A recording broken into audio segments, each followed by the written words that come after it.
Dr.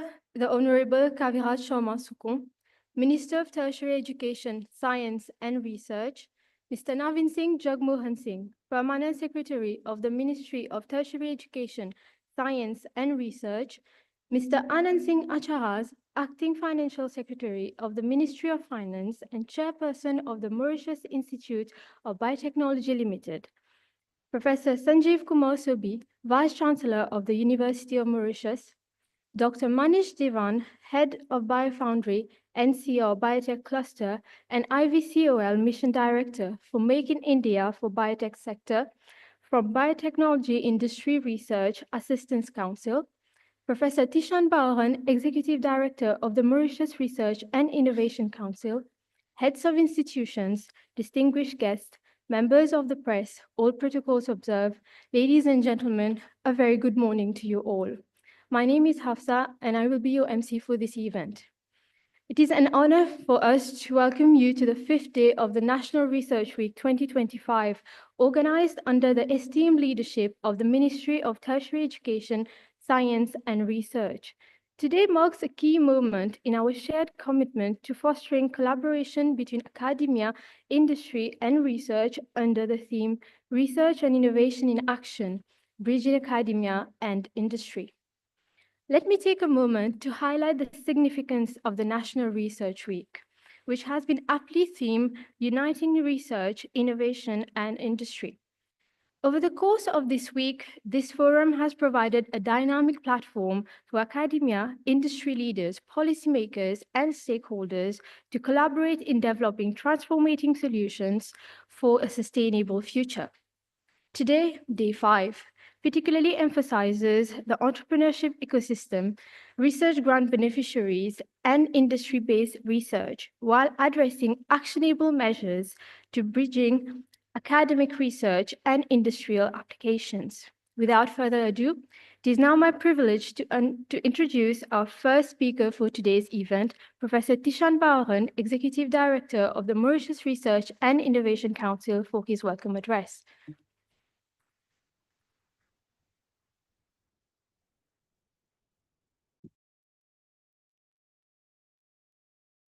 Thank you, Apsa. Dr. Honorable Kavi Sharma Sukon, our Parent Minister.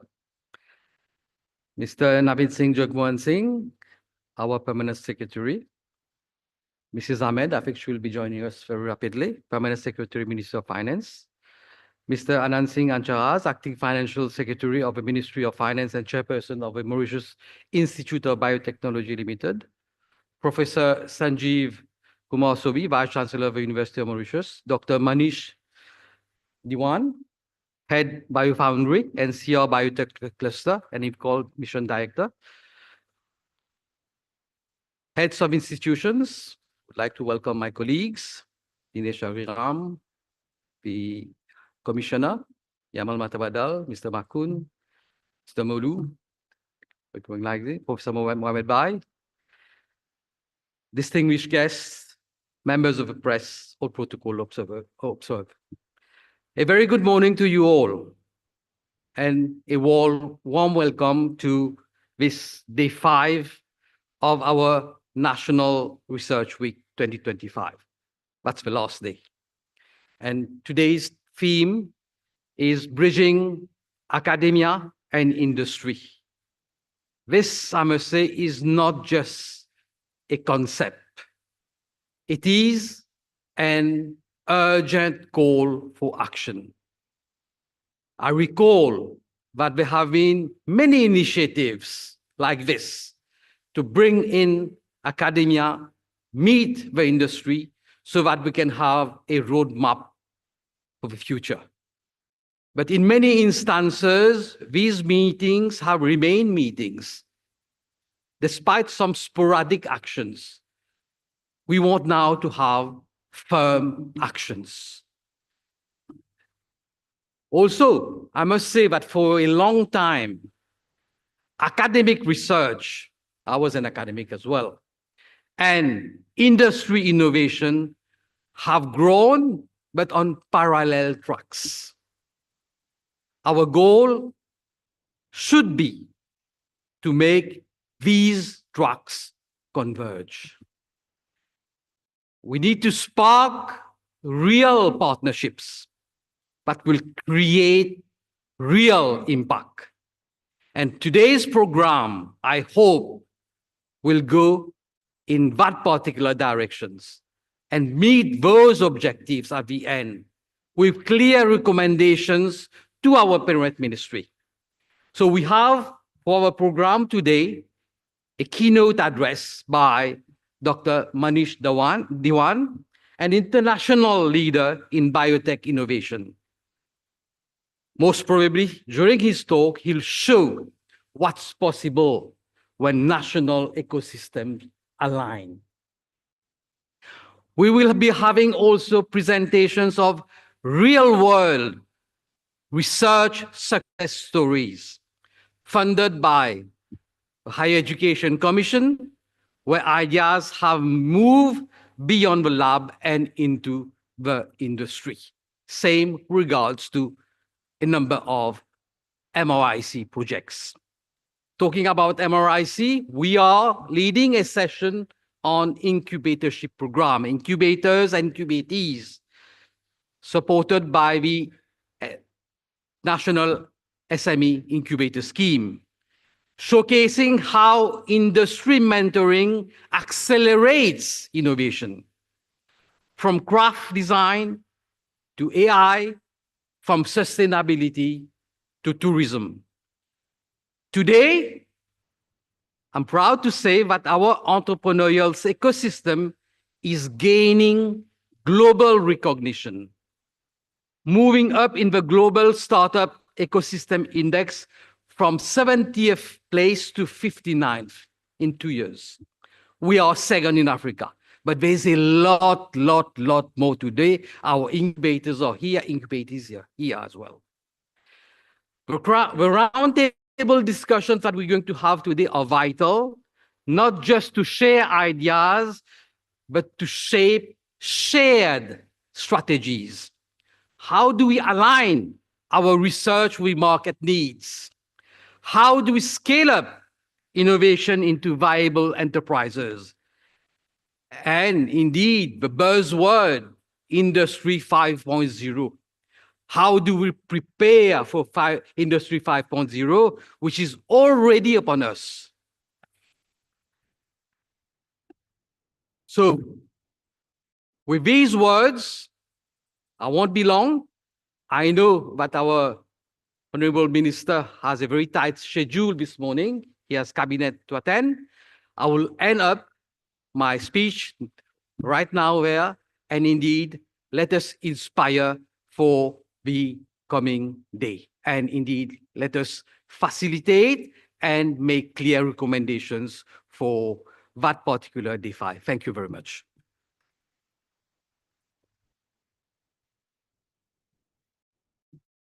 Thank you, Professor Bauern, for setting the tone for today's event. I now have the pleasure to invite Dr. the Honorable. Okay, a change in plans. It is now my pleasure to introduce our keynote speaker, Dr. Manish Diwan, a visionary leader and driving force behind India's biotech innovation landscape, being a key driver of sectoral initiatives such as Startup India and Make in India, and head of the Biofoundry at the NCR Biotech Cluster, Dr. Diwan brings over 3 decades of global experience in translating scientific research into national development strategies. Indeed, his commitment to bridging research and industry, fostering international collaboration, and driving economic growth aligns perfectly with today's theme. Ladies and gentlemen, please join me in welcoming Dr. Manish Diwan to deliver his keynote address. Thank you.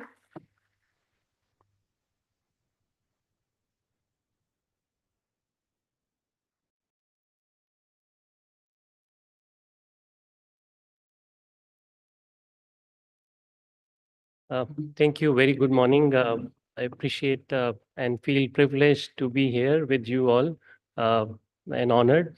Dr. Honorable Kaviraj Sharma Sukon, Ministry of Tertiary Education, Science and Research. Good morning, sir. Mr. Acharaj, Acting Financial Secretary of the Ministry of Finance and Chairperson of the Mauritius Institute of Biotechnology Limited, Mrs. Ahmed, Permanent Secretary of the Ministry of Finance, Mr. Jagmohan Singh, Permanent Secretary of the Ministry of Tertiary Education, Science and Research, Professor Sanjeev Shobi, Vice Chancellor, University of Mauritius, lovely setting, I must say, Professor Baroon, Executive Director, Mauritius Research and Innovation Council, heads of the institutions, distinguished guests, members of the press, all protocols observed, friends from media, and people on the dais and off the dais. Very glad to be here. What I'll do is I'll share some examples of how in India, BIREC has been able to spur the innovation ecosystem, bridging the academia and industry gap, and creating that ecosystem over a period of time. Some of those elements you might want to relate with, and I'm here for a follow-on discussions also, and we'll take it from there. If I have my slides up, okay, thanks. So just to give you a background, India at a glance, we are now second largest exporter of IT services and software services, fifth largest manufacturer, fifth largest global economy.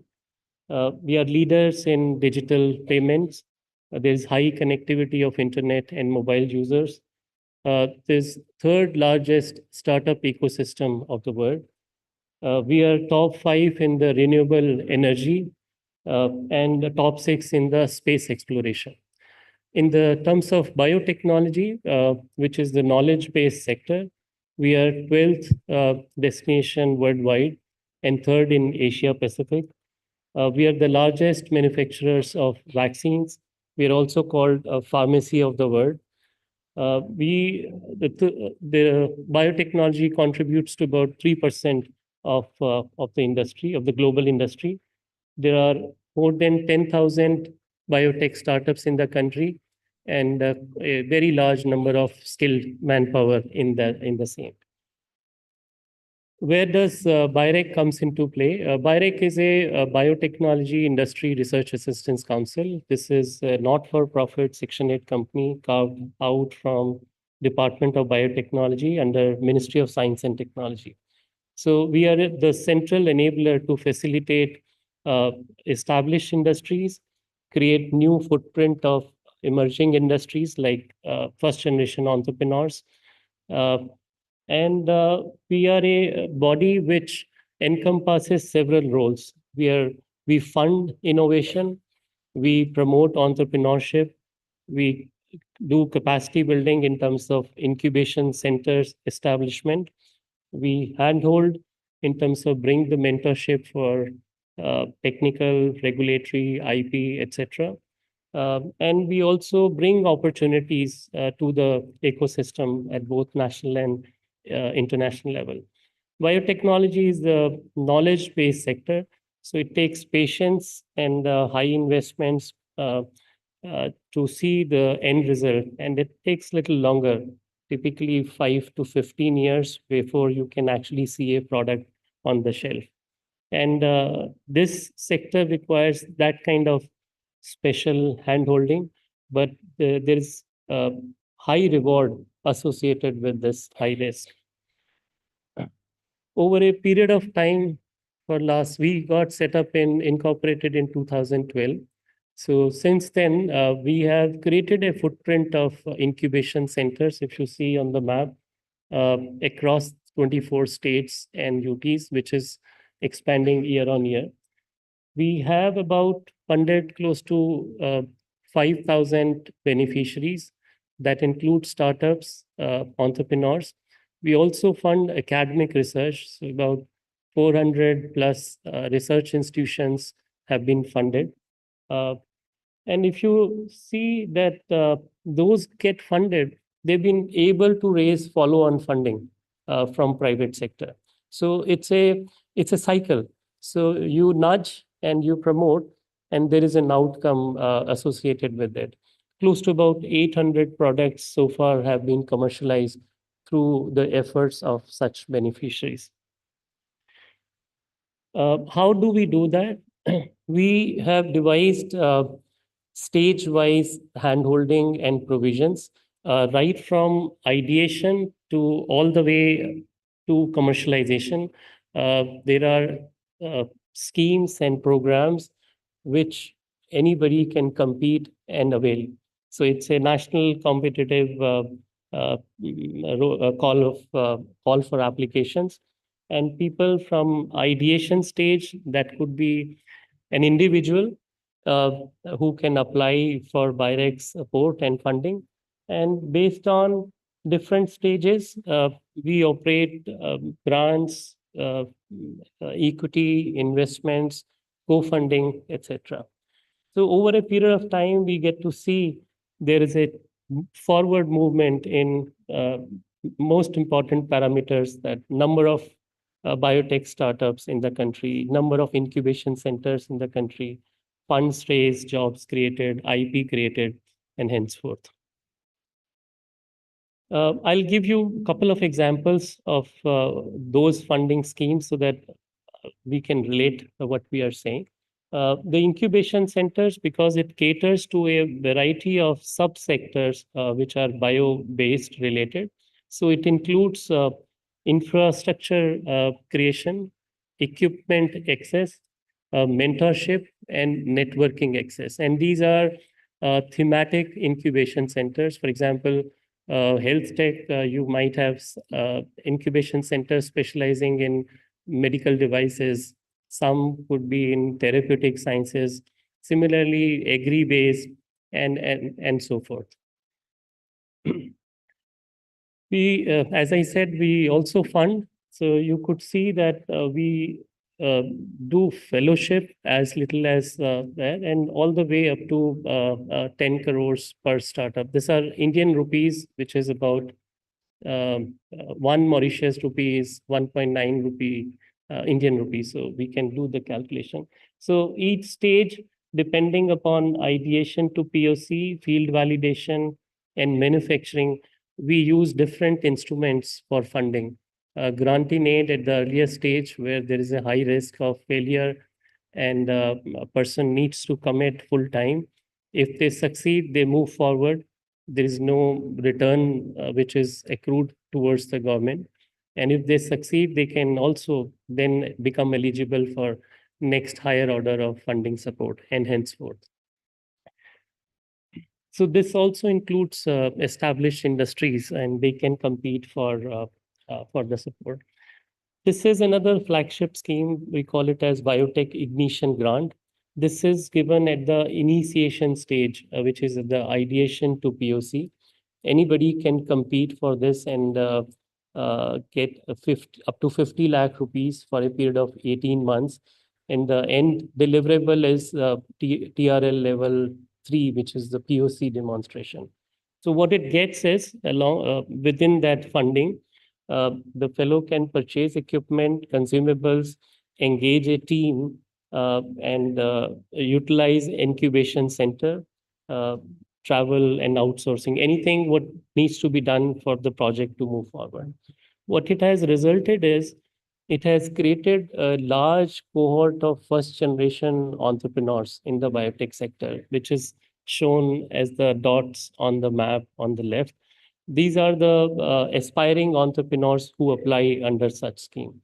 And we get to see fair bit of ratios in terms of startups applying and as well as entrepreneurs applying.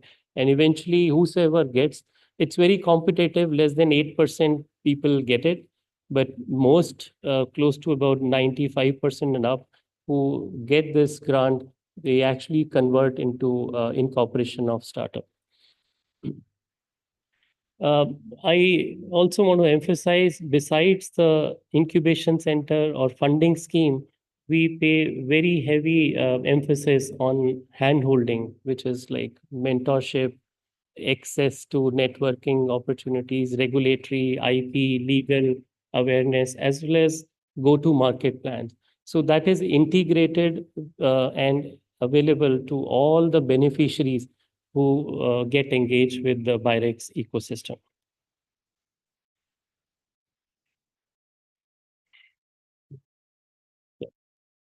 Being a Government of India organization, we have this advantage of connecting and partnering. So it includes both public sector as well as private sector, national as well as international.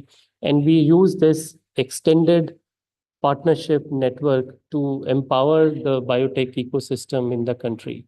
And believe me, it's very difficult for one single agency or one unit to manifest such a large outcome across the country. So it's the power strength of the onboarded partners who play different roles in this enabling journey.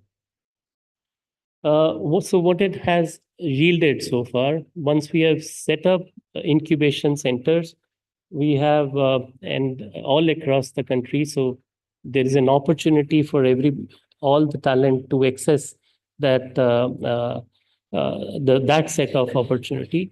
This has yielded incorporation of startups nationwide. So this is 2023 depiction. So right now it is close to about 10,000 startups. And that is a spectrum. You might want to say that wherever the infrastructure is there, you have a startup density higher in that subset. We also do bring all the community together so they can do peer-to-peer engagement, learnings, and we use that occasion. We call it as Global Bio India. I think colleagues from here, MIBL and previous and some people have visited and participated. So we use this occasion to roll out bioeconomy report. We use this occasion to demonstrate new products, launch new products from such beneficiaries and industry, and award some of these high performers. And there is an exhibition, and just like you have a smaller interaction, so imagine you have 500 or 1,000 biotech startups and companies interacting with each other. So it's a very dense, high intensity, vibrant opportunity creation session, just like we are holding it right now. Just one couple of broad examples. We got 4 indigenous vaccines developed during the COVID times that enabled us to cater to 1.4 billion population with indigenously produced vaccine. And not only that, we were also able to help some of our friendly nations and provide that access to them. In turn, in the overall system, once we were able to manufacture for us as well as for others, there was a capacity building for the industry. They were able to upsize their manufacturing capacities also. So you can see that there is a lot of connected elements in all these activities. For the younger startups, for example, different domains, AI-enabled breast screening for cancer, tissue regeneration, dental implants, burrs, or first-in-class monoclonal antibodies for immunotherapy. These guys have been able to raise also follow-on funding, the CAR T cells, breast prosthetics, etc. Some technologies which can convert ordinary beds to step-down ICUs, for example. Just a couple of slides more and I'll finish. India's bioeconomy. Bioeconomy is a new way to measure GDP so that you know whether your growth, economic growth is future sensitive, sustainability sensitive or not. So almost like all developed nations and many developing nations have started moving towards bioeconomy measurement. So from Make in India mission and DBT, we measure bioeconomy for past several years, and we've been seeing this double-digit growth into the ecosystem. We achieved 150 billion USD by 2023. And to achieve the target for 300 billion USD by 2030, there are two key drivers have been identified, which is bioinnovation and biomanufacturing. And it's not easy to jump to that stage by conventional approach. So that is why Government of India, under able leadership of our Prime Minister Ji, we rolled out he approved Bio E3 policy, which is to foster high intensity biomanufacturing in the country. And by way of that, what we want to achieve is push in employment, push in bioeconomy, and moving towards a sustainable future. So in that, these few thematics were identified, which are mentioned here. One of them is futuristic marine and space research as well. So something where Mauritius can also come together. This emphasizes biomanufacturing hubs, cluster creation, public-private partnerships, besides the thematic leads. So all these sectors basically are mini ecosystem in itself. So it's not like one solution for all the sectors. So essentially, you will need to create those micro ecosystems around it. If I may use this occasion to reflect my thoughts on the Mauritius ecosystem, since a lot of this is an academic building. So I think conventionally we are trained to do education, skilling, and doing science and R&D, which can lead to translation. I think the changing times is pushing us to add additional roles, which include awareness of entrepreneurship, commercialization from the academic sector, revenue generation for sustainability, and that includes incubation center creation, technology handling. Since BIREC and MIBL have come together and recognized each other as a partner under the able leadership of our Minister Ji, I think there are two suggestions which I want to put it on the table. One is we can adopt technologies from the Mauritius point of view that would bring academic scientists and Indian scientists closer, where you can hold multi-stakeholder collaborations, approach for funding through not only national but international bodies. The Department of Biotechnology in India have 15 high-end research institutions, and that ecosystem also becomes accessible for the Mauritius research institutions and scientists. So that can include various options of engagement, which are listed here. Also, another option could be we come together to co-create and enhance our R&D efforts. There are validated pool of technologies which is available, which can be sampled and examined and cherry-picked based on the interest and unmet need of the country. I think I'll stop here. Thank you very much for having me here. Thank you.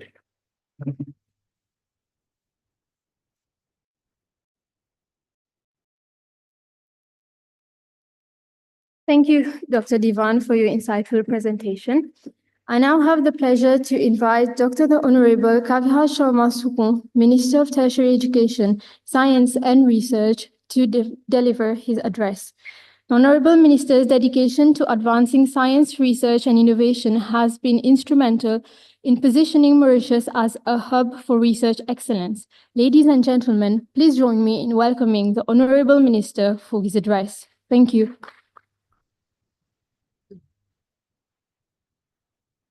Dr. the Honorable Sandeep Prayag, MLA, the Acting Financial Secretary, the Permanent Secretary of Ministry of Finance and of my ministry, Professor WIEHE, Commissioner of HEC, the Chancellor, Vice Chancellor, Pro-Vice Chancellors of University of Mauritius, heads of tertiary education institutions, captains from the industry, Dr. Diwan, Professor Bowron, and the entire MRIC team present today. Distinguished guests, ladies and gentlemen, good morning. Indeed, we have reached the last day of the National Research Week. It was a challenge. As I said on the first day, all institutions were doing their own, and we decided together to have one National Research Week. And I must say that I'm very satisfied. We have reached the last day with the turnout, with the collaboration we have seen, with the synergy that it has generated among institutions. This is what we wanted. We wanted to have the synergy among our tertiary education institution and also within the tertiary education institution. Because as I said, there are many groups within a university that don't talk to each other, that don't work together. So getting them together and then getting the universities together in order, because we don't have too many academics, too many researchers. So there's value in getting them together to work together, as I said, to solve issues of national interest. Water resources management, I've said, is one of the things that we know, blue economy. So a number of them that we have been saying during the week. Today, the focus, MRIC, MIBL, PML have come together for the last week, for the last day of the week, right, to present their findings and to see how they can fuel that collaboration. So I have an appeal to make. As I see many captains of the industry here, I have an appeal to make to them. Government invests 15 to 16 years in a student. Pre-primary is free in this country, primary is free, secondary is free, undergraduate education is free. We are asking the industry to invest 3 to 6 months to make the graduates or the students coming out from our tertiary education institutions employable. They may not always have all the skills you require at the level of the industry. To give you an example, any student coming out from the university with an IT graduate, as an IT graduate, or from polytechnics, for example, with a diploma or certificate, they may not have learned all the software that you use in the industry, but at least they have a solid foundation. They know how to do the programming. They know the logic behind what we need. We need the industry to come up and to allow them to use the software they're using. This will make them employable. This will reduce the mismatch. Second, we are also asking the industry to invest in research. Government on its own will not be able to achieve the average, the international average of 1% of GDP funding on research. We need the industry to invest in research. It can be through various ways. For example, in chemical engineering, Professor Maurice here, we can't have the setup that an industry has. No university can afford that. It's impossible. So unless the industries open the doors, we won't be able to allow our students to acquire those competencies. So we need to strengthen that link.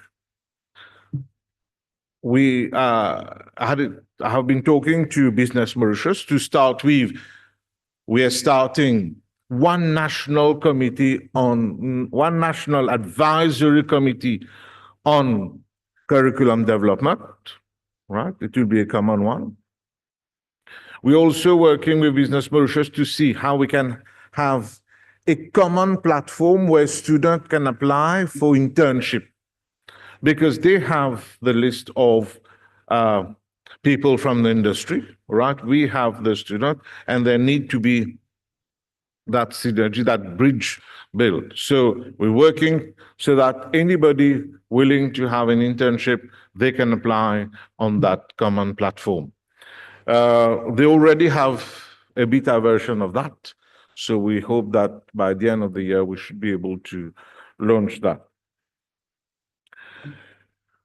Again, the government has been very kind to give tax incentives to industry when they conduct research. I must say, it's very unfortunate. I don't know even if a single one has ever benefited from that. They're now coming up, but the government is giving you that tax incentives to conduct research, right?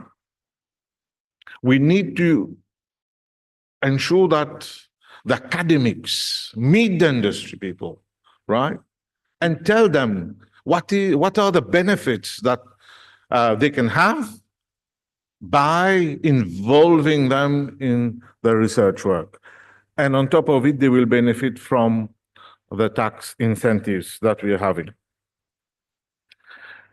Today, it's also an opportunity for us. The government is creating the environment to develop new sectors. One of them, and I'm thankful to Dr. Diwan, who is here talking about the biotech. I think we would like to see this sector growing and growing fast. During this week, I had the opportunity with my team and MIBL to go and visit some of the setups that we have in Mauritius. And together with our partners, like BIRAC, we would like to see this sector coming up.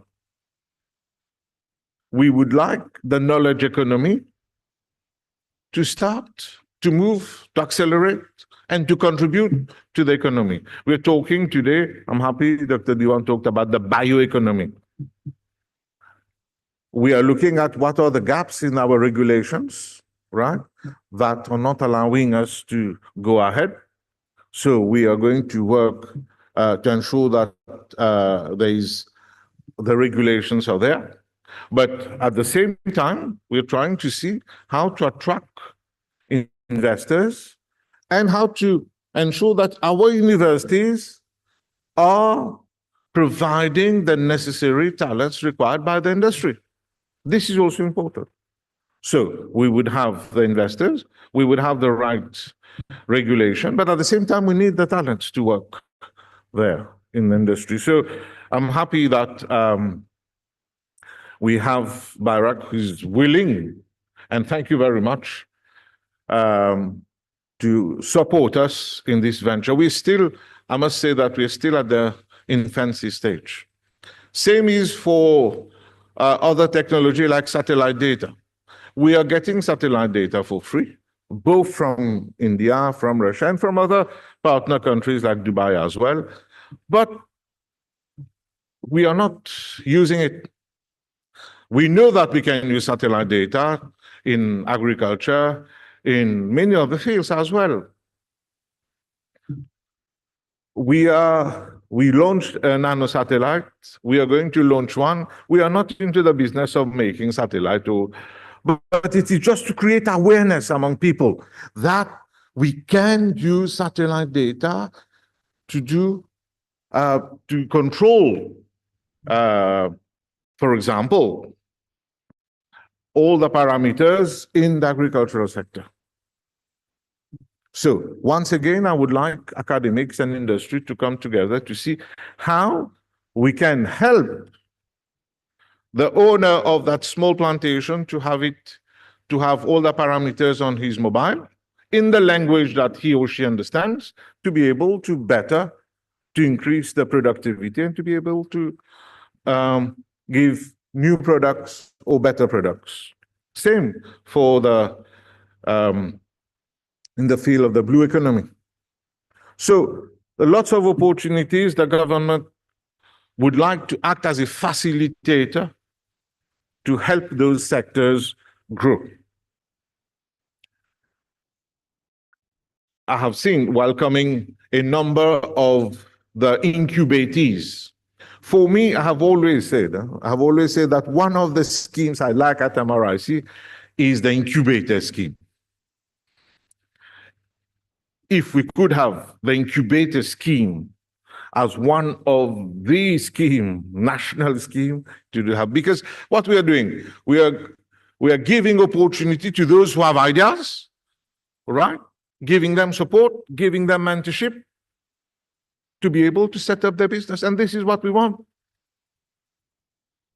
For me, even 5% of those incubators grow and set up their business, I would be very happy. So we need to encourage that. And as even in the slides of Professor Diwan, we showed how they are encouraging incubatees, right? Graduates in that field, in those fields, to come and set up their business. So we are here as a government to support the incentives, to see where the shoe is pinching, so that we can actually come up and help wherever we can. But I make an appeal again to the industry to come forward, to work together with our higher education institutions, our research institutions, right, in order to boost that creativity, to come up with new products and services that will help our economy. As it is the last day, I would like to thank all the heads of institutions who have helped to make this National Research Week a success.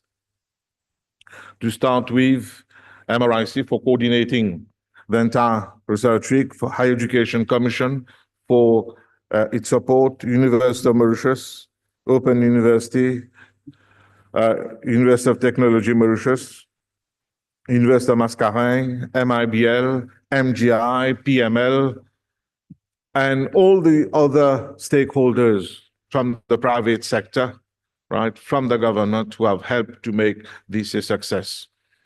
We will sit down and see what we have been able to achieve and prepare for the next edition together with more partners, right, from the industry, collaborating in this National Research Week. So I wish to thank everyone for your support and look forward to this further, look forward to the collaboration between our institution and the industry. Thank you very much for your attention.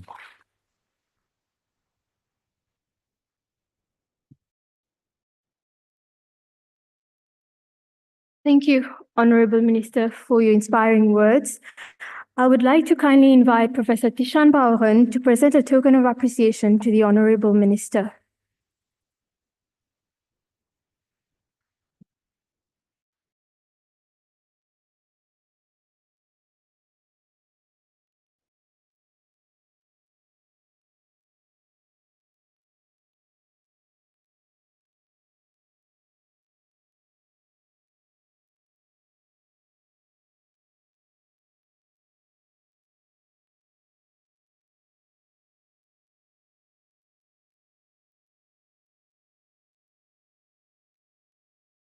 I kindly request both of you to stay on stage.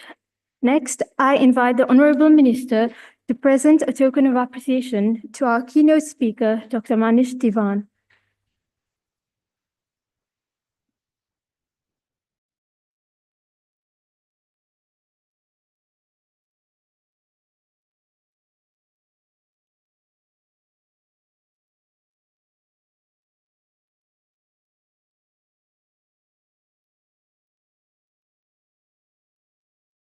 Thank you both for this exchange. Lastly, I would like to invite everyone seated at the head table to come forward and join us for a group photo. Thank you.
Thank you.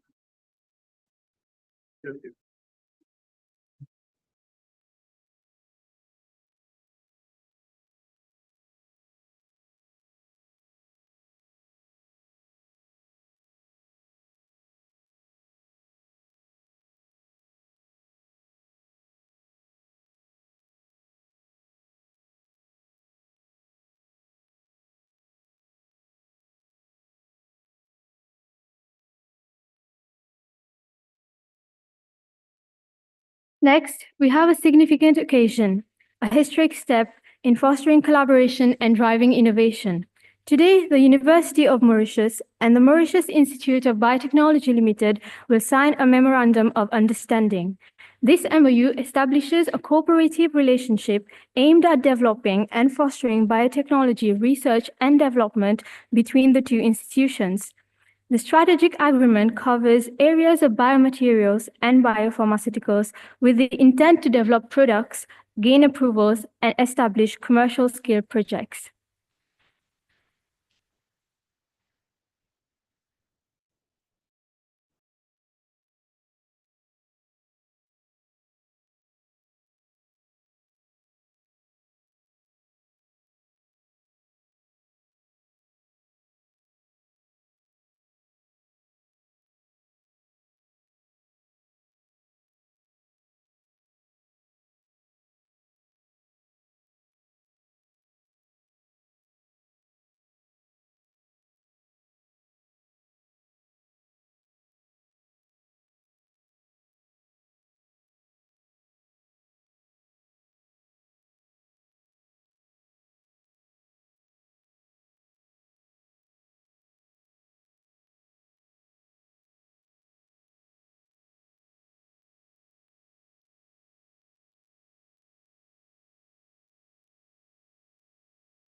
Thank you. Ladies and gentlemen, as we conclude this opening ceremony of Day 5 of the National Research Week, I would like to thank you for your presence and participation.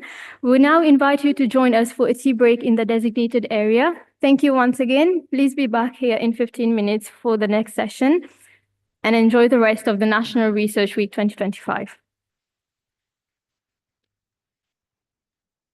Crazy if we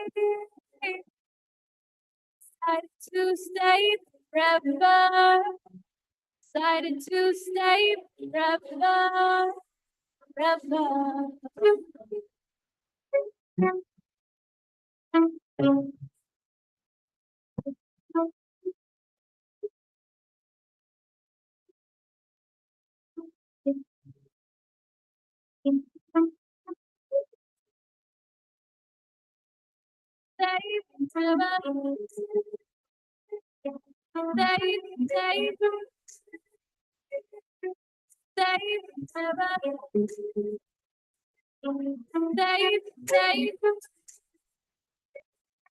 Stay forever.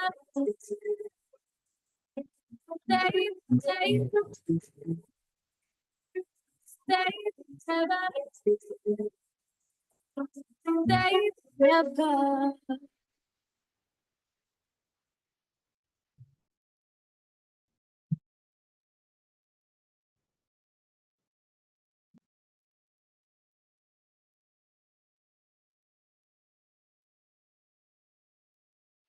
To the fire, I'd like to see your wild side. We should run away. The sun never goes down. Time must slow down. Would it be too crazy if we decided to stay forever? Decided to stay forever. Forever.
Ah, perché moi, proprio così là, non potete come voi presentez non bene là, vediamo quanto noi, no, là, excusez personne, non gawa, non gawa, ça doit lui faire planer.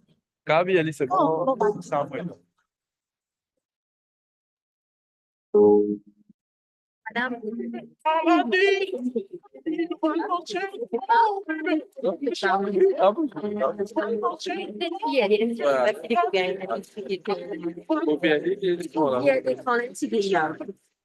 Mas ele não quer ir lá, tá? Não, ele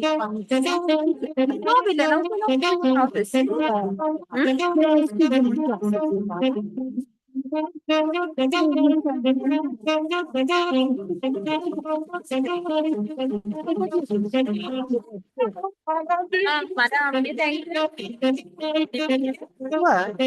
Ouais, non, vous êtes là-bas, moi, vous pouvez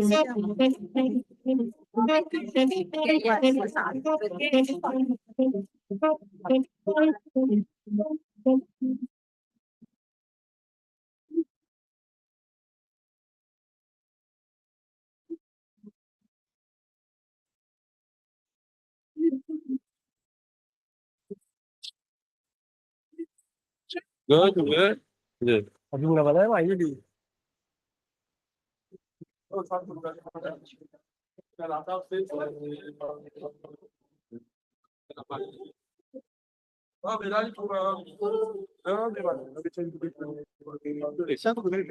Juga water dia hali là mà là để live cái này thì cái bia là voilà Oui, mais que du coup, là, t'as les là, oui, avec ça, du coup, là, t'avais dit que t'as pas là. ouais mais non là Ouais. les solidaires hein.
And factor affecting our invention.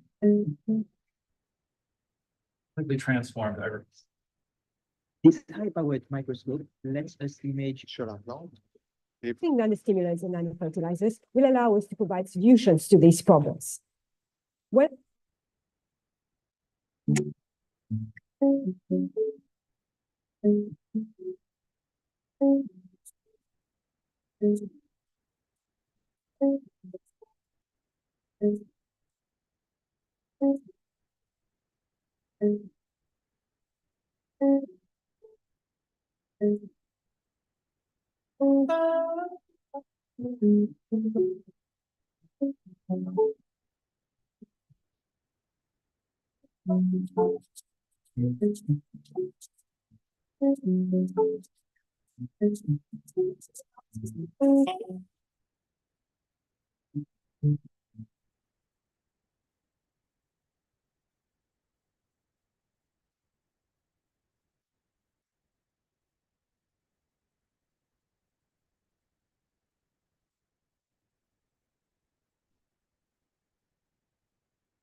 You gotta put your past behind you. Look, kid.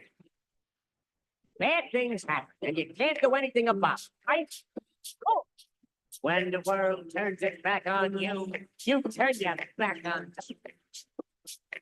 That's not and you need to do a lesson. Repeat after me. Hakuna Matata.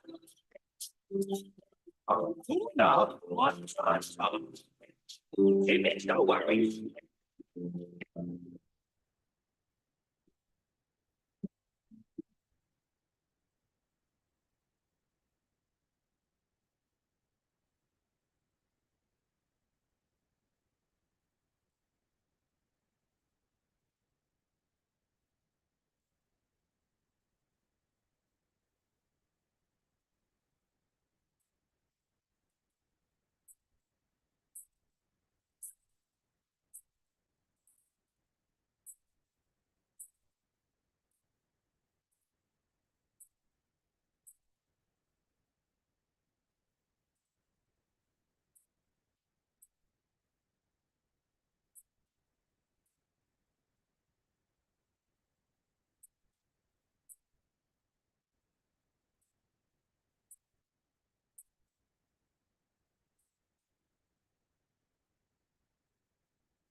Repeat it. Hakuna Matata. Hakuna Matata. Image, no worries.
I request everybody to take your seat. We'll start shortly.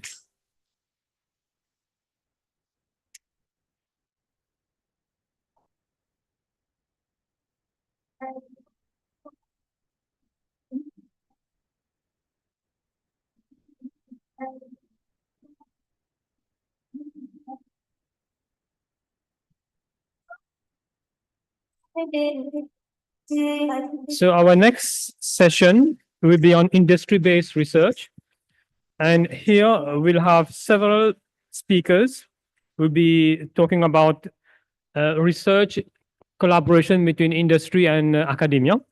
So without any further delay, so I will request our commissioner, the Higher Education Commission of Mauritius, Professor Romina Moi, to present her speech on research areas for impact. Thank you.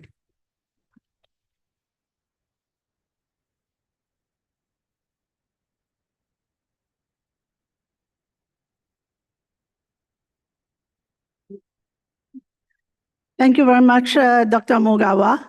It's always very difficult to speak after a tea break. I think the evidence is there, but it's okay. We will continue with the session. I would say all distinguished guests, good morning and welcome to this session from the Higher Education Commission. This session, the way we've organized it, in the interest of time, so I'm going to just give a glimpse of the Higher Education Commission funded schemes. And then Dr. Raghu will also share his experience on academia industry. And then we'll have the success stories. We have 3-4 success stories. We do have a lot, but we didn't have time to present them all. There's also the success story about CBBR, and Professor Bao is not in Mauritius, but I think her team is here and they will be presenting a video later, just after our sessions. Right. So, yes, can I have the, oh, okay, I should use the pointer. Right.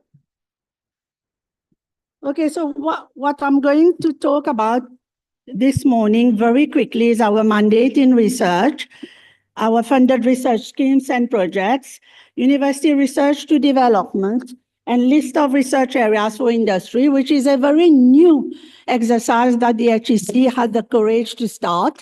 And I wish we had more industry here to be able to validate our list, but of course we'll do that later. So in terms of our mandate for research, as per the section 5 in the new, I would say new because it really started in 2020 that tech became HEC and the QA.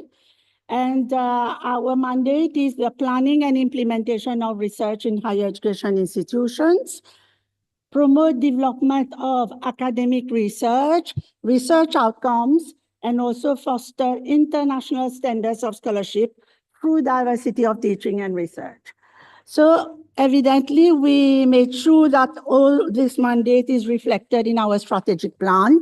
In 2021, we developed the 2022-2025 strategic plan, and research plays a very prominent role in that plan. Especially, we have already, in terms of our pillars, one of them being research, already specified the objectives, the key actions, and the KPIs. And for example, one of our KPI is % of HEC-funded research involving academia industry, and % of HEC-funded projects having direct impact on economy and society. And then we have a long list of how we would measure the different projects that we give and the outcomes. Now I would want to stress on the fact that research by faculty and universities is crucial for industrial and socio-economic development. Actually, a UNESCO science report revealed that in Mauritius, 62% of the researchers are from the higher education sector, indicating the crucial role of higher education in promoting research. We have a research ecosystem. We have a number of organizations, as you saw this morning, doing research, HEC, MRIC, MIBL, FARE, a number of them. But I would say data and studies show that the majority of, I would say, impactful research, be it in whatever category, has been and is driven by academics, of course, in collaboration with industry and other stakeholders.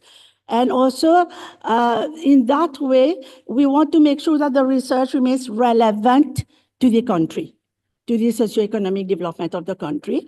And one of the papers I recently read from Professor Nanku, he wrote a paper on research in seeds, and he was emphasizing that point as to how in the world, a lot of countries, especially small island development states, they tend to use westernized research areas and then forget about the ones that are very relevant to the country. So these are examples over the world. I had wanted to put the R&D, but let's put some examples. You could see how university research contributes to impact. And this is the topic of our speech. So you can see MIT contributed to the setting up of 30,000 companies. This morning we talk about incubators. Dr. Diwan talked about the need of having small companies, incubators, etc. And many of them in the world emerge from university research. Actually, in Silicon Valley, you would know that a professor in university is able to set up his startup or his or her incubator.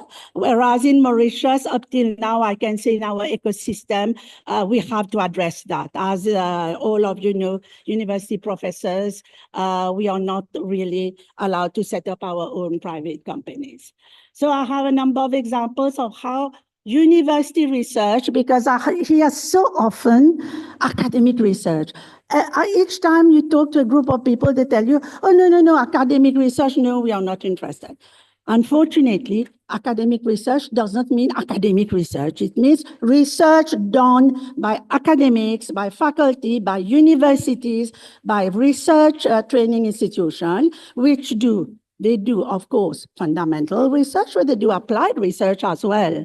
So this is a wrong perception, thinking that the Higher Education Commission funds only academic research. Right, so this is another example. I see Professor Sarup has left, but this is an example of our chemical engineering department since 1990 up till date. In terms of the research done, therefore, by academics, if you look at the outputs, it ranges from change in policy, obviously. It would result into peer-reviewed papers, chapters, books, conference papers, supervision of PhDs, etc. But it resulted into change in policy of green waste. No hotel can send green waste to the landfill Mauritius. It resulted into industrial design, into a national compost industry. In hotel applications, a lot of national pre-feasibility studies emerge from our research at the University of Mauritius. And I understand the team that has taken up now does a lot on plastics, bioplastics, biodegradability of plastics, composting, waste characterization studies. Understand the technical team of the university that is behind the MRIC TwinX project, and they've done national waste characterization studies in Seychelles, in Comoros, in Madagascar, based on our protocol that we developed at the UM. We're very proud of that, actually. So you can see a lot of that emerge from the academic research from that department. Unfortunately, it's not very visible. And then it led to the following outcome and impact: reduction of waste that goes to Mauritius, production of compost, reduction in chemical fertilizers, etc. I could speak so long on that. So HEC, research schemes and projects. We have 16 schemes, and they are grouped under incentive-based, capacity building, project-based, and they're all listed there. We do have quite a number of schemes that try to incentivize academics for research. And up till now, we have had 7 calls for application under research fund, 131 research projects approved, 470 academic staff involved as investigators and principal investigators for a project value of around 190 million. And I make an appeal, since we have Mr. Narayanan here, to make sure that we get more funds so that we can then, of course, motivate our universities, public and private, to go into research. At the same time, in the whole ecosystem, I do not have the time to explain all the research schemes. We sponsor PhDs. I can see some of them in the audience that have been sponsored by the Higher Education Commission. In all, we have sponsored more than 212 part-time, MPhil, full-time, MPhil, PhD, and DBA scholarships. Our fields of research in the past years have been in the following sectors, and I would say that the majority are from education. Education can also mean things like online learning, and then followed by engineering, health and welfare, and ICT. And we do tend to fund a number of areas based on merit. Research fund by scheme. I would like to talk about this scheme because this morning, the Honorable Minister did talk about research should not be done in silos. And for years, we've been saying it cannot be done in silos. It has to be done by teams. And you would be happy to note that most of our research projects, 70% of those 131 are interdisciplinary, interinstitutional, team-based research. I think that's fundamental. With the global challenges that we have today, it's practically impossible for just one researcher to be able to do and achieve outcomes and impact in a short amount of time. So we do fund a lot of interdisciplinary, interinstitutional. We fund open and distance learning. 2 years ago, we had put a scheme on Rodrigues, and last year we have put a scheme on emerging technologies and artificial intelligence. So integrating research for impact. So in 2021, we started looking at what we did a midterm review. So since 2018, HEC has been funding academics. So in 2021, we said, let's do a midterm review. And when we looked at the midterm review, we were very happy to know that a lot of them were resulting in papers, peer-reviewed journals, conference proceedings, etc. Because at the end of the day, it's one of our KPI for the national budget. The national budget for universities is based on the number of peer-reviewed papers, conference, supervision of PhDs. But we saw that the people were stopping there. And we introduced, therefore, at the HEC, the whole idea of output, outcome, impact. This is the trend in the world. I will show you in the following slides. But then we introduced these 6 impact categories. So your research, whatever research has to be funded at the HEC, has to demonstrate at the beginning what potential impact this can have on either changing policy, economic, technological, industry, capacity building, knowledge creation, or community, right? So then, of course, it has more chance of being funded, and it would eventually, once the outputs are there, the papers, the products, I would say even PhD students, then we would contribute to that.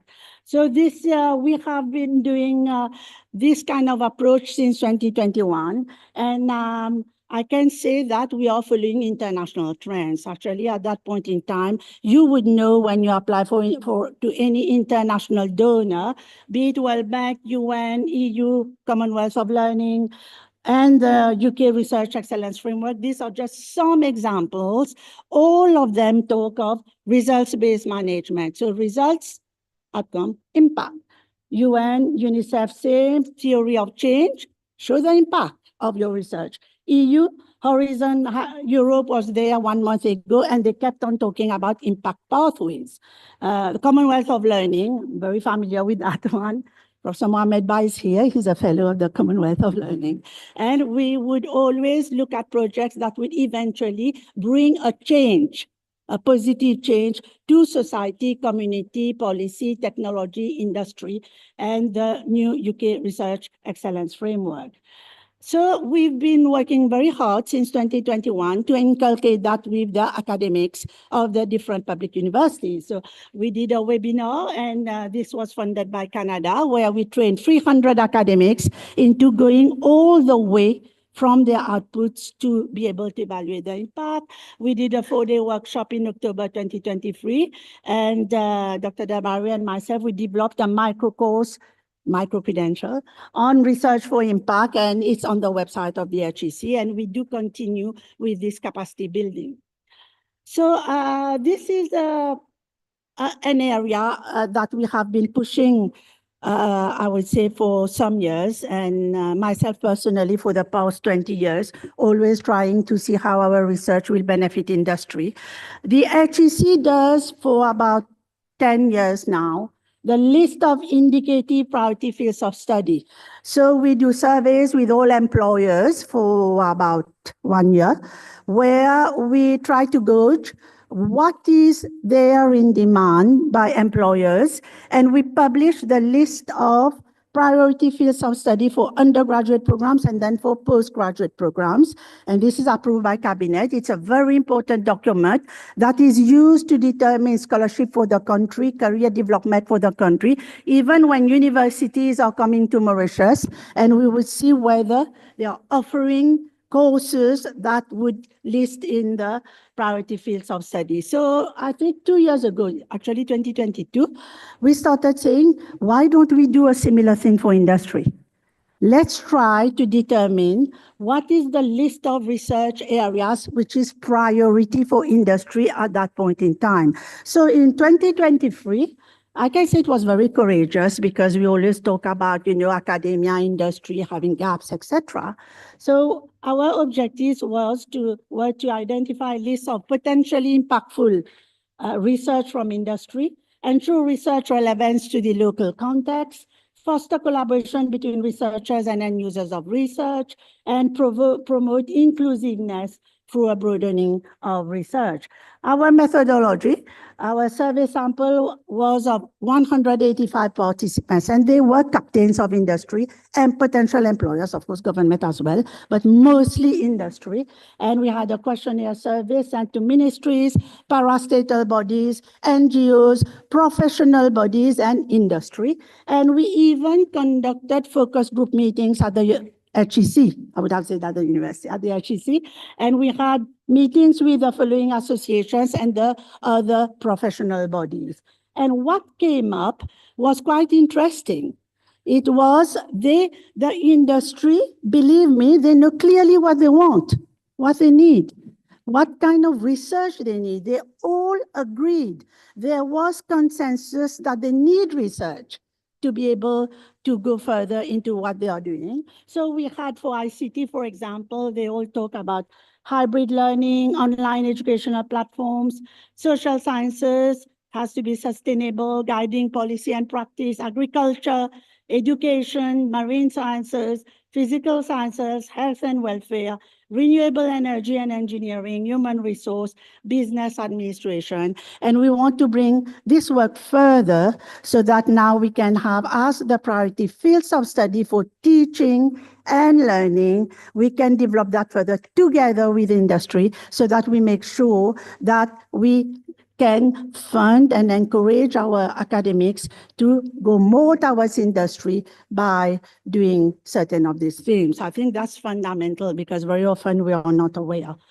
And yes, as a conclusive remark, I know my time is up. Before I go to that remark, I would say that the HEC is also working on a national micro-credential framework. This is very important because this would be micro-credentials developed by industry, industry-led micro-credential, which would eventually bridge that gap that the Honorable Minister was saying. The graduate goes out and then doesn't know what the industry needs, etc. So for research as well, it's important that the graduate knows what the industry is expecting from him when he's there.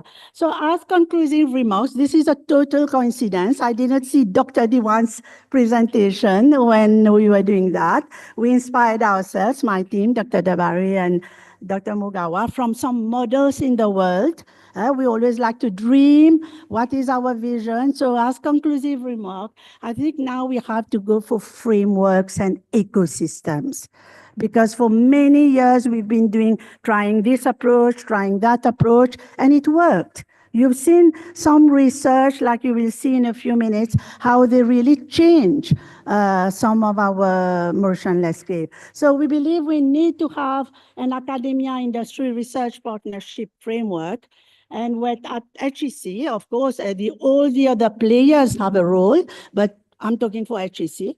What would we do is, of course, we are there to promote funding, to allocate funding, and we would do capacity building of the researchers, monitoring, evaluate long-term impact, idea generation. So if Professor Ba would have been here, she would have explained, maybe you'll do that later, how with seed funding, you have to start somewhere. We have to be very honest. The industry will not come and say, okay, I need this package on biodegradable cup. And can you start a research to see whether from starch we can do a plastic? They won't fund that. They will fund the day they see that your idea, innovative, creative, can bring value, right? So we believe this fundamental idea generation has to be done, and it has to be done by someone, by an organization, has to promote that. Firms identify innovation needs, align with our list of impactful priority research fields, co-develop problem statements, and then R&D is conducted collaboratively, support joint research labs, innovation hubs, co-funded PhD postdoc. Many countries, you know that most of the PhDs and postdoc is funded by industry. And of course, then knowledge utilization, how to use that knowledge. And the key word in that framework, I would end by saying, is co-creation. Thank you very much. To acknowledge that all this presentation, ideas, discussion, a lot of discussion between my team at the Higher Education Commission, Dr. Mugawa, the acting head, Dr. Debari is here, the research officer, and Dr. Sadia is there as well. So all my team, because all my staff, we all work together to make sure that this could work. Thank you.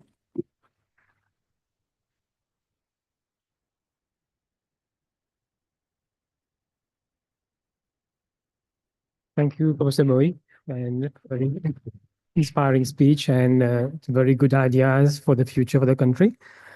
I'll now invite Professor Surya Raghu, visiting professor from Wits University, South Africa, to talk about academia-industry linkages for innovation. Professor Raghu, thank you.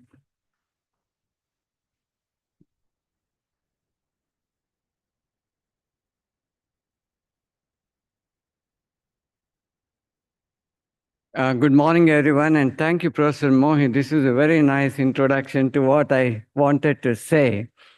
What I would like to do is share my experiences of being on both sides, that is in academics sometime and on the industry sometime, and how I have worked, and also tell you some lessons that I have learned, working that way. So if I can have my slides, please. Okay. So this is very coincidental that, Professor Mohi mentioned about the impact of research beyond academia. That is, we really want to see what's the impact and who benefits from this. It's much more than a research publication. So we really want to see its benefits to the economy, the society, the culture, and all those things that are written there. And how does it manifest itself? We can't say general statements, but it's really to the benefits of individuals. How does it affect you, the public? As the minister mentioned this morning, the government puts in money and they won't see the benefit from research. So it must benefit individuals, organizations, communities, and so on and so forth. So with that background, I want to mention what I did. So when I was teaching at the university, so this is, we lived on Long Island, which is actually, it is off of New York. And in the summer, we had severe power shortage, okay? So 3% improvement in the power output would be able to avoid what we call brownouts or load shedding in our place. So it all began with a student homework. That is the project I gave them 1 month time to design something on thermodynamics. This is really theoretical, to think how to extract more work output from gas turbines. So I took the students to the industry, showed them how a gas turbine works, a power generation. And then immediately on the very same day, I took my students to the visit. One of them was offered a co-op. That is, he spends half the time in the industry and half the time in the university, right? So then they gave us a small grant to work on this homework problem that I gave. It became a project. And then it was a full project up to $1 million. Just a homework problem resulted in $1 million grants from the university, from the industry. So it is not one day, filling up a form for getting grants from the industry. It is cultivating this long-term relation that really matters. Don't ask for money the very first day, okay, when you go to the industry. So then I moved to the industry. So now I call it industry-university interaction. So I was funding the universities.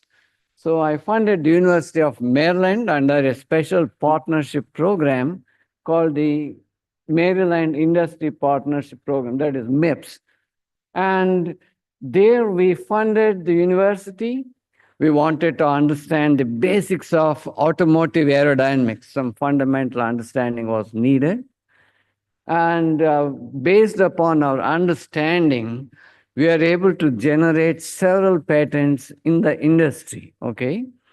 So, and we also published a paper, so we can have everything. That is, you can publish papers, can generate IP, can generate business, can also, industry and university can also cooperate on this kind of things. So the next one again, I funded the University of Maryland. This is for research that we wanted to understand something in consumer products industry, okay? But we needed to understand something very basic, impact of droplets on human skin, okay? So that again resulted in a publication and a master's thesis in the university, and I funded this from the industry side. So the next one is with 3 different organizations. So this is my company, Advanced Fluidics, then University of Arizona and NASA. So I funded the University of Arizona for a PhD student and also do my work.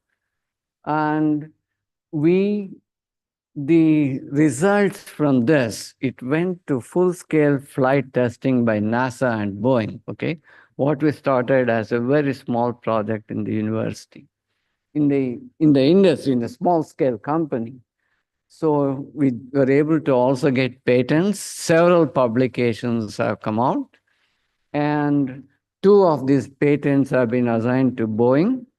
And I still own one of the patent myself. So, and also it produced a PhD thesis as well. So there are several other projects as I've listed here.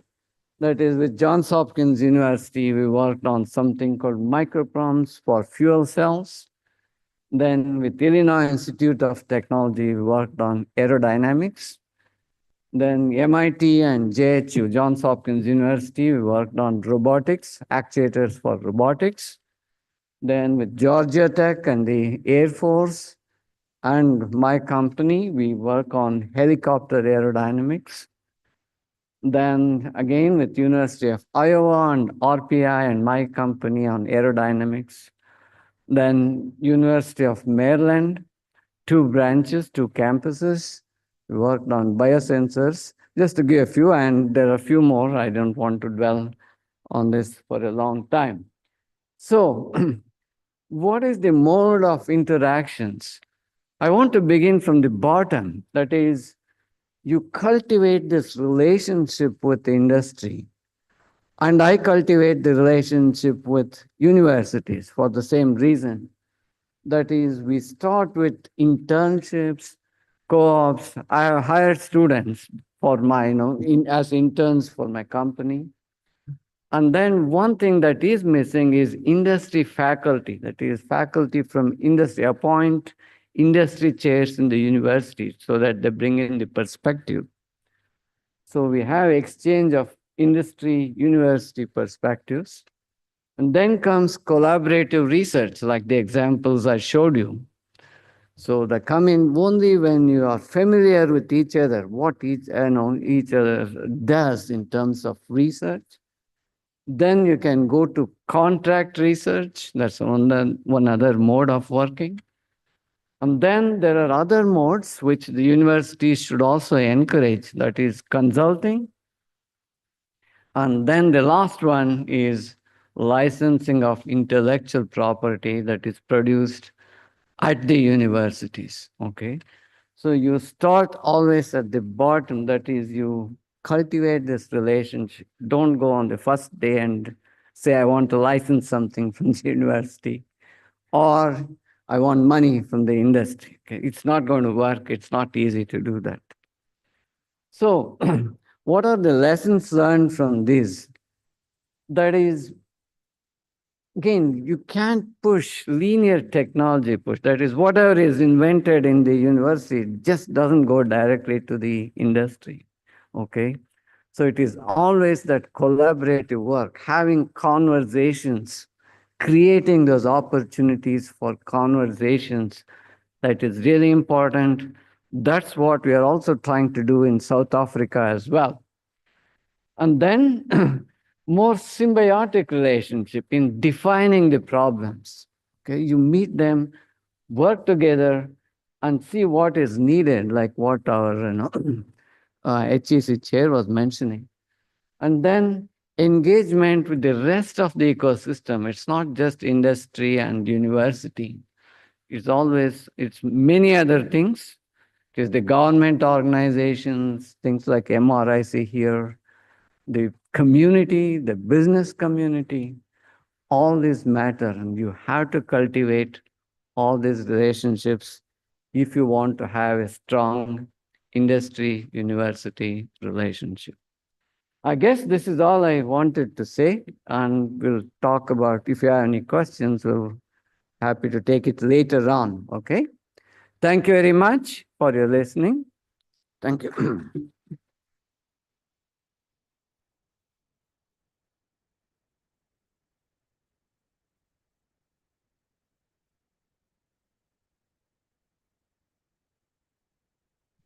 Thank you, Professor Raghu.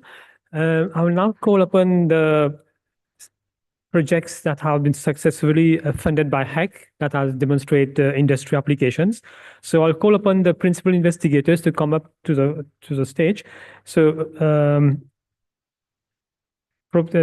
Associate Professor Sarnam, Associate Professor Ramgoolam, and Associate Professor Mulai, please come up and join us, and Dr. Debari as well. CBBR, there is somebody from CBBR to please come up to the stage. Yeah.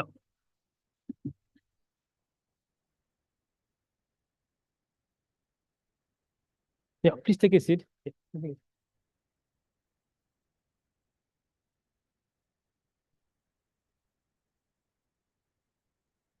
I'll just very quickly mention that we have funded, the HEC has funded several projects that has demonstrated impact. And these are just some of them. And I will first start with a project done by Professor Baoloximo, funded to the tune of 5 million rupees from 2018 to 2021 on the focus area health and welfare. And unfortunately, she's not here today, but there is a video session. We're going to show that on video, just a few minutes. The next project is on the Associate Professor Sarnam on engineering, funded to the tune of 261,500 rupees. Duration 3 years, 21 to 23, 2 years. And the two other projects are from Dr. Associate Professor Ramgoolam on STEM, funded to the tune of 2.3 million rupees from 2021 to 2024. And the last project is from Associate Professor, Associate Professor, just mix it. And the engineering one was from Associate Professor Sarnam, 261,500. And then Yatin, Professor Yatin, 2.3 million rupees for the project on STEM, photovoltaic. And then we have the project by Associate Professor Mulai, which was funded by HEC at the tune of about 2 million for the project on preservation of commercialization of locally grown fruits to extend their shelf life. So without any further delay, I will pass on to first, we have a video session. So I will request the technical person to play the video for the first project funded by HEC from the CBBR for Professor Bao-Loximo. It's a long title. I've just mentioned very quickly. It's on nanofertilizers and nanostimulants for plants promoting One Health. Thank you. Can you just play the video? Yeah.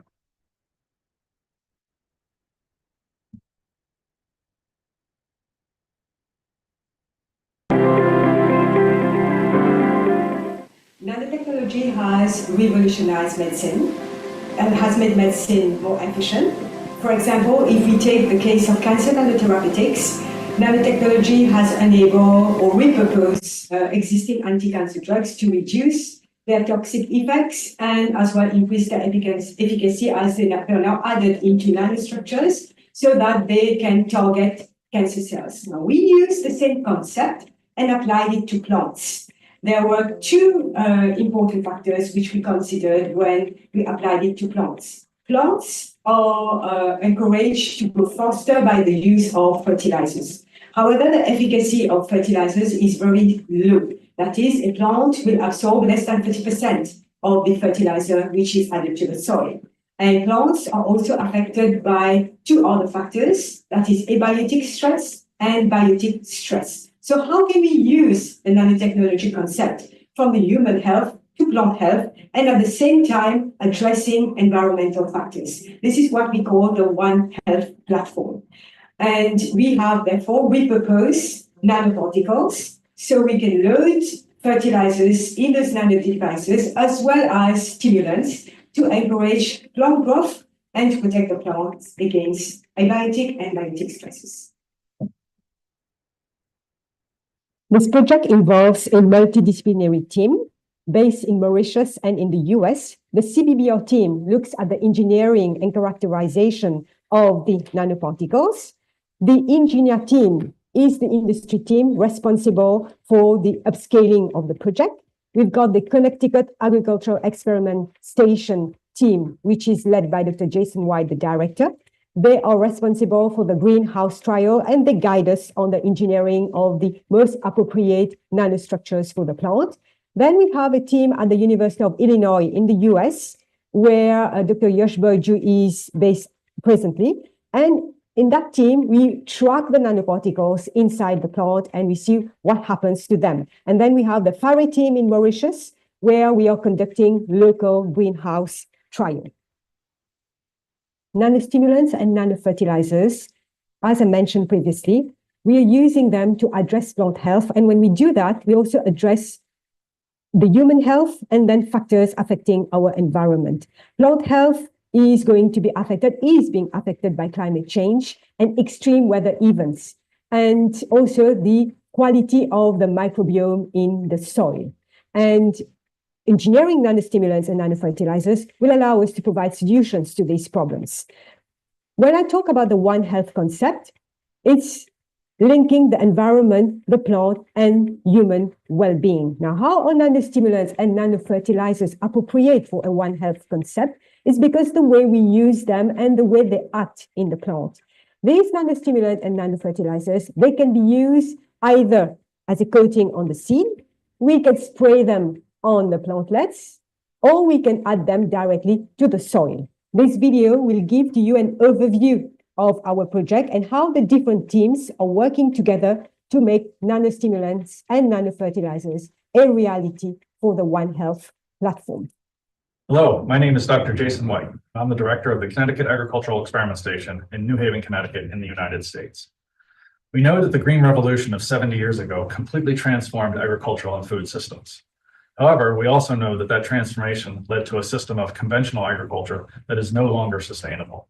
In a collaborative partnership with our group here in the United States and colleagues at the University of Mauritius, we've been developing novel nanoscale micronutrient fertilizers to increase crop growth, both under healthy conditions as well as under diseased conditions and subject to a range of environmental stressors, in other words, climate resilience. In this highly collaborative partnership, our colleagues in Mauritius are synthesizing novel nanoscale micronutrient fertilizers that differ in terms of size, composition, morphology, dissolution profile, and bioavailability. Our colleagues then characterize these materials by a range of highly advanced analytical techniques, and then ship these materials to us in the United States for evaluation in laboratory and greenhouse studies with a range of crops under a range of stress conditions. At the University of Illinois Urbana-Champaign, we used the Zeiss Versa 630 X-ray tomography system, similar to a hospital CT scanner, but with much higher resolution, to study how eco-friendly nanoparticles move through tomato plants.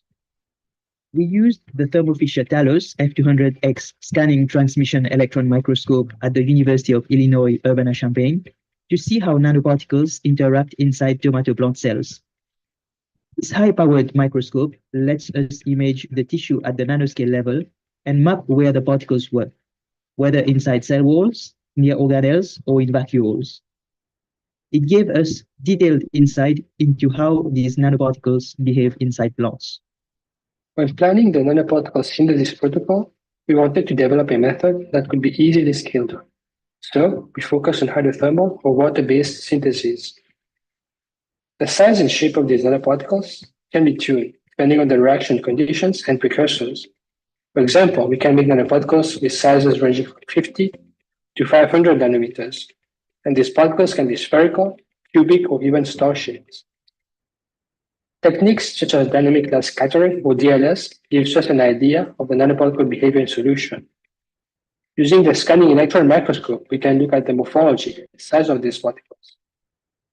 Knowing their elemental composition is also important. For this, we have an energy dispersive X-ray spectroscopy, or EDX detector, connected to our SEM. So far, we have done greenhouse trials on tomatoes and potatoes with a variety of nanoparticles using application methods such as foliar spray, dipping, and solar man-made. The results are promising, but further work is needed. Nous cultivons une bactérie là au laboratoire et quand nous venons ici, on sait nous mettre la bactérie ensemble avec les nanoparticules sur la plante et afin qu'ils nous capables de gagner contrôle sur la maladie. Et choisir, sélecter une particule, nanoparticule qui peut donner un meilleur résultat. Before moving on to pot or field trials, the synthesized nanoparticles are tested in vitro using plant tissue culture. This allows us to assess their effect on plant growth and development in a controlled environment, ensuring safety and effectiveness before real-world application.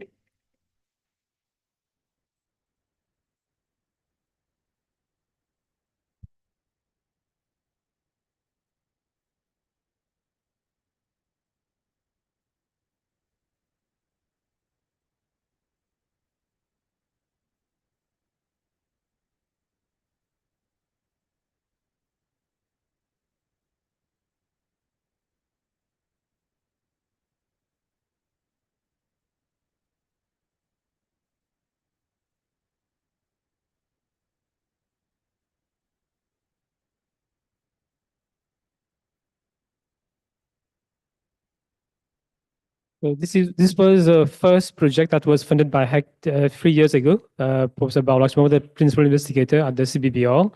And this project, the CBBR, as mentioned earlier by the commissioner, it started by seed money from the X-Tech of 5 million rupees. And today, thanks to all that money, the CBBR has come up to this project and where it stands now. Our next speaker will be Associate Professor Sernam. And I will leave him to the floor to him to tell us about a little about the project that funded by HEC and which has been impact to industry. Thank you, Dr. Mogawa. Good morning, everyone. So my project was on the development of composites from waste PET and coconut fibers. So as the title suggests, right? So it was the project itself was based on the development of composites from waste PET, that is waste plastic bottles. And we used coconut fibers as reinforcement in the composite. The methodology that we used was a very simple one.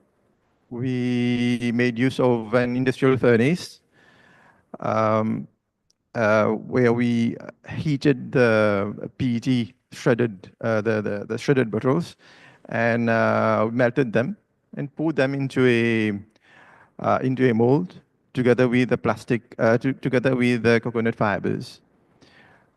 The actual procedure is a bit more complex. In fact, it took us several years to develop and optimize it. But then the procedure is quite simple and I think easy to use for an SME, for example. And we tested the composites. We found that they can be very easily used for many applications, which is known as non-load bearing applications. So where we can replace, for example, concrete, which is a material which is quite detrimental to the environment. And here I would like to thank HEC for giving us the opportunity to develop our skills in that field and to increase our knowledge. And this has enabled us to collaborate with industry. In fact, we have at present one company with which we are collaborating and trying to develop a material which is quite similar to what we have developed during that project. This is a bit what we have done. So this is the end of the presentation for my part.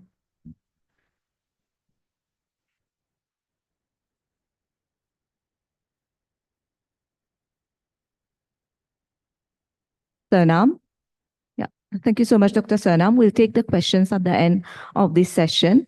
So, ladies and gentlemen, we've heard Professor Mui talking this morning about research for impact.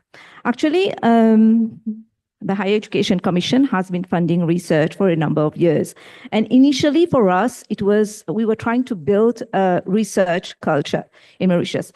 But then after a few years, around 2021, we thought we should go for not just trying to build this research culture, but go ahead, bring in the concept of research for impact. That is research that goes beyond academia, that is touching really the society. And we are looking at different aspects here, either the health issue, health, environment, societal issues, or even the economic. So, ladies and gentlemen, let us hear from another speaker who is going to tell us about another important aspect. It's about the renewable energy landscape in Mauritius. And as we know, Mauritius aims to increase the share of renewable energy in its electricity mix to 60% by 2030. And we have here Dr. Ramgoolam, who is going to talk about solar energy system in Mauritius, a little bit about his project. And this project has been funded by the Commission to the tune of 2.3 million rupees. So, Dr. Ramgoolam, we'll hand over to you. Thank you. Thank you, Dr. Dabari. Can we have the one slide, please? Thank you. The project risk management framework for improving solar photovoltaic system bankability in Mauritius was funded by the Higher Education Commission back in 2021. And for the project to be successful, obviously we need to have a team of dedicated people. And I had the privilege of having in my team an expert in energy economics, an expert in risk management, a dedicated PhD student, and an expert in software development and web development, who is Sandy. Why we need this project? In fact, everybody knows that the government of Mauritius is working towards 60% renewable energy, and much focus is on renewable energy. And the photovoltaic technology, in fact, are the pistol for the energy transition. However, despite that, we are having progress in installation of PV projects in Mauritius. We are going to have, in fact, in the next 5 years, more than 20 billion rupees of investment in PV projects. The biggest concern for all developers, biggest concern for investors is the bankability. Now, what is bankability? It is acceptance of the project. Acceptance of the project requires the technical reliability of the project and the financial viability. The financial viability, technical reliability all depends on the performance indicators, key performance indicators. Performance indicators for financial viability are influenced by the performance indicators of the technical reliability of the project. And all the performance indicators for technical reliability depends on a number of risks which are present in all phases of the photovoltaic value chain. Now, what are the phases? It starts with the development phase, the design phase, import, construction, the installation, testing, commissioning phase, the operation and maintenance, and finally the decommissioning. For us to be able to identify the risks which are present in all the phases, we had to start with the meeting with all stakeholders, starting with stakeholder engagement. So we had to identify all stakeholders who have an interest in all the phases of the photovoltaic value chain, which included the Ministry of Energy, the Central Electricity Board, all the installers, project developers, independent power producers, financial institutions, which are the banking institutions, and insurance companies. And what we did, we started the engagement to collect data which were in terms of the legal aspects, the grid codes, the schemes which are being developed by the Central Electricity Board, data on projects which are already on, and data in terms of the risk which all the stakeholders are having over the lifetime of the project. All these data were first used for analyzing the interests of the stakeholders. So what we did, we applied a computational technique, which is the social network analysis, to understand who has an interest and who has the power to influence the bankability of the PV projects in Mauritius. And we understood how the interactions work between the different stakeholders. And this information was critical for formulating the policy that could facilitate the development of projects in Mauritius. And then we move on to developing a technical model, which was used to assess the impact of risk on the technical performance indicators of PV projects. And the results of these was fed into an online financial modeling tool, which was based on the different schemes that were developed by the Central Electricity Board to understand the impact of risk on initially the technical performance indicators of the PV projects, and then the financial indicators. Now, what are the financial indicators? They are in simple terms. They can be the payback period, the interest, the IRR, the weighted or average capital, the payback period mentioned, and the cost of electricity of projects. And while we did the sensitivity analysis of all the risk in the different projects, we could come up with solutions on how to mitigate the risk, on how to improve the project. And finally, we came up with the bankability guidelines. We came up with 2 documents that were developed based on all the research that we did. And one set of document was for the small scale and medium scale PV projects in Mauritius, and the second one was for the large scale PV projects in Mauritius. And all these documents were first validated by all the stakeholders that I mentioned earlier, and then they were distributed to all stakeholders. And using these guidelines, all the stakeholders can improve the bankability, improve acceptance of PV projects, and make sure that all PV projects which are going to be built henceforth are going to be operational and going to operate at the most reliable and optimum way. Well, that's the whole project, and it is one of our many projects that we have. And just like, in fact, in 2017, we had another project, and the results of that project was the basis for the formulation of the renewable energy roadmap that the Ministry of Energy had developed in 2019. And we firmly believe, our team firmly believes, that the results of this project will be used for formulation of new strategies, new policies at the level of the Ministry of Energy. I would like to take this opportunity to thank not only the Higher Education Commission for believing in us and funding this project, but also all stakeholders who have engaged with us over this project, and also the University of Mauritius for believing in us and funding the project. Thank you.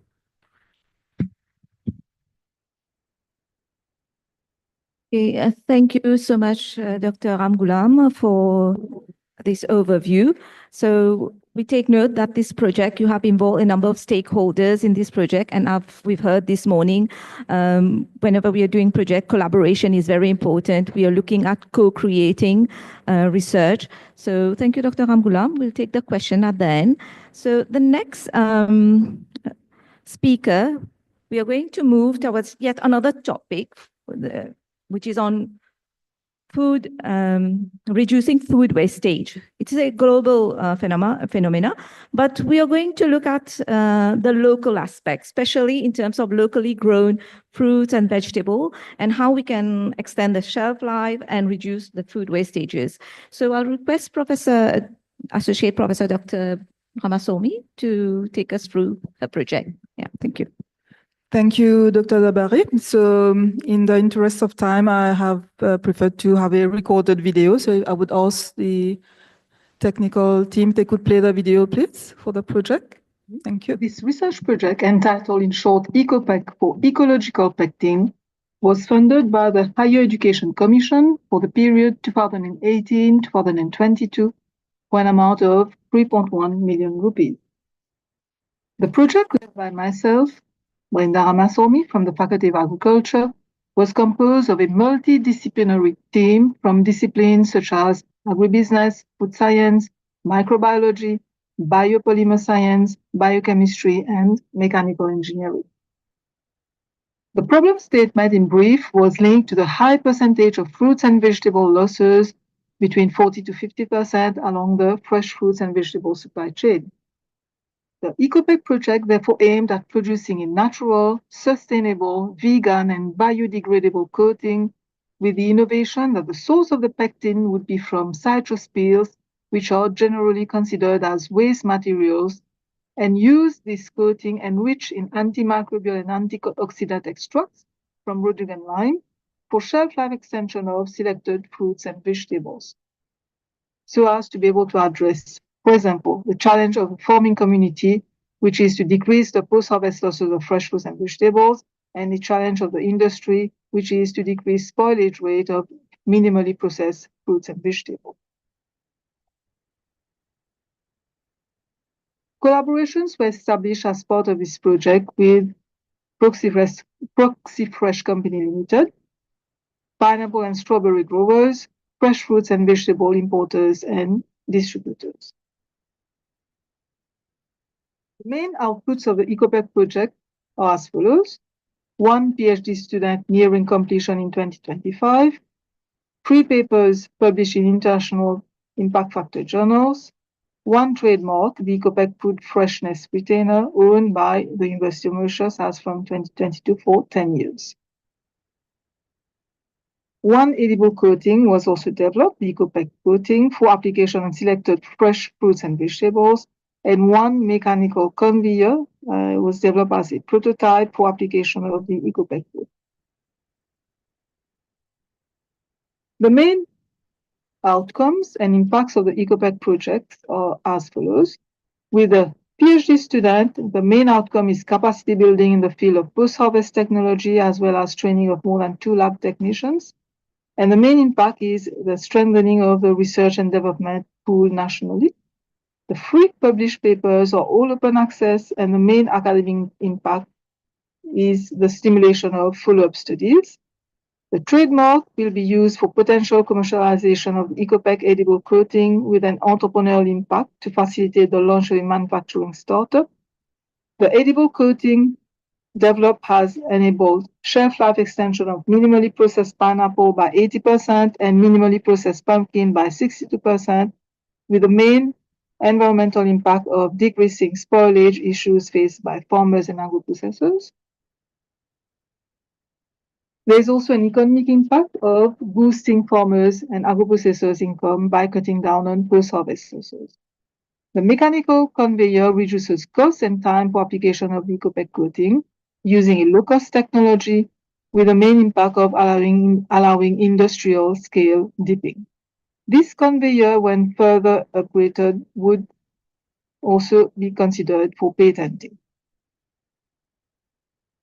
The EcoPack project does not end here. We have obtained additional funding from the Higher Education Commission, 500,000 rupees, for an in-situ application of the EcoPack coating on Rhododendron limes using the mechanical conveyor with the main aim of decreasing the post-harvest losses of Rhododendron limes exported to Mauritius. The project team again acknowledges the support and funding of the Higher Education Commission for the successful completion of the EcoPack Phase 1 project and the follow-up Phase 2 project. The collaboration of different stakeholders for the data collection process is also acknowledged. We thank you for your attention.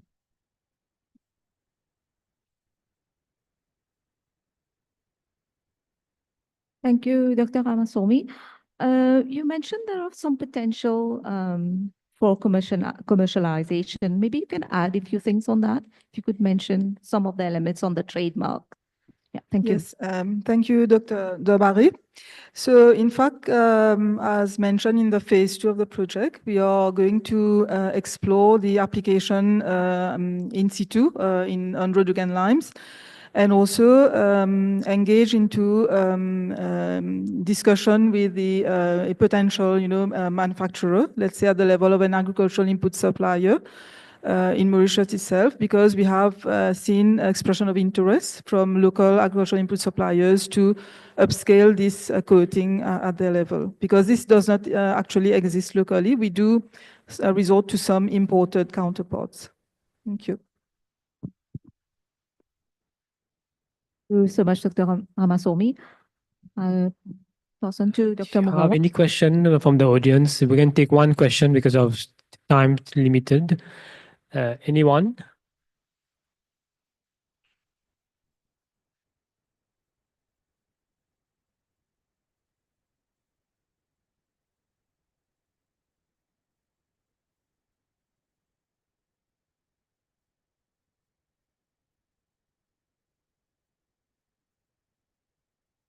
Thank you for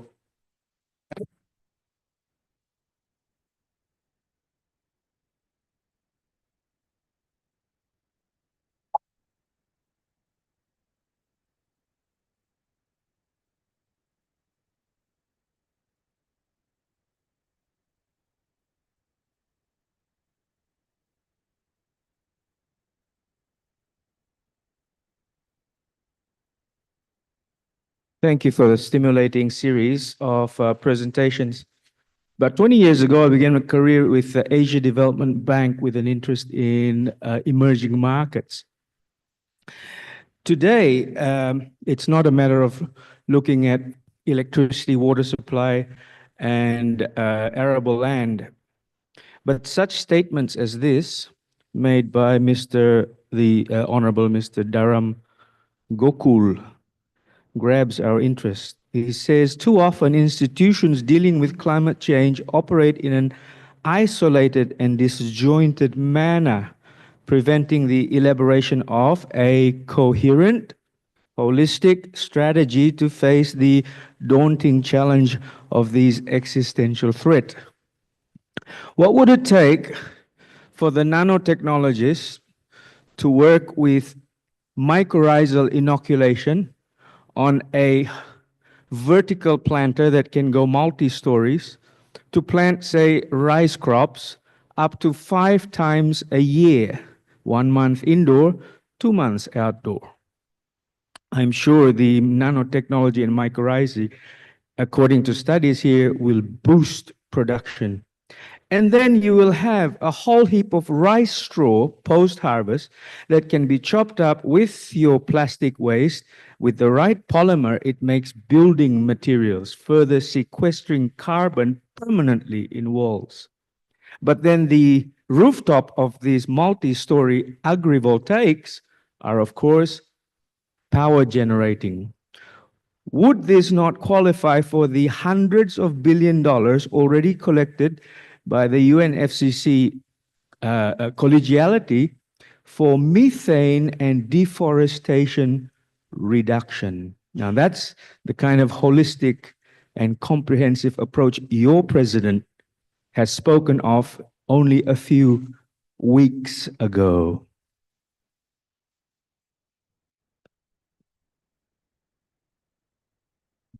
Yeah. Thank you. So- Thank you very much. Intervene on that one. Yeah. Thank you very much for this comment. I think this is what we want to encourage is like a more holistic approach where there can be collaboration between different groups. Actually, researchers, we tend to do like one is doing in climate change, one is environment, one waste management, etc. And I can see some of my colleagues from the university here who are working on a national research strategy for the country. So that could be something that we would need to really, I would say, incentivize and show that the future is more about building teams to address certain global issues. I think you have to wrap up the MIBLs. Our session here. So let's give a big hand of applause to all our researchers for this session. And thank you very much, all of you. You can join, you can go back to your seat. Now the next session will be a roundtable discussion, integrating industry needs with academic research, focus on aligning research agendas with market demands. So I'll request Mr. Raj Makun. Can you please? And all the panelists, Mr. Hansi Mundil, Dr. Sanchita Mukherjee, Dr. Manish Patiraj, Dr. Veda Sanasi, to please come up on stage here. Thank you.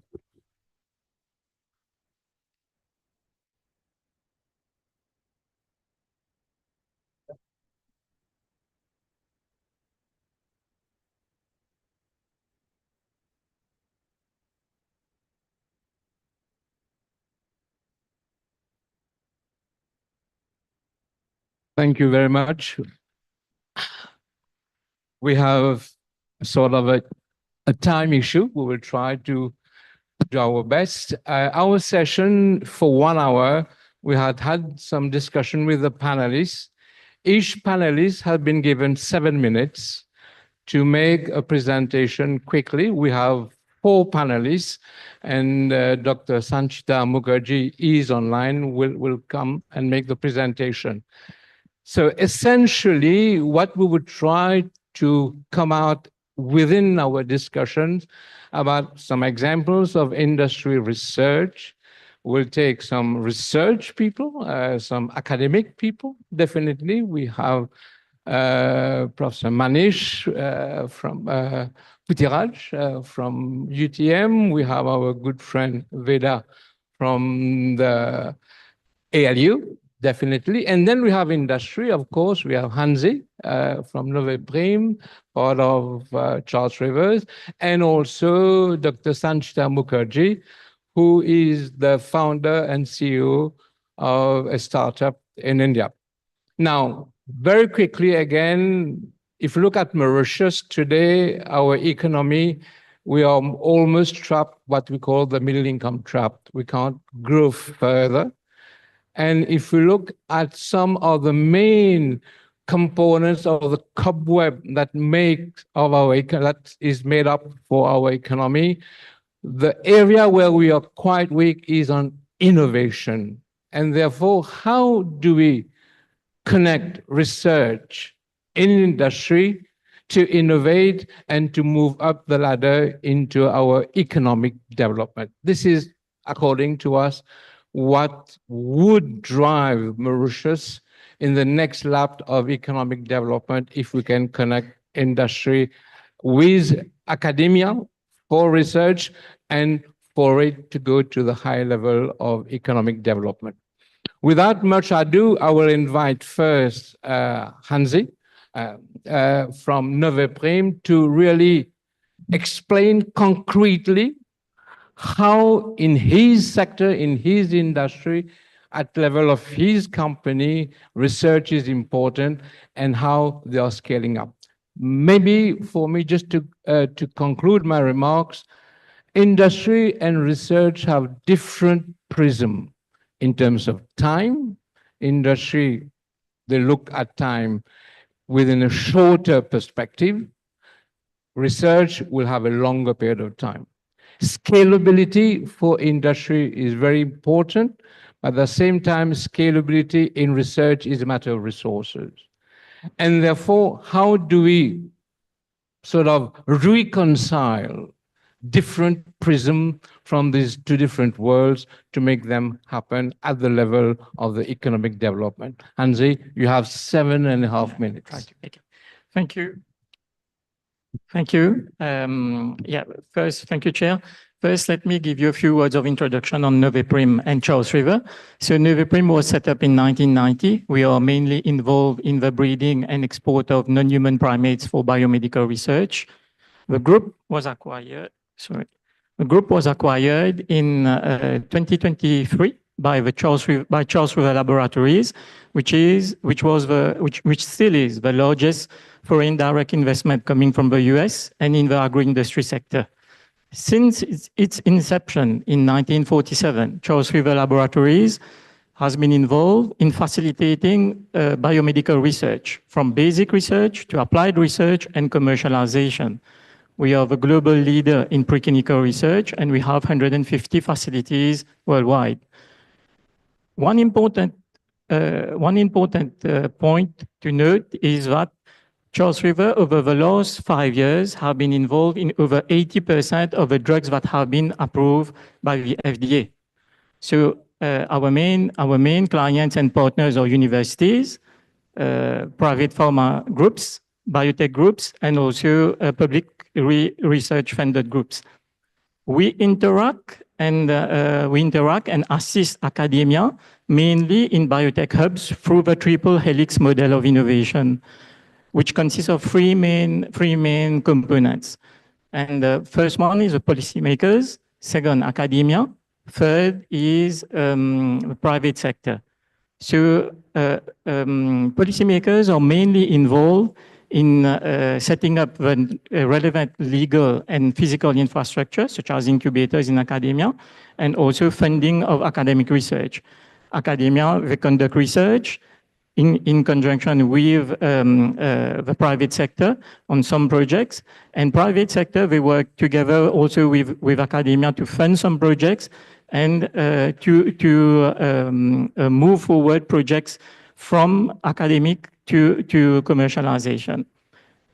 We operate in such a manner in the main biotech hubs in the world. We are based in Boston. We also have facilities in San Diego, and we have also facilities in Europe. So it is under this triple helix model of innovation that we tend to operate.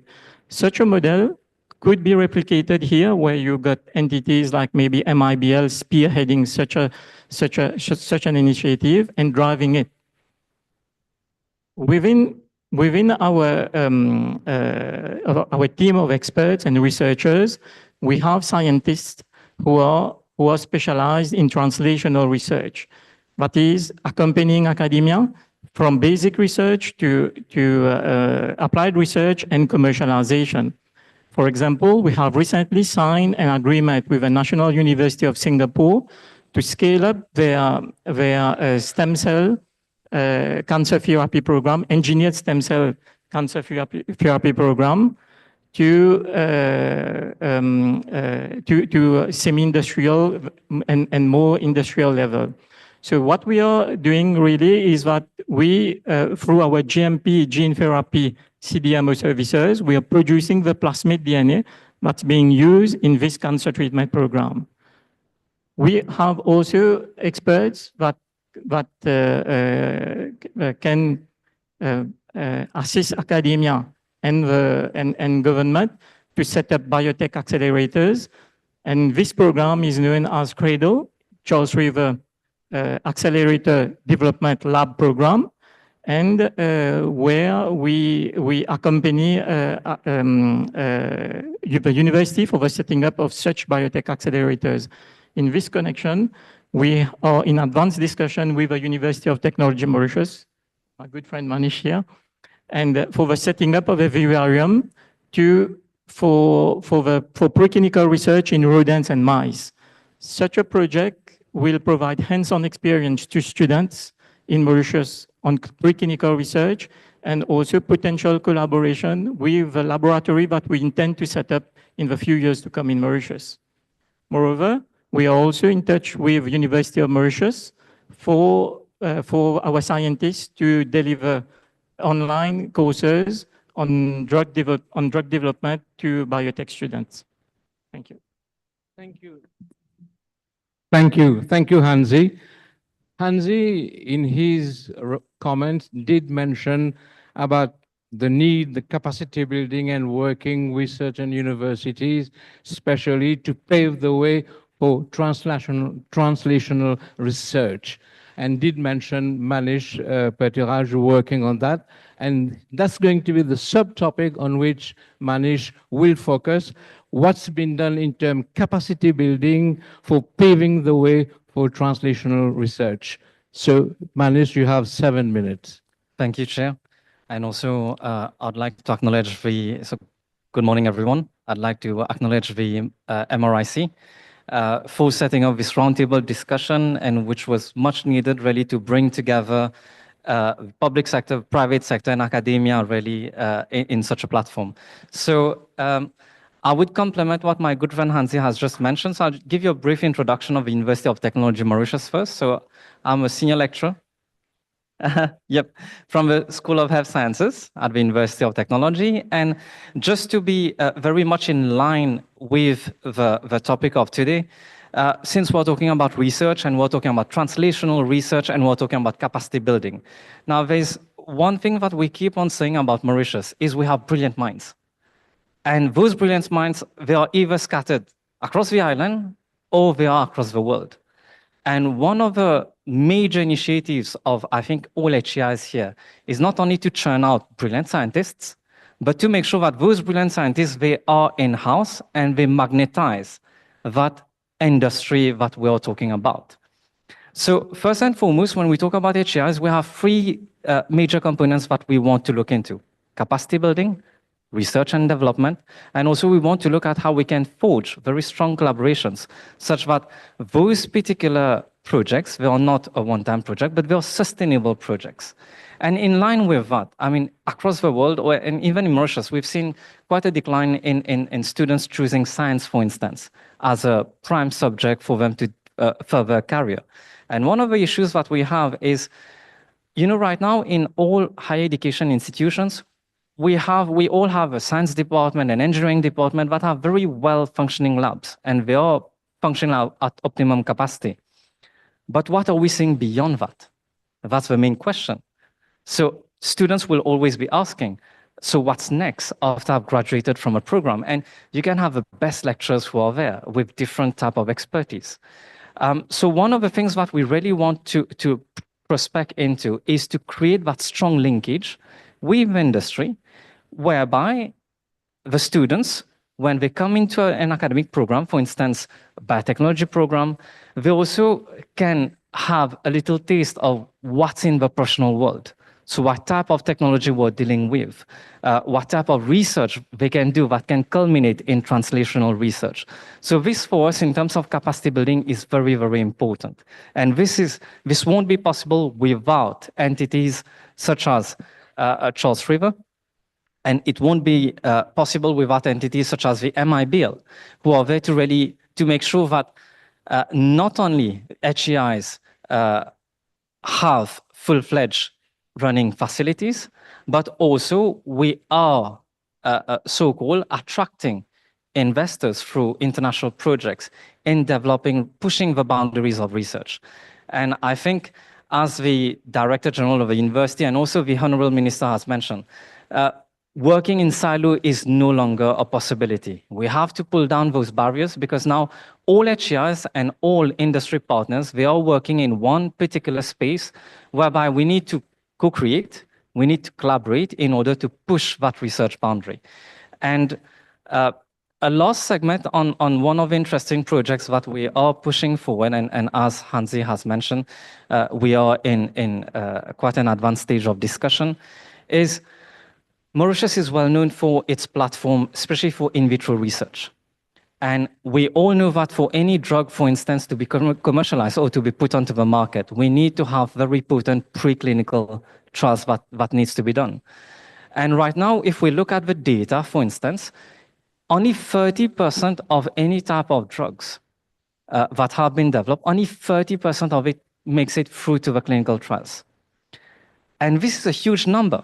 We had a former FDA member who intervened at one of the panels that we've hosted on Tuesday, Dr. Callahan. And he mentioned that, in preclinical trials, they are spending almost 9 billion USD. And it's a huge, huge wallet that's parked into the preclinical trials. And this is not only for in vitro studies. Right now, we have the Holy Grail that's in preclinical trials. We have in silico, in vitro, and in vivo. And all the three of them, they work in unison. They complement each other. Because where one is limited, the other one caters for broader output and deliverables in terms of whatever you're testing. So true, when we talk about in vitro research, we have a number of substitutes that are there. We have, for instance, novel models that have been created that tend to substitute to a certain extent for in vivo research. But it does not create all the dimensions, all the constellations that we would see in vivo models. So right now, we are at a boiling point where we have to push forward for in vivo research. And that can start with rodent studies, and that can start with studies in fish. And these are small animal models, as we refer to them. And those in vivo models, they're very practical. And if we look at, for instance, some people might ask, why do we want to choose a fish? Why do we want to choose a rodent, a mouse? It has nothing to do with humans. But you would be surprised to see that, a fish brain, it shares 70% homology with a human brain. A rodent brain shares over 90% homology with a human brain. And that too in disease models, those numbers exceed 80% homology. So these are already very good platforms that we can use. And lastly, just to tie up that whole discussion, we already know that Mauritius has a rich flora and fauna. And right now we have a lot of different groups and institutions that are working, for instance, on nutraceuticals or phytochemicals. So this would be a good platform for us to push further that boundary in terms of tying up both ends of the preclinical research, both in vitro and in vivo. Thank you, Chair. Anish, thank you very much. It's clear that industry, the example of Charles Rivers and Hansi, been well structured, can really work with institutions like UTM, building capacity and doing research. But very often, we can start also from a young company, from a new company, from a startup, and how it happens. So we have, in fact, Dr. Sanchita Mukherjee, who is the founder and COO of a startup, to share that perspective of a startup tying up in research and moving forward. Dr. Sanchita Mukherjee will be online. I take it that she is ready to talk from my side. Yes. She's there. Okay, Sanchita, you have the floor.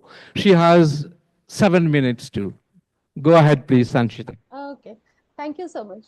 Hello, everyone. I am Sanchita. We are founders of Indian startup in industrial biotechnology sector. And thank you so much for letting me part of this important program at National Research Week. I take this opportunity to give an overview of our startup's innovation first. So we have patented technology for waste organics to bioplastic production, along with integration to green products like bio-CNG and biocompost production. Our technology can be retrofitted to any effluent treatment plant, any organic waste source can be utilized. The technology is designed to utilize waste completely, and hence it is a net zero technology. It is a green initiative which can be utilized by manufacturers and government bodies to save environment in multiple ways. Our initial industrial pilot for technology demonstration of agro waste to biodegradable plastic was funded by Government of India BIRAC and received Best Startup Award in Industrial Biotechnology in 2024 by Government of India. Currently, I will just elaborate some current projects that we are doing. That currently we are executing 3 bio-CNG projects from Napier grass, and in pipeline is 2 bio-CNG projects with sugar plant, press mud and vinasse wastewater, 1 bio-CNG project from municipal organic waste. We have received letter of intent from gas supply company, and we are looking forward for expanding our technology globally. Now, coming to today's discussion topic, it is very important to have a vision of implementing the technology that has been essentially developed in academia. So I take our case as a case study here, and I'll just explain. Taking our example, this technology has been developed in a national laboratory during PhD work and then patented. That time it was a lab scale pilot only. After that, there are several scale-up process involved, like it needed 1 industrial pilot and then a full-scale pilot. For each step, the technology needed adaptation to the scale in terms of engineering, process, as well as output.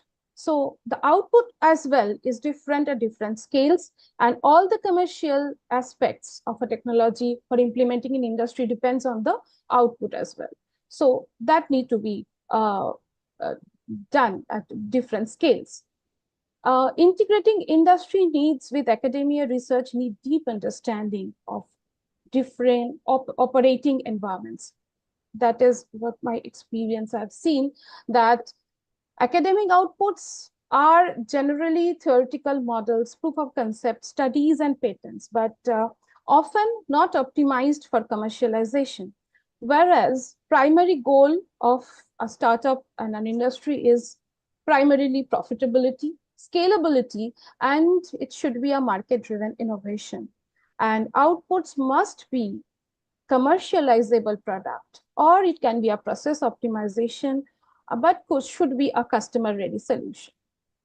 So in my experience, the timeline in academia is the main bottleneck for industry implementation, along with high-risk initial funding needed for trials, etc.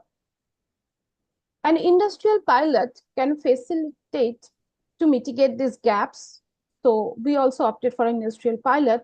And here comes the need of initial government funding, as early stage research may lack industrial interest. So that is what the struggle of innovation in startup starts. So initial early stage funding for the initial trials or initial scale up is very important. And for our case, for us, BIRAC, an initiative of Government of India, is the body which helped us with initial mentoring, funding, and reaching out to stakeholders.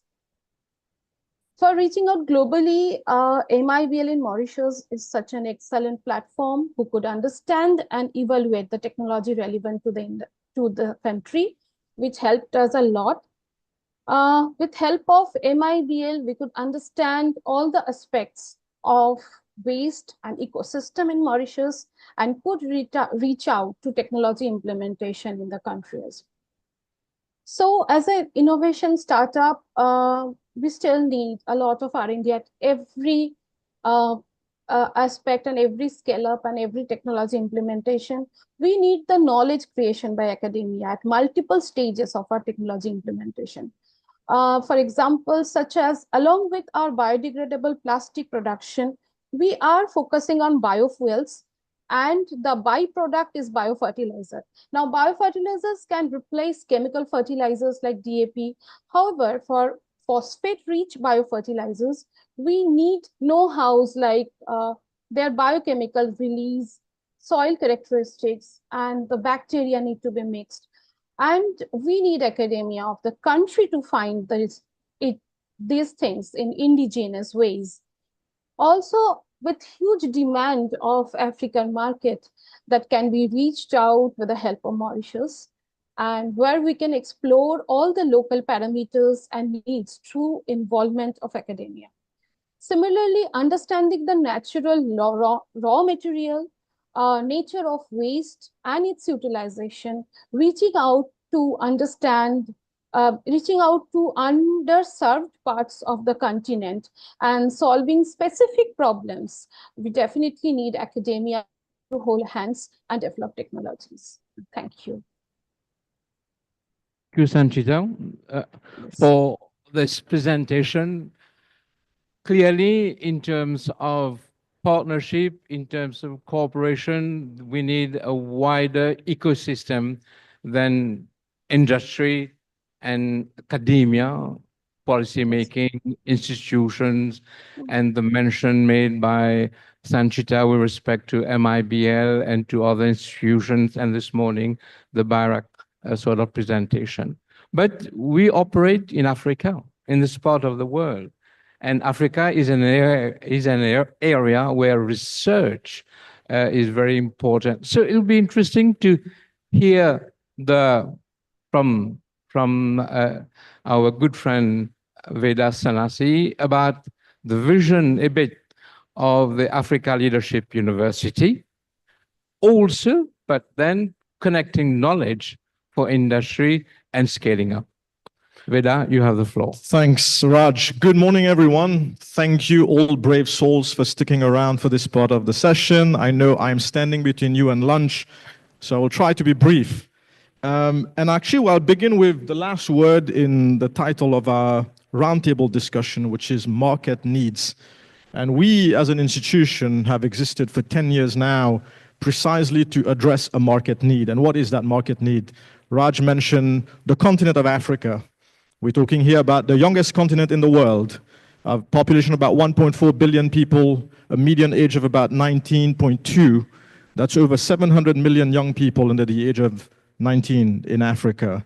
And yet, as we sit here and we're talking about a knowledge hub, an aspiration for the country, only 9% of young Africans who are eligible to be in higher education are currently in higher education.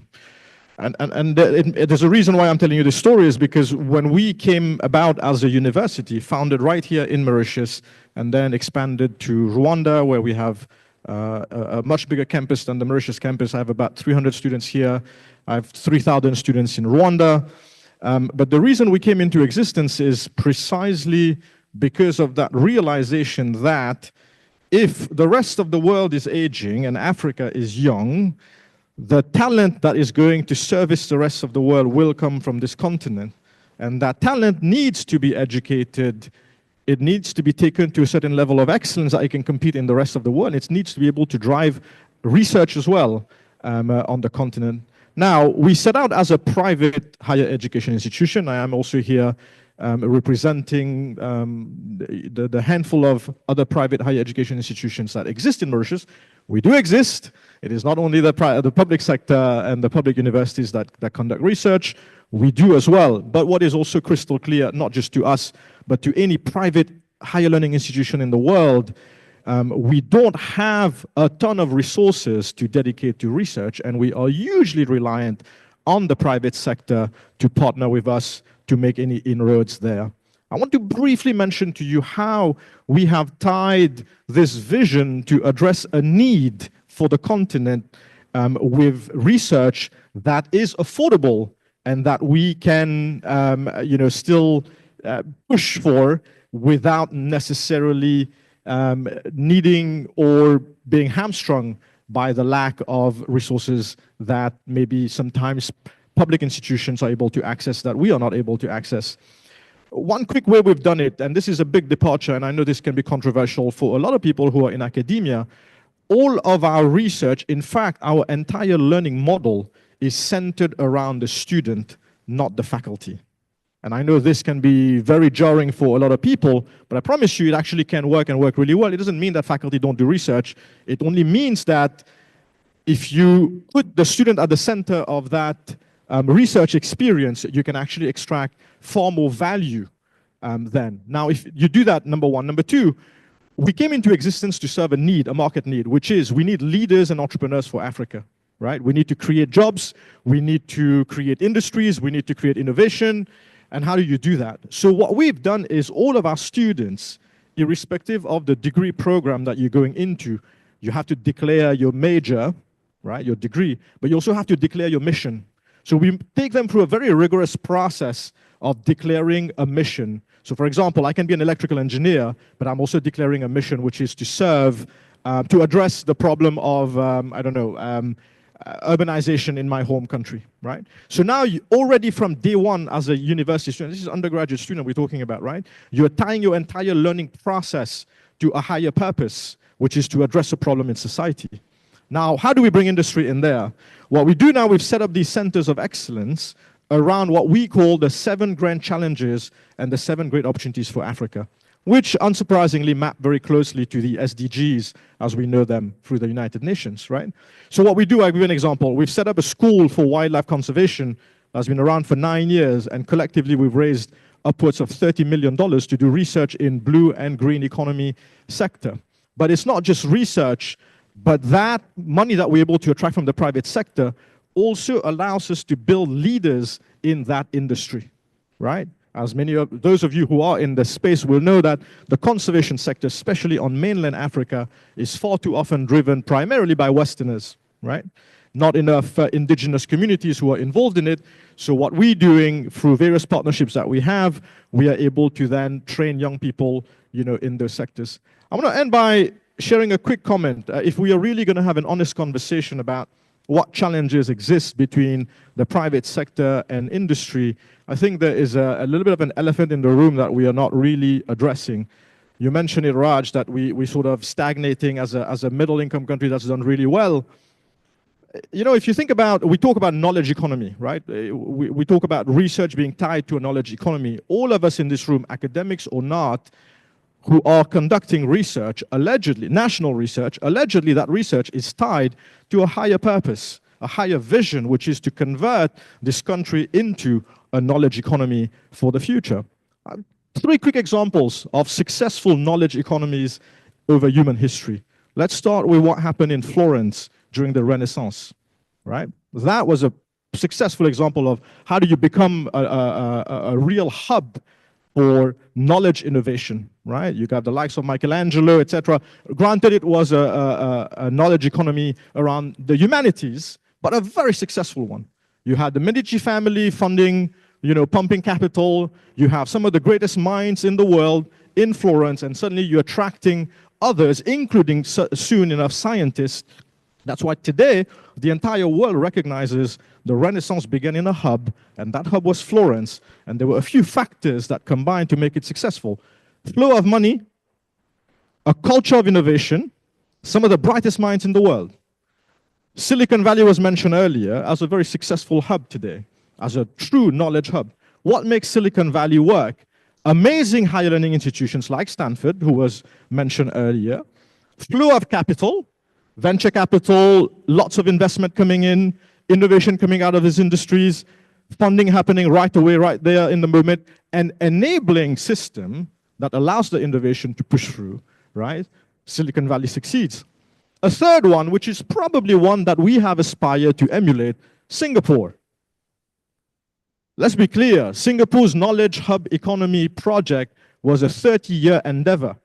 Move from manufacturing, right, to tech, to services, to later on tech innovation, etc.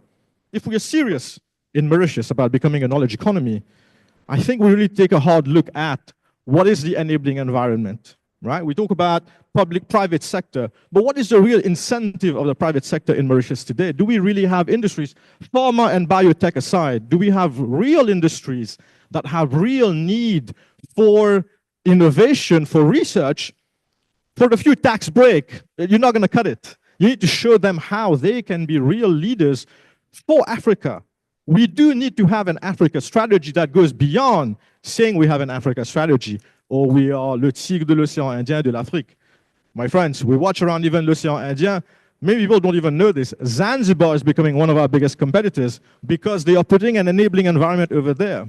We have to ask ourselves, if Mauritius ranks so high in its performance, economic performance for so long, consistently, why is it some of the big techs in the world, Microsoft, Google, Apple, have all set base in Nigeria, very unstable currency, fairly unstable politics, in Kenya, maybe better, right? In South Africa, but never in Mauritius. Now you might argue, but Veda, because we don't have the size, we're too small.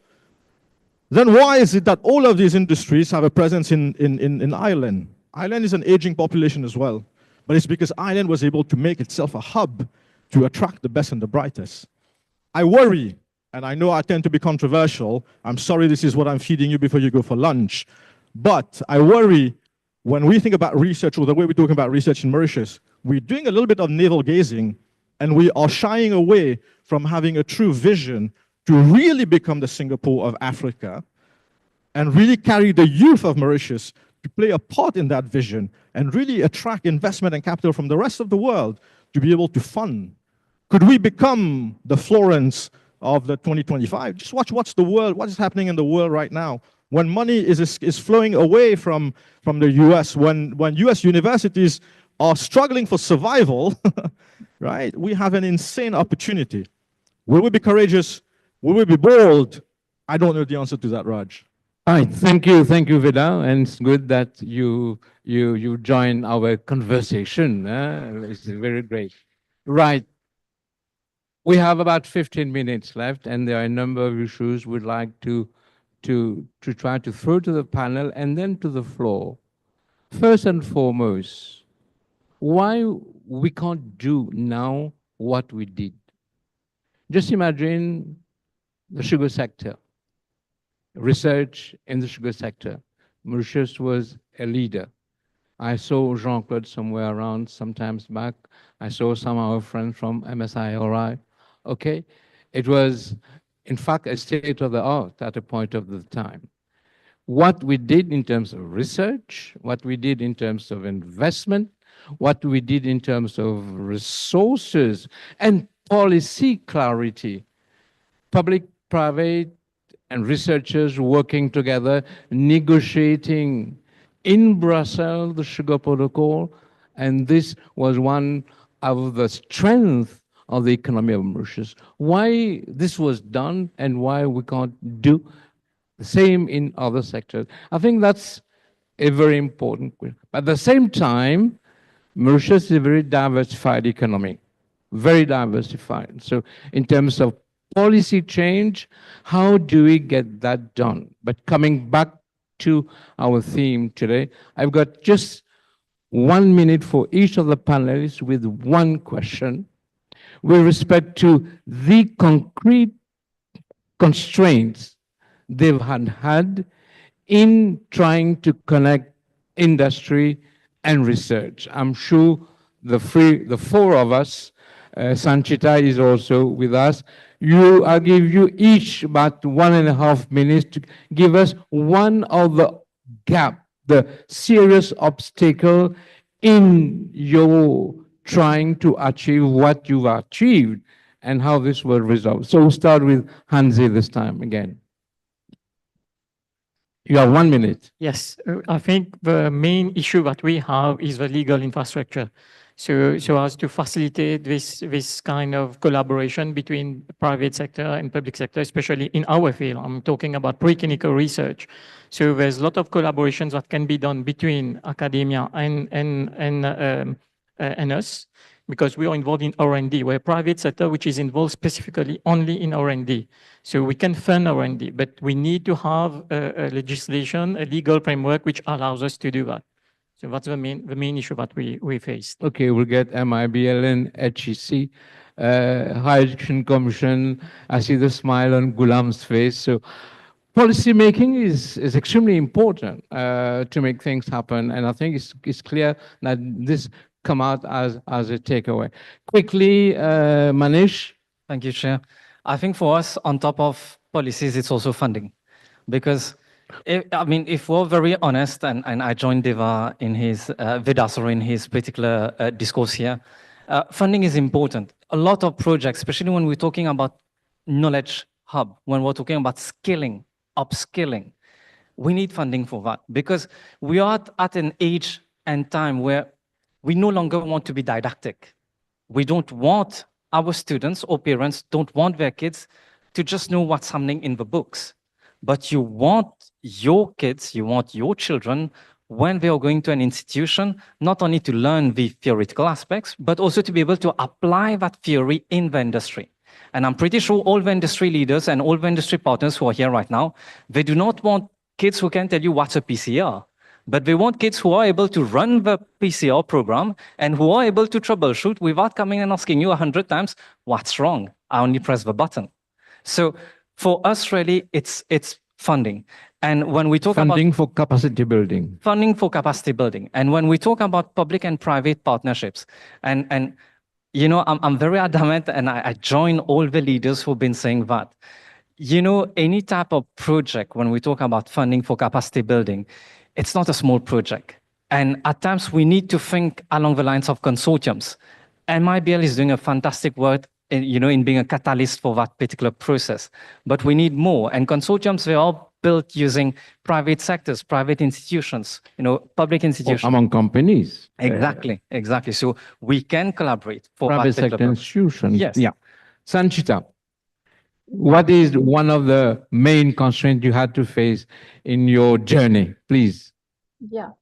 So it's the same as the previous speaker. It's a funding mainly. So there are two aspects of funding. Like once the technology is scaling up, so it's a laboratory scale has been done. So now it's scaling up to the next cell. So that is high risk investment for anybody to invest, like from the angel investors or VCs or private investment. It's a very high risk, and they don't really come into the play once the revenue is not there.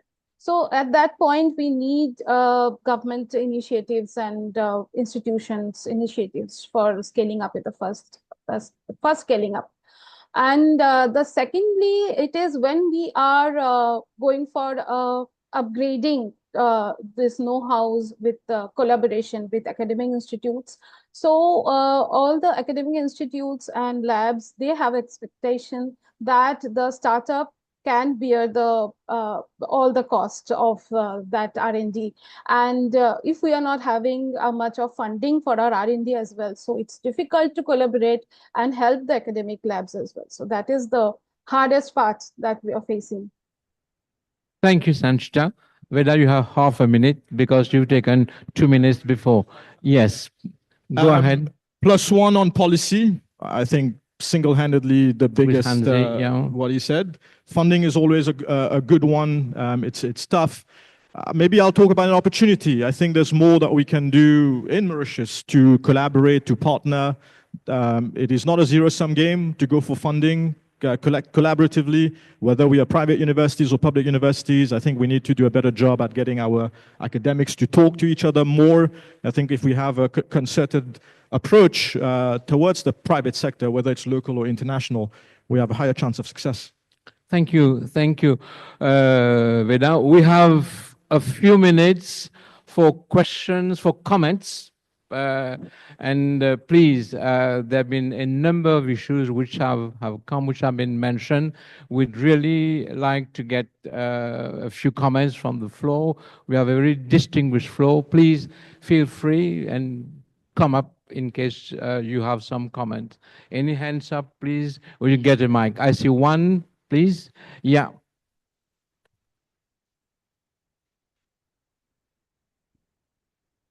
Tamaush, what micro? Yeah, please go ahead. Yeah. Thank you. Congratulations to the chair and all the panelists. We had a very good, fruitful panel discussion indeed. Now, I'm Dr. Chaman. I'm the head of Center for Research at Mahatma Gandhi Institute. Now, my question is, following the brief discussion that I had with some friends in the studies, how does the graduate recruits, the new graduate recruits, their social, cultural behavior? Because at the universities, at the institutions, while they pursue their study, there's a totally different culture, social setting. And then when they enter the industry, are the new recruits, it totally changes. Now, have there any research been done in that perspective? Or where does the hiccup or do they face lots of difficulties? Because in a linguistic sometime, nowadays I'm even told that they get difficulties in even expressing themselves orally, even in written, their social behavior, cultural behavior, how they behave with their subordinates, how they relate to superiors, among their peers. So is there an issue? Because the answers to the issues are quite important for us at the tertiary institutions, so as to readdress our curriculum and to see where the shoe pinches. Please. Yeah, anyone would like to have a go at it? Have there been some research in understanding the socioeconomic sort of profile of those entering university, and how is that behavior when they leave in terms of connecting with the world of work? Anyone, members of the panel, or we have a list of a number of very respected personalities in the floor would like to have a go at that issue? Is this something that we have done some work? MRIC, HEC has funded some of your projects with respect to that. Anyone would like to have a go? My sense is that I don't see any hands up in trying to give you a reply. So it is an issue. So quickly, I don't know about research in Mauritius, but there is research that's ongoing outside of Mauritius, but it's a tough one, just because societal norms are changing so rapidly and technology influence is, changing day after day. ChatGPT was not a thing 2 years ago. Social media was 5 years ago. Now it's ChatGPT and social media and everything else that comes with it. So it's tough to conclude on that. But I will say this, I do think that institutions who are already thinking about and have incorporated in their curricula, how do you think it's less, maybe I misheard your question, but if I respond directly to it, it sounds like we are talking about there's some bad behaviors, we need to sort of like, fix them. But I'm more interested in what are the future behaviors that are required by understanding what is the world that is evolving, how are young people going to be interacting and interfacing with that world? In a world where you are overwhelmed with information and by information, how do you get people to learn how to focus? How do you get people to learn how to identify problems and be problem solvers, to be critical thinkers in a world where the algorithms tend to make you become more isolated and polarized in your thinking, right? For me, these are bigger dilemmas that we need to try to address today. Thank you, Veda. Definitely is something that must be looked at.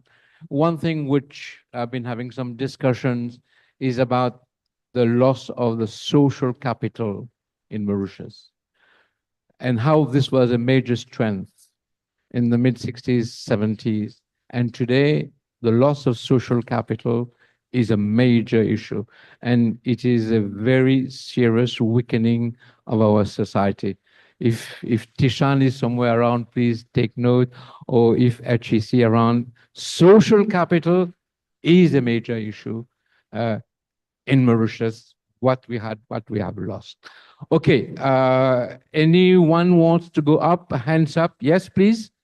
I'll get you a mic. You come up. Someone can give you. Yeah, we have a time issue, but please. Good afternoon. Very quickly, challenge. Yeah. So I'm Dr. Devi from Department of Philosophy, Mahatma Gandhi Institute. My question may be out of context. If we look at the way research is going, it is essentially anthropocentric, that is centered around man and society. So my question is, and this anthropocentric research is not much aligned with sustainability and resilience of our planet. And to what extent, I was thinking, is it possible to bring innovation in research through re-examination of the ethical standards and norms and practices that we apply in our research? Can a review of our philosophical standing vis-a-vis research and innovation be an act of innovation? Thank you. Yeah, clearly, I think you come in, Manish, but I can say very clearly that today we are much below target in terms of the 1% of GDP in terms of research, and therefore there's an ecosystem which is not working, and the review is a must. And definitely now in an economy which had to become an economy of innovation, the much more we have to review that. But Manish, quickly. Yep, thank you, Chair.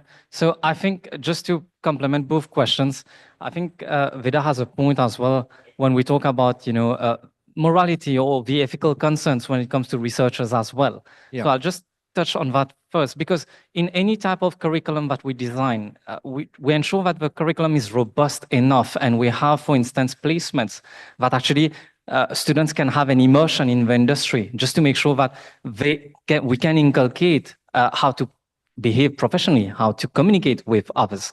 And that's one of the, crucial component as part of any curriculum in any institution. Now, when it comes to, how do we conduct research ethically? What are the moral compasses that we need to have? Now, I can assure you, for instance, in scientific research, whenever we're doing in vivo experimentation, for instance, it's not about taking a bunch of animal models and just using them, and just when we're done, just discarding them. But we follow, for instance, the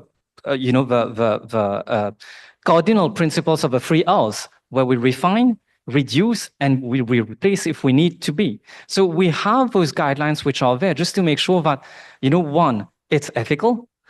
We are talking about humane practices, but in a lot of cases, we do not understand. And a lot of scientists do not understand whether it's social sciences or it's applied, biotechnological sciences. What do we mean by humane practices? So we have to ensure that, whenever you have early career scientists or within your curriculum itself, we are talking about those particular humane practices. You have formal training that guides scientists on how to ensure that, all the researchers that are being performed, they are following the international standards of, being morally and ethically abided to. And the last thing which I really want to mention is, when we talk about sustainability in research, and we have to be very honest about this. Any particular private institution that's going to tie up, any particular industry that's going to tie up to any academic institution for research, they would want to have an outcome. Of course.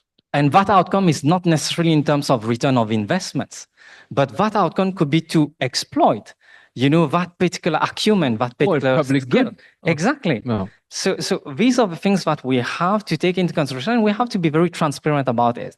Yeah. Who is benefiting in what particular way, and we have to make sure that all of those are done to the highest standards when we talk about ethics, and when we talk about, being very clear about what we want to achieve in that particular sort of partnership. Thank you, Manish. I have time for a last comment. Oh, Tishan is coming. So we have, there are 2 persons. Okay. The first one who had the mic, then I'll come to you, Tishan, if you don't mind. Yeah, please. And we'll conclude with Tishan, which is good. Alizi? Thank you very much. Sorry, Doctor. Ladies first, as we say. So I'm Uma Bongiorno. I'm the founder of a local startup, Keto Angels, in Mauritius. We are specialized in making diabetes-friendly food products. The aim is to kind of reverse the trend of metabolic diseases in Mauritius. I would like to point out that I'm a post-university student here, and I benefited from what used to be the tertiary education scholarship a long time ago now.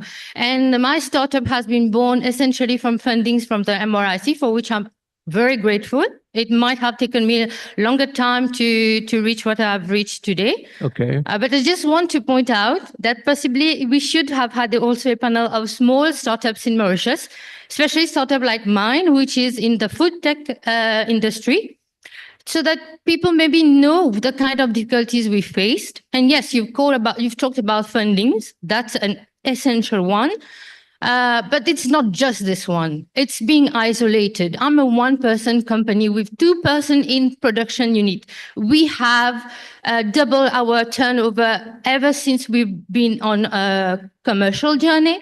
But it's a very difficult journey to find investors to scale up, because I'm a food tech, like this doctor up there, she's in the biotech industry. You understand that behind we have an important need for CapEx. And to find that kind of investment, it's very difficult, especially if you are in Mauritius. Even if you have a solution that can be very helpful for the Mauritian people and answers to all national priorities explained here. Yet we have these major issues, finding equity funding, debt funding, call it any way you want. The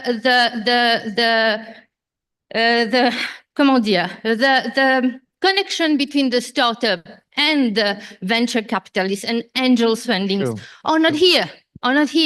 So my real question behind is to ask, why not create a more interesting university spin-off environment? I was a post-university student. My research could have been a spin-off from the university. By being a spin-off, I can reassure investors in what I'm doing, rather than saying I'm Keto Angels, I'm one-person company. And I aim to do so many things. But do we have that policy in place? I'm not so waiting for your feedback. But then there's something else that exists in our world. We have affiliate startup. I mean, there is people who have previous connection to a university or any tertiary education system that develop something on their own, but then they can be affiliated to universities. An example would be Danone Nutrition. Another would be Vita Health, who is now a unicorn startup with over 1 billion seed funding. So this also can happen, but is there anything pushing that forward? Am I to be a one-person company for how many years? Thank you. Thank you so much. I think this point is so pertinent. The point raised by Sanchita, scaling up CapEx is a problem. And there's no width and depth in our financial intermediation. So getting venture capital is a major issue. Sanchita is excited. She wants to talk. I'll give her 1 minute and then I'll ask Tishan to come in, if that's okay. Sanchita, please. You were, I mean, I could see your face when those points were mentioned about getting the funding, the CapEx, the venture capital, and all those issues. Problem that you mentioned in terms of scaling up. Please, Sanchita. Yes, thank you for raising this question. I can understand her emotions. It's a lot of emotions. Not only it's a problem, it's a fight, I would say. But what in India we are facing, like Dr. Manish Divani is also there in audience. Like BIRAC is a platform currently. They are actually connecting us to the investors as well. So the ecosystem is now built in India, various ecosystems where there are bodies who are connected to startups as well as investors as well. Like Angel Investor and BIRAC, they have a common platform, and there are other bodies as well. So I know that MIBL is also planning, and maybe they have already started to build such an ecosystem for Mauritius. So that would be very helpful if such model that BIRAC has already helped numerous startups to have funding and go forward like us. That can be also that kind of model also implemented in through MIBL or some other bodies in Mauritius as well. So that can help your problem can be solved. So when government bodies are actually government bodies and recommended bodies are actually interacting with investors, so startups are they will understand that these startups are already evaluated and they have more potential. So you don't have to single-handedly go and ask for it. So you will have a team to go with you. So that can be done. Yeah, pricing is very important, can be difficult at that point of time. Yes, thank you, Sanchita. Tishan. Yeah, and thank you, Raj. Just to mention that the issue of incubatees will be discussed in the next session comprehensively, and talking about university interaction with regards to incubation and also to funding. So we'll have this in the next session. So keep tuned to the next session. I just wanted to highlight some few points. We're going to conclude this session. It is very important to note that with regards to the gentleman's comment on research and innovation, where are we, how do we move, and things like that, the bottom line lies in the fact that our research funding is only 0.23% of our GDP.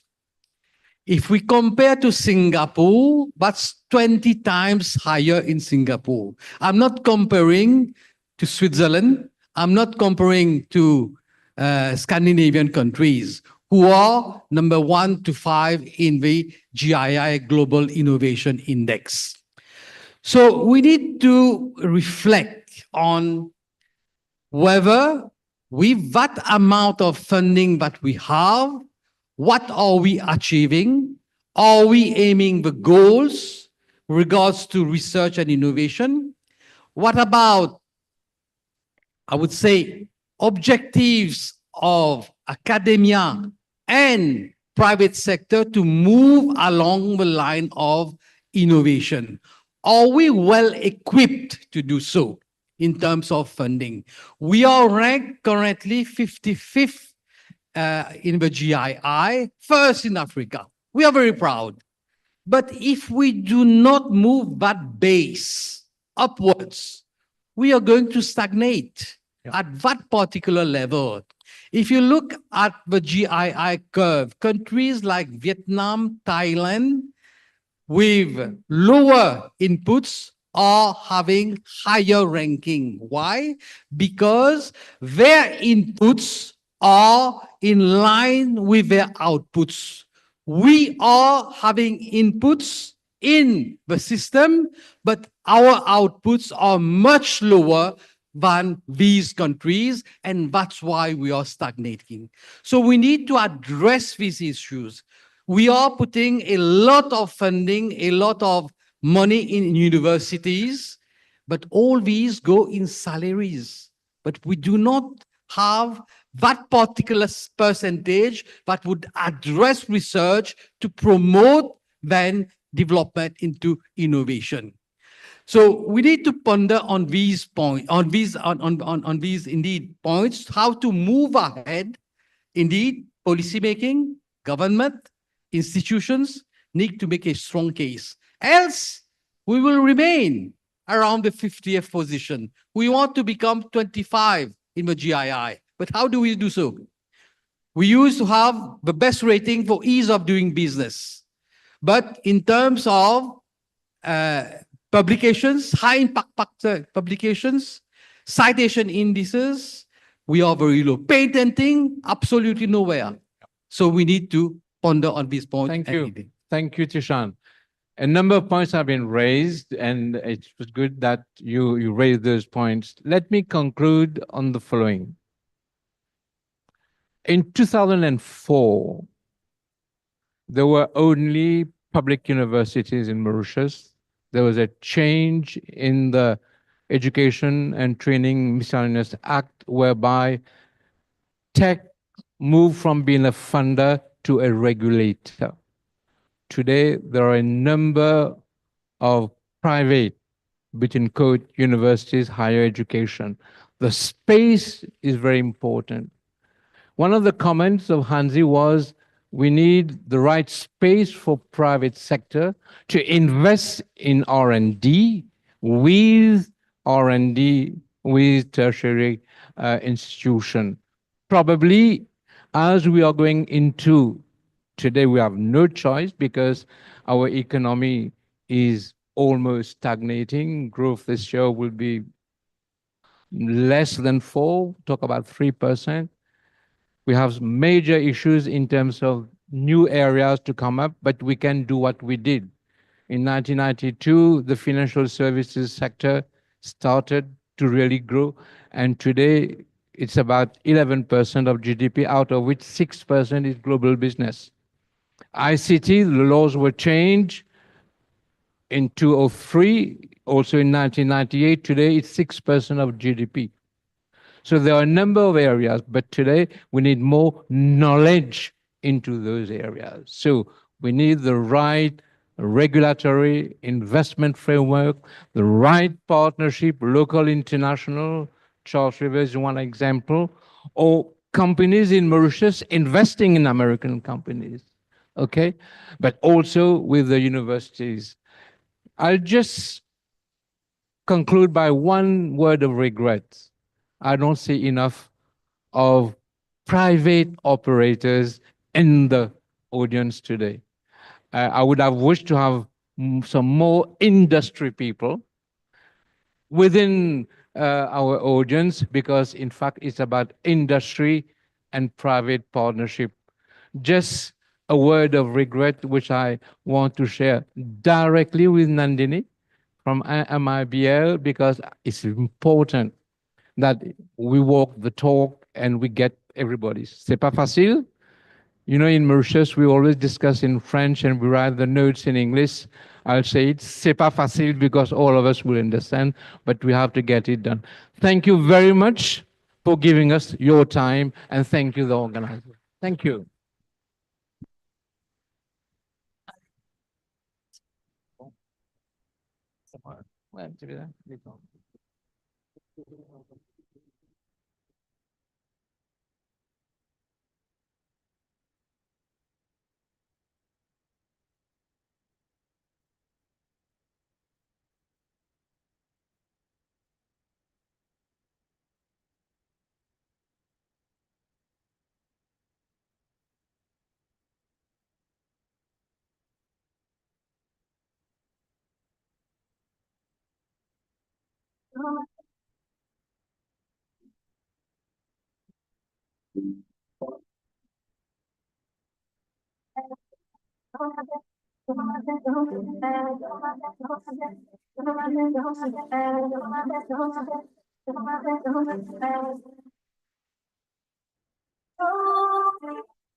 Be alone.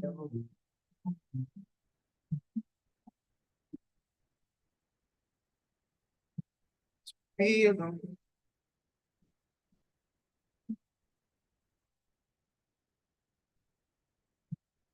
Be alone.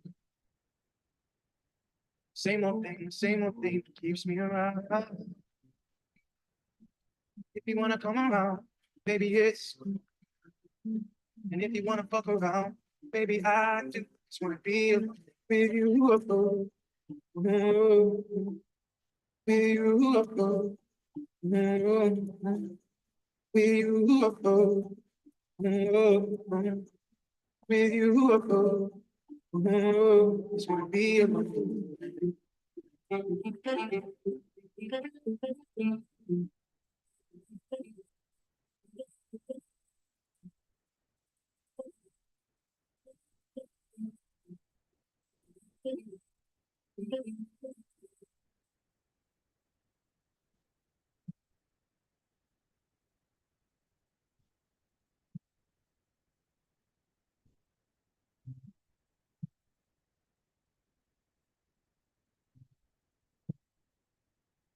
What's your name again?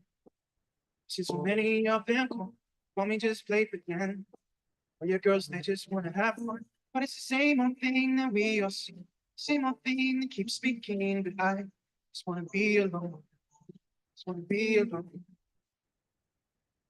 Same old thing that keeps me around. If you wanna come around, maybe it's cool.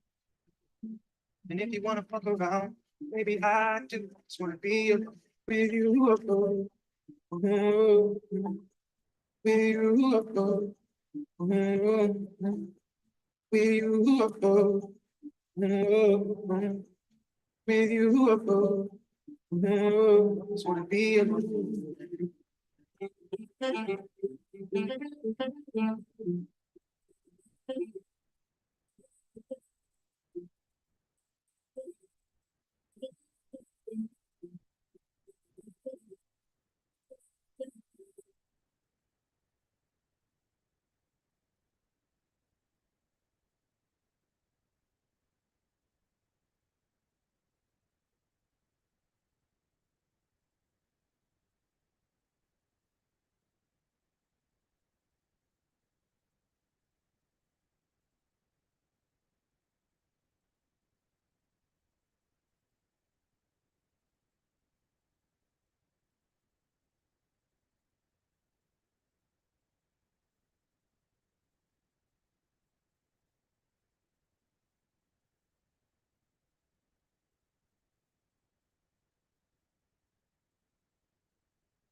Can't wait. Be with you. You can't wait for their affirmation. You can't wait for their approval. You can't wait for their support.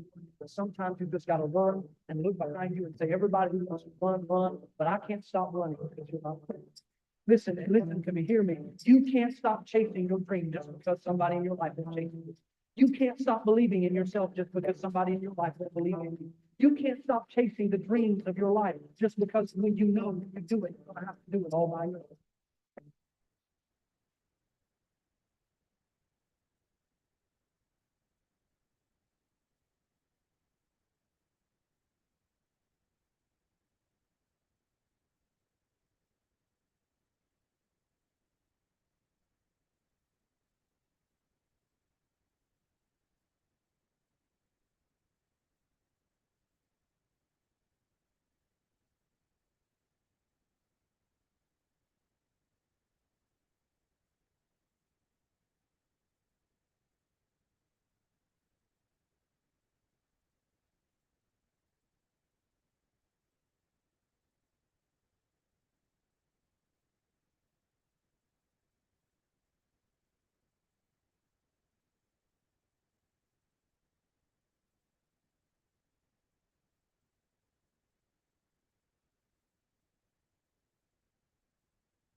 that takes you higher. I will never be intertwined with you. And the sun never goes down. Time must slow down. Would it be too crazy if we decided to stay forever? Decided to stay forever, forever.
To the fire, I'd like to see your wild side. We should run away. But the sun never goes down. Time must slow down. Would it be too crazy if we decided to stay forever? Decided to stay forever, forever.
Tentez de se mettre devant, s'il vous plaît. Donc là, je vois que 2 projets. Non, toi, tu vas sur le...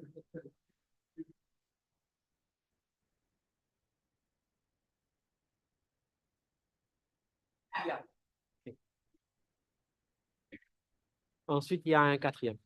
OK. Hein? Ouais, essayez de...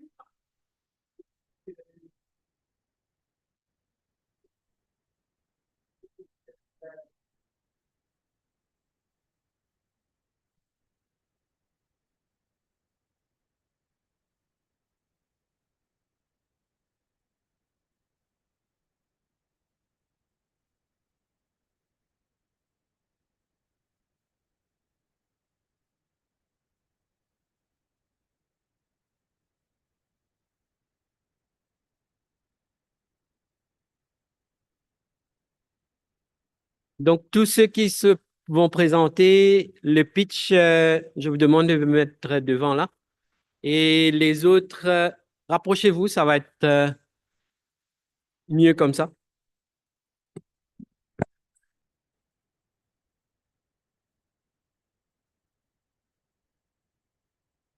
Correct? Prof.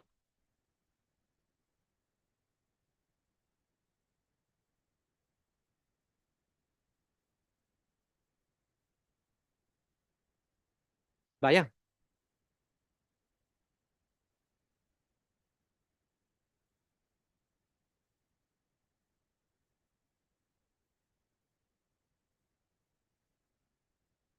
Allô?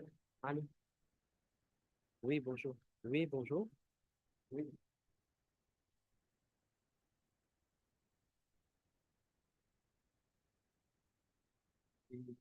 Peut-être dans une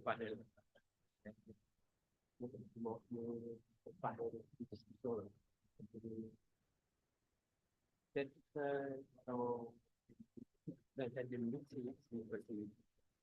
Oui, dans 10 minutes. Non, non, non, c'est OK, capable. Ça, si dans 10 minutes, parfaitement dans 10 minutes. Sûr.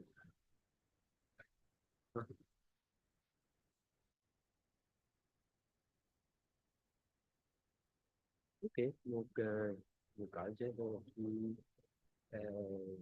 peut faire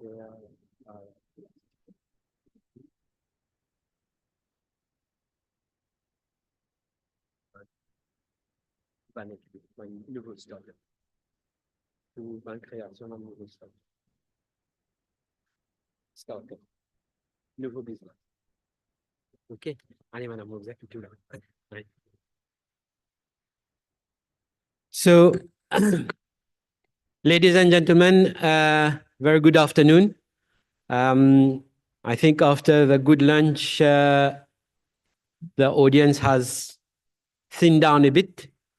So, welcome to this second session of today, where we will talk about entrepreneurship, innovation, and how the different mechanisms have been put in place, and what have we done and what are the challenges. We will also have the pleasure of seeing some of our success stories. And following this, we will have a panel discussion. So we are already late on the schedule. I have the pleasure to invite Professor Tishan Baran to kick off this session. Professor.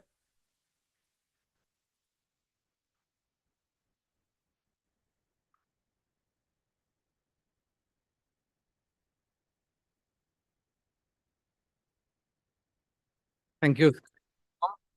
Well, as Vikram just highlighted, this session is being organized by the Mauritius Research and Innovation Council with regards to its incubatorship program. Just to say that this is one of the flagship programs of the MRIC. In a nutshell, very rapidly, the MRIC started in 1992. It was then called the MRC. Going down the lane in number of schemes, so VMRC was basically a funding agency, funding universities primarily. We moved down the lane and started to have schemes on a matching basis to fund the private sector as well. And as we speak today, all our schemes are on a matching basis. That is, the private sector, the industrial sector, the academics put in money just as much as we put on the table to fund projects. So in 2019, we added an I to the MRC to become the Mauritius Research and Innovation Council. And then in 2021, we amended our act once more so as to be able to conduct research in certain priority areas. And as such, we had a number of projects ongoing at the level of the MRIC, notably the satellite program. We launched our first satellite some years back. We are working on our second satellite to be launched in November, December this year from ISRO. We have the Gender-Based Violence Observatory, which is now based at the MRIC.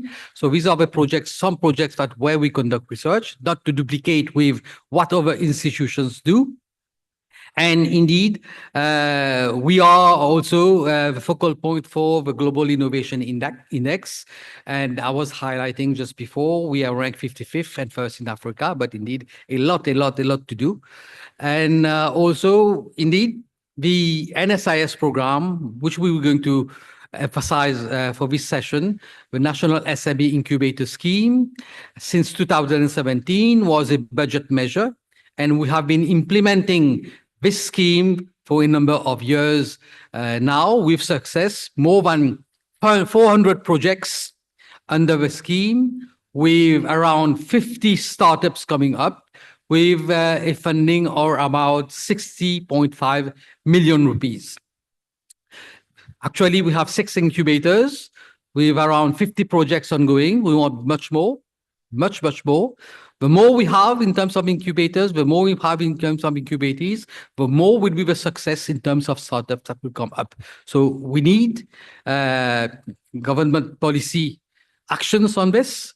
Indeed, they are going to support us. And we, at our end, we have been working so many years now with these incubators, with new incubators, with new incubatees. And during this session, we'll showcase what we have done so far. And through the discussions, we can forge a way forward. So this is in a nutshell what the MRIC does. We have also a lot of other activities, the National Repository. We just launched our second call for projects, les Assises de la Recherche 2.0. This meant that we had les Assises de la Recherche 1.0, where we had already funded more than 80 projects. Now we have just received 140 projects, starting Monday, panel working to try to select projects. We launch every 2 years the National Innovation Challenge. So most of you must have seen on TV, the Mauritian version of a Shark Tank, where we try to bring up ideas from all nooks and corners of the island and try to materialize these ideas into potent endeavors for startups and perhaps companies. We are closing next week, the National Innovator Hall of Fame. Despite the fact that we want ideas to be developed into potent endeavors, we also reward innovators. So this is the National Innovator Hall of Fame. And the competition is still open until the 25th, and the urge for applications to come in. So as you see, we do quite a lot of things at the level of the MRIC, funding, NSIS, satellite. So that is, in a nutshell, our activities at the MRIC. So without much ado, I'll leave the floor to Vikram and the team to move ahead on this very important session, which I think would be quite prolific to one and all. Thank you very much.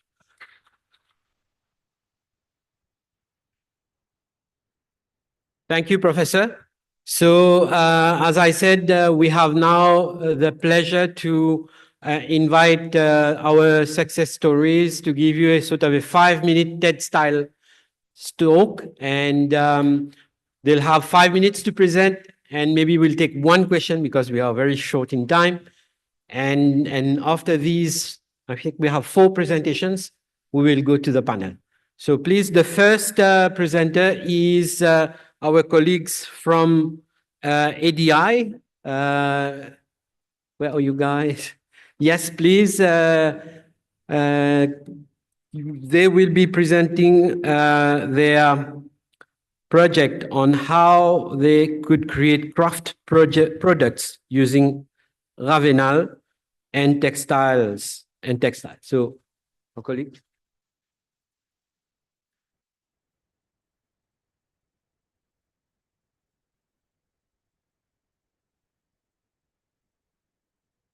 Ladies and gentlemen, a very good afternoon. We are from Academy of Design and Innovation. My colleague Karishma and myself, Manoj, will present briefly about a research project. It is funded by MRIC. So this, as we have seen that and mentioned that we are working on a project by using Ravenala. It is, in fact, a invasive plant, actually, in Mauritius.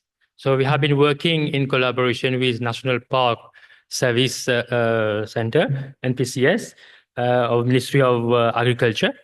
So we got different things to collaborate. We'll talk about the project.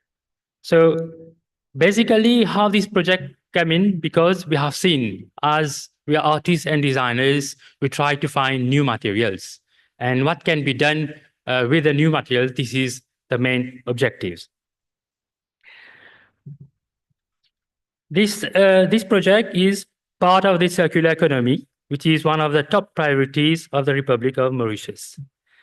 The Academy of Design and Innovation initiated to contribute to this noble cause as per its strategic plan based on sustainable development. When there was a call for a proposal, our project has been accepted through under the Blue-Green Innovation and Pole of Innovation Grant Scheme. We have been using this plant, which is affecting the natural ecosystem of their island by limiting the growth of Mauritian endemic flora. Academy of Design and Innovation has been collaborating with NPCS since 2017.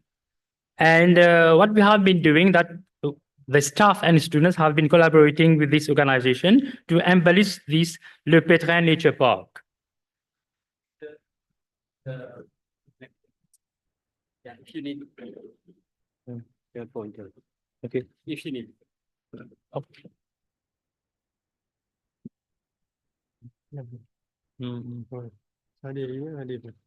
Okay. So this known plant, Ravenala, it is, I have said that it is an invasive plant known in actually in Mauritius. So we have been using it to protect our flora. As you can see, some of the figures here that Mauritius around 30,000 tons, 6% of textile waste. We have been, this project is also using textile waste. And so we are trying to collaborate and research how natural materials can be used with textile products and to create new materials and also new products. Working with industries just provided platform to collaborate on sustainable opportunities to make a difference on the planet Earth. By using the textile waste natural fibers to explore a range of possibilities and just creating a sustainable composite materials. Our main objectives, the aim is to use upcycling project aims to convert natural fibers, specifically Ravenala, into high-value products through combination with textile waste. So what's happening that we are collaborating with different companies, we'll mention in a short while. Manufacture, we are doing manufacturing of existing and new craft products, and thus reduce landfill pollution in Mauritius. you will see that our collaborators, we have our team leader, who is Ms. Geeta Ramparsad, Mr. Viswanath Punit, myself, and my colleague Karishma, and another colleague who is Imrit and Lina Chakal. We are collaborating through this project with Sun Life Hotel Management, SOFAF Limited, National Parks and Conservation Service, CL Textiles. These are our collaborators in this project.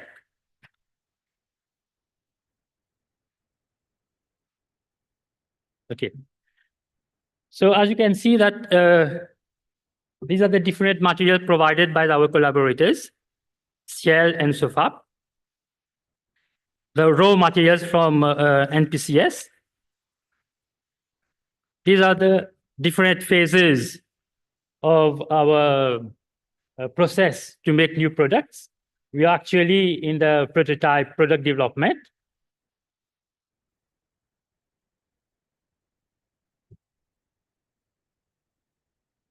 These are the equipments that we have been using in our project.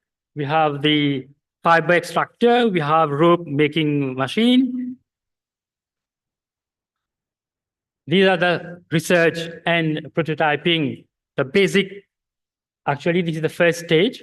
We have the paper making from Ravinala, mixing with textiles. We have bricks, we have paper, handmade paper, natural fibers, natural Ravinala fibers bleached, coding, and also paper made with threaded calico fabric mixed with Ravinala. These are the different prototypes that we have made, dried and crushed. We have been using also as fertilizer, painting on paper. And these are what we can do is to investigate on the future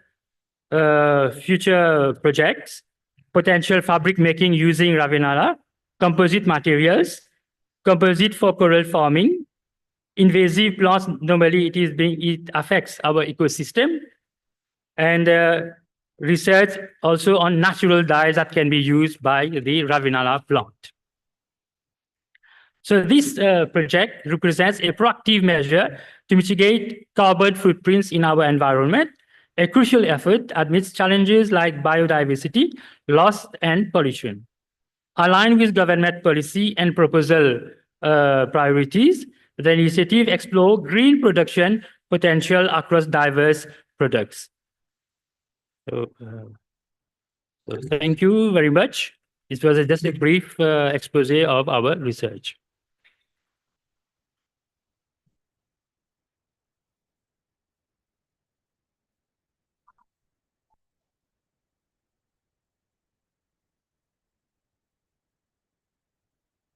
Thank you. Thank you. Thank you.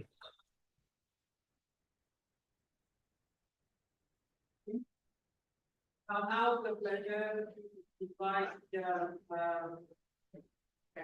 Global Explorer, Mauritius. 5 minutes.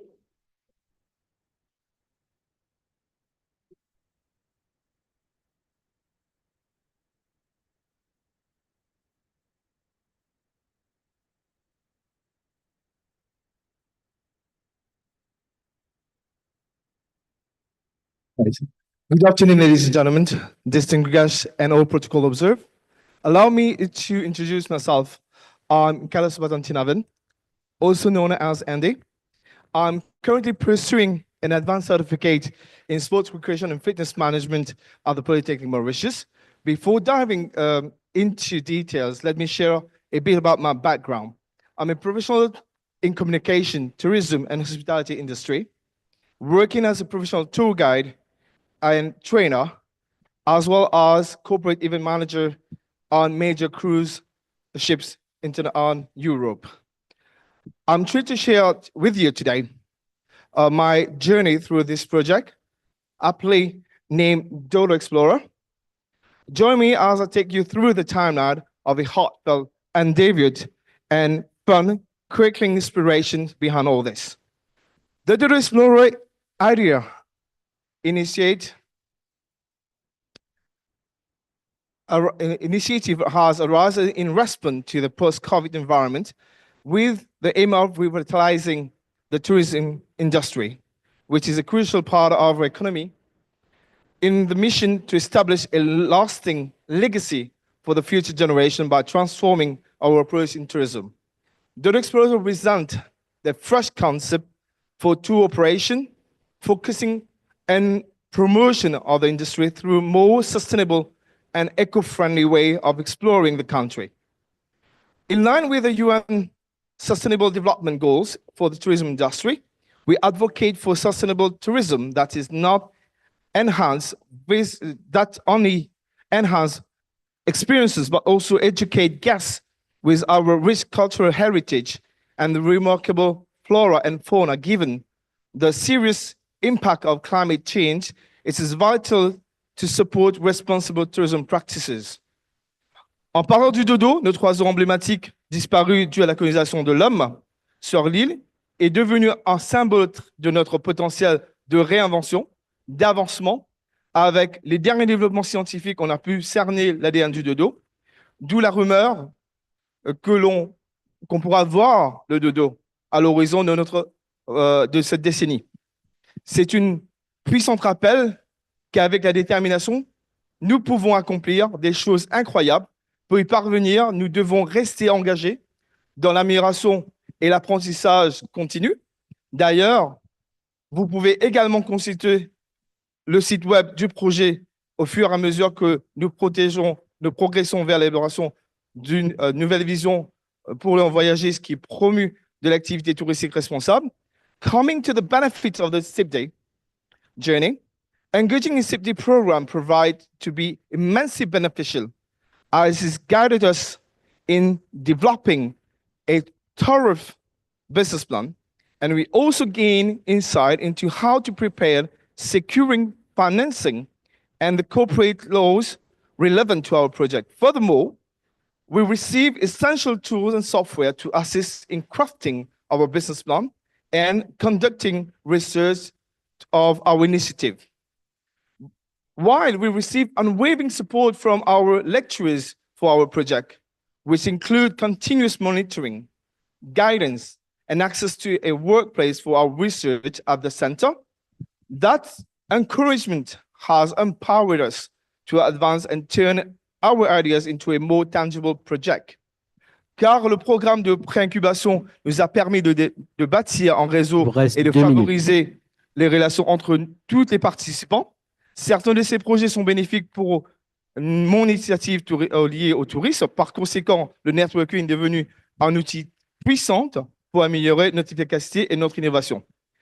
As we move on into incubation program, it is essential to attract potential investors and funding sources to support ideas. This process involves engaging stakeholders who can validate the concept and actively participate in the project. By doing so, we enhance project viability, enabling it to come to life by generating both direct and indirect revenue and job opportunities. Certes, avec toutes ces ressources reçues, je suis reconnaissant d'avoir la chance de parler de mon aventure de SIPD et de la Mauritius et de partager un aperçu de mon projet. Je ne cesse aussi de remercier l'équipe de SIPD qui est à l'origine de notre effort, à savoir mes lectureuses, M. Roshan, M. Zaïd et Mme Keshini et les autres lectureurs. Je suis tout oui et prêt à poursuivre la conversation pour plus d'informations. Merci encore pour votre attention.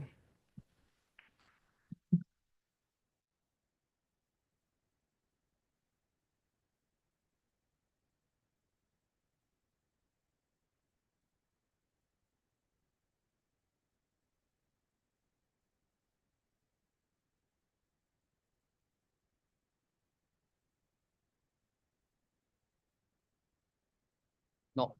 Donc, je vais parler un peu plus fort. C'est bon? L'autre projet, c'est dodobud.ai de Thierry Lincoln, la plage Factory. Je crois qu'on a perdu l'animateur. Donc, à vous. Vous avez 5 minutes pour la présentation. Hello, everyone. I will try to do really this exploit of making you wake up after lunch. And I know everyone's blood sugar is fighting against you right now. So I will try to raise awareness about what I'm trying to do and also how MRIC helped me, as well as La Plage Factory Incubator. So just imagine yourself in front of the wine aisle in a grocery store. You have 300 bottles of wine in front of you, and your head starts spinning, even though you did not even drink the wine yet. And so what if you could take out your phone, scan a QR code, and just ask an AI, what's the best wine to pair with, I don't know, chicken curry, maybe, that you would like it to pair with? And so that's what DodoBird AI does. It's a smart AI assistant who helps you while you do your shopping, either in-store or online. Another example might be, you have a stuck cabinet door. You don't even know where to start. No problem. You just go to your online favorite hardware store and just ask the question, my cabinet door is stuck. What do you think it is? And the last example is my favorite one. Let's say you land on your favorite e-commerce grocery platform, might be soon winners.mu. You just ask the question, make me an entire grocery shopping list. Let's say I am vegan. And so it will show you for like 1 week worth of grocery, an entire proposal of shopping list. And with one click, you can add all of this to your cart. And so overall, DodoBird AI saves the consumer up to 80% of their time because they don't have to browse every single item and window as they shop. And it also makes the retailers sell up to 30% more because it proposes you products that you didn't even knew the shop had. So if we look at this market of like AI and retail, Amazon is the trend setter.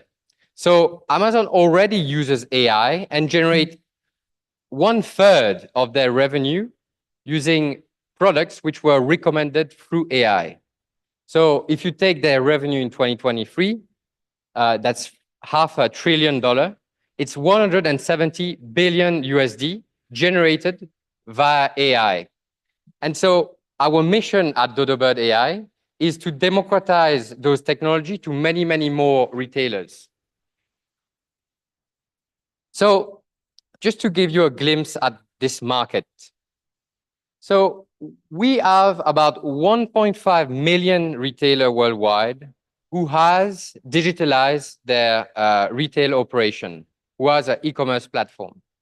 And so let's say if us, DodoBird AI, we aim to capture within 7 years, 15,000 of those, that can equate to a $58 million business per year. So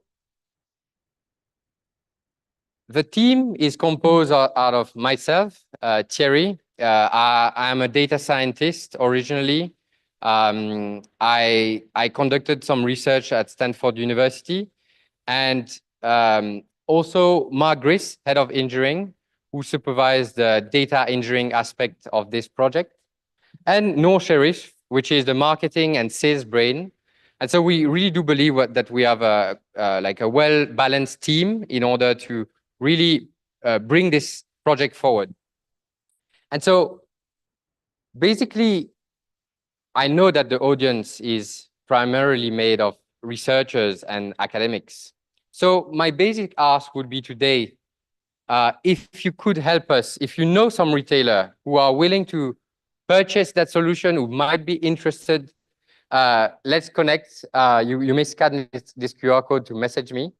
And if I just take a step back, so I see that there's the Dodo Explorer. And why I named this DodoBird AI?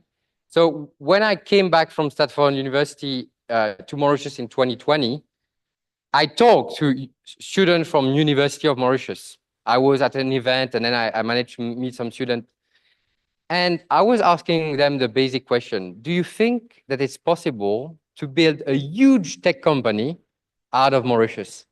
And the majority of the answers were no. And so one of our mission is trying to be one of these first startups helped by MRIC to set, I wouldn't say the example, but at least to motivate those students to say, this is possible in Mauritius, and they've been able to do it, so therefore we should be able to do it. And we receive great help from MRIC. We received a proof of concept scheme for 1 million rupee. We've been incubated at La Plage, which allow us to finalize our go-to-market, finalize our business plan. And so there's many resources already available. Now, what we only need is we need customers and we need funds to be able to scale further throughout Africa and why not the entire world. Thank you. Question for Thierry? Yes.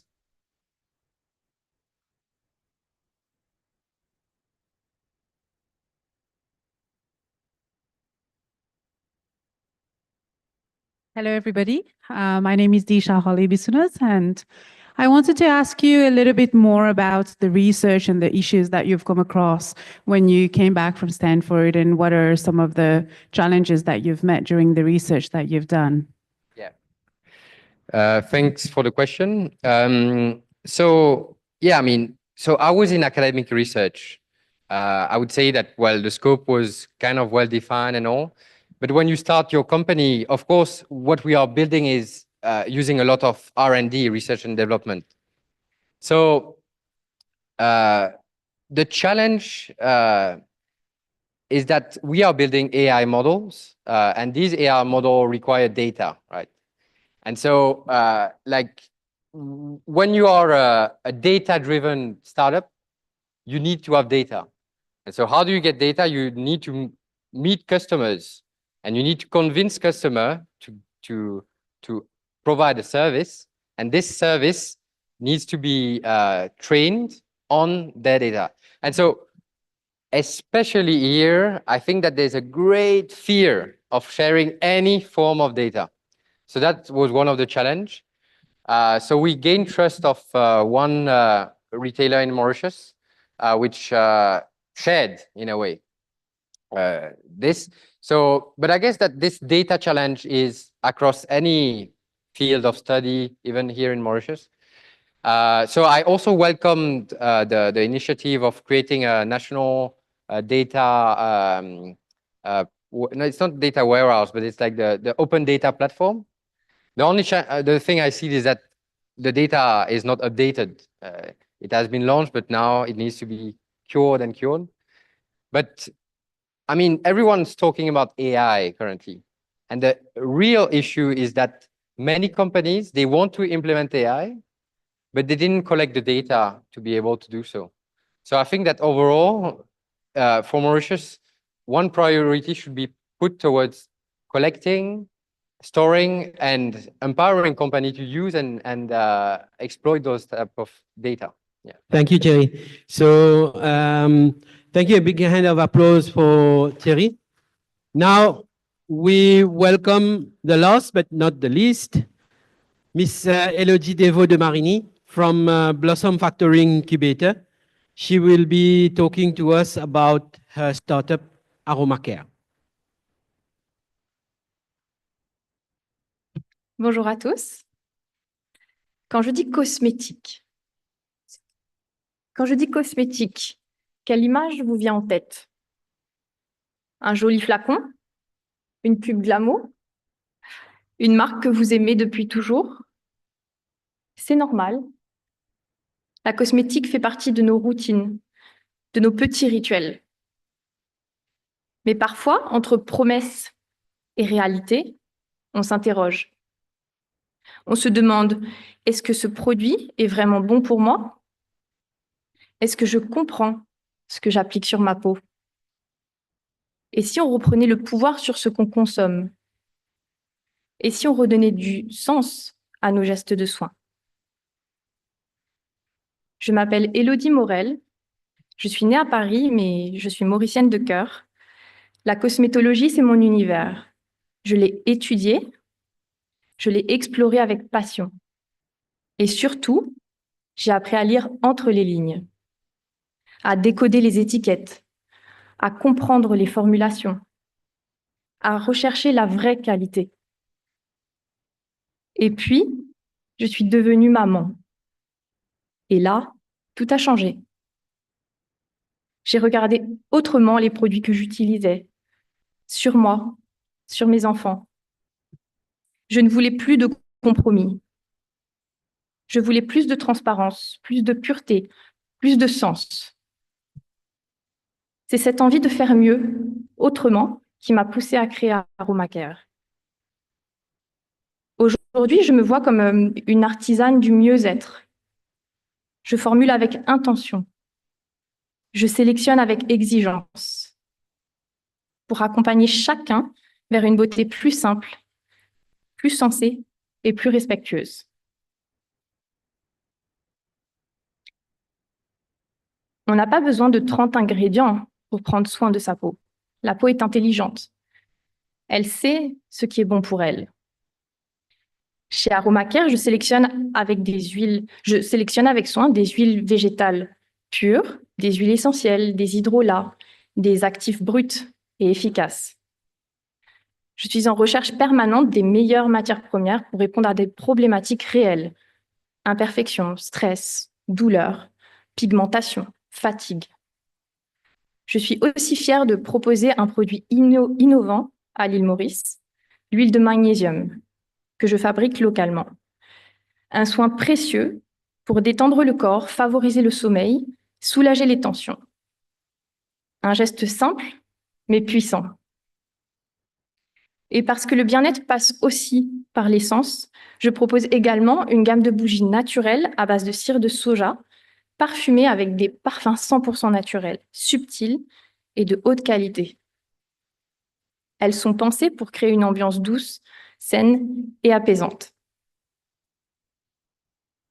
AromaCare, c'est une invitation à consommer moins, mais mieux, à revenir à l'essentiel, à des rituels de soins doux, sensoriels, alignés avec nos besoins et ceux de la planète. Je ne cherche pas à multiplier les références, mais à créer des produits polyvalents, durables et justes. Ce qui rend AromaCare unique, c'est cette volonté à proposer une cosmétique honnête, précise et profondément humaine.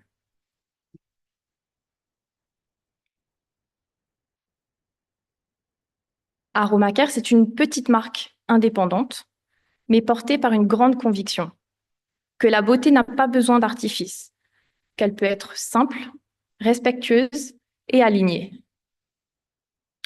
Aujourd'hui, AromaCare, c'est plus de 20 points de vente à travers l'île et une croissance de près de 70% par rapport à l'année dernière. Une belle preuve que cette vision résonne. Et si demain, on choisissait moins de marketing et plus d'écoute? Moins de plastique, mais plus de nature. Moins de consommation, mais plus d'intention. Moi, j'y crois. Parce que l'innovation, c'est aussi remettre du sens dans nos choix. Je vous invite à continuer à découvrir l'univers d'AromaCare, à échanger et à faire grandir ce projet avec moi. Merci. Merci beaucoup. On a une question. Yes? Non, pas de question. Ben, merci beaucoup, très, très intéressant. On applaudit nos 4 start-upers. Now, I have the pleasure to invite on stage, because of time again, our panelists. So please join me on stage. Thierry, Michel, Dr. Diwan, Vidya, Lilka, and Roshan. So the way the batting order would be, donc, Roshan. And I have also Brinda somewhere. Here, toi. Toi devant net. Deuxième. You'll be here. Yeah. Là. Et là, c'est bon, c'est bon. Lucas et Thierry. Right. Okay.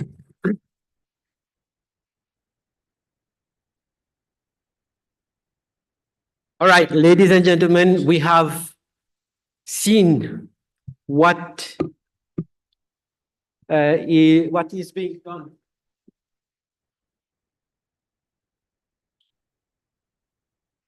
So what is being done as startups in Mauritius? 7 years ago, when you would address someone in the street, hey, do you know what is a startup? You would be baffled by the response. They would think that you are talking about space science or whatever.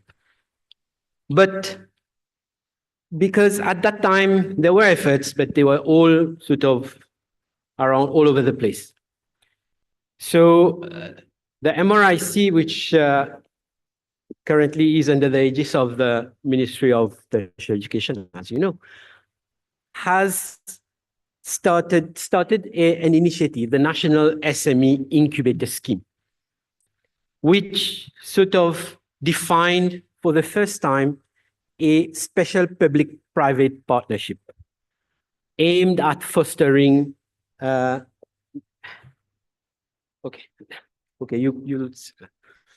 aim at fostering startup creation in the Republic of Mauritius. The collaboration was quite straightforward. We had we dealt with specialized business incubators who had all the infrastructure to foster the creation of startups. They had the coaches, the mentors, and you have seen the different people coming. And currently, the NSIS is collaborating with 6 incubators. So you have Polytechnics Mauritius, you have their representatives here. La Turbine, unfortunately, she could not come. La Plage Factory, Michel. Blossom Factory, Lilka. Linear Solution, also, unfortunately, he was taken up. Trampoline, she's here. So each one of them is slowly but surely defining their sort of niche area. So interestingly enough, since 2017 to date, the MRIC through the NSIS, we have injected, Prof has mentioned it, some 60 million rupees. We have trained some 400 projects, and out of this, 50 startups have been created. And currently, there are some 25 projects, startups, which are still alive. And you saw 2, 3 of them. And some statistics which is worth noting. Among the 400 projects, around 90% is focused on ICT, 14% manufacturing, agriculture some 13%, in education some 10%, and agriculture I said. So, but things that are sort of d'actualité, energy renewable, renewable energy, there seems to be less, ocean tech, etc. So, although we have started, but there is still a lot of way to go. We are faced with a number of challenges: project sustainability, innovative culture, funding issues, awareness and outreach, collaboration with the private sector, which we will have the pleasure of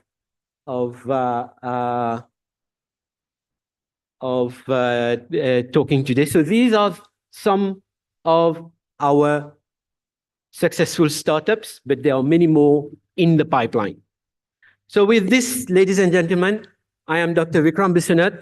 I am research coordinator at the Mauritius Research and Innovation Council. I have the pleasure to chair this panel for 1 hour, where we will be talking about entrepreneurship, about how we could bridge the gap between academia, industry, how we can foster innovation through startup creation in Mauritius. So let me introduce you to my panel. So I'll give over the floor to each one of you. You'll have around 5 minutes. You know, we are very short in time, to tell us a little bit about yourself and what you, sort of an introduction. What are the takeaways? What have you learned in this ecosystem and what can be done? And then we will go one by one for the questions. So please, Roshan, who is more, we have, I'll let you guys introduce yourself. Thank you, Vikram. I think it's a pleasure for us to be here because it's an opportunity for polytechnics. And you mentioned 2017. 2017 is a year where polytechnics was created, actually. 7 years in the making. So far, we have 5,000 students, and 98% of our students are already on the job by the time they graduate. Why it's so different from the normal system of education? Because it's in our DNA. We have 4 Ps: project-based learning, interaction with the industry, where what they learn in the industry, it's being projected through the work they're doing, project-based learning. And in doing so, what we learn is they are making projects which can be commercialized.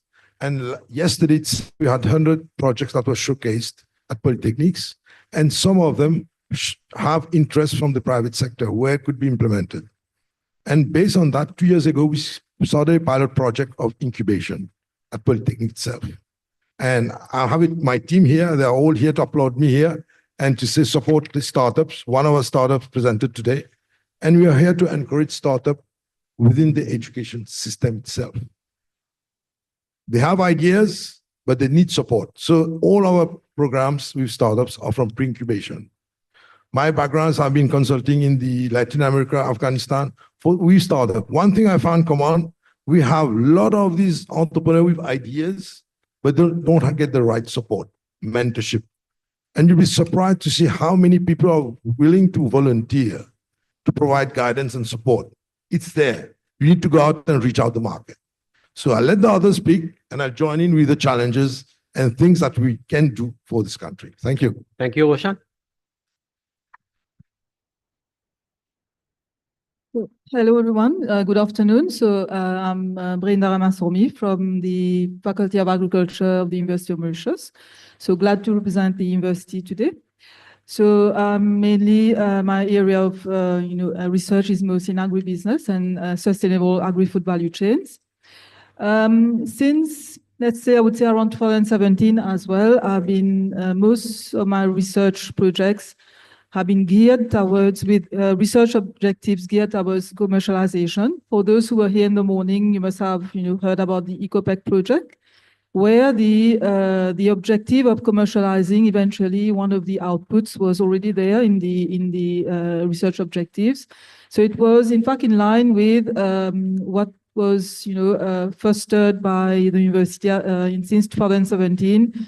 To be a research engaged and entrepreneurial university. So we followed that vision. And but we have been having, facing a number of challenges as well to bring forward, the outputs of our projects to commercialization, and which we will be talking about, as we come across with the questions. Thank you.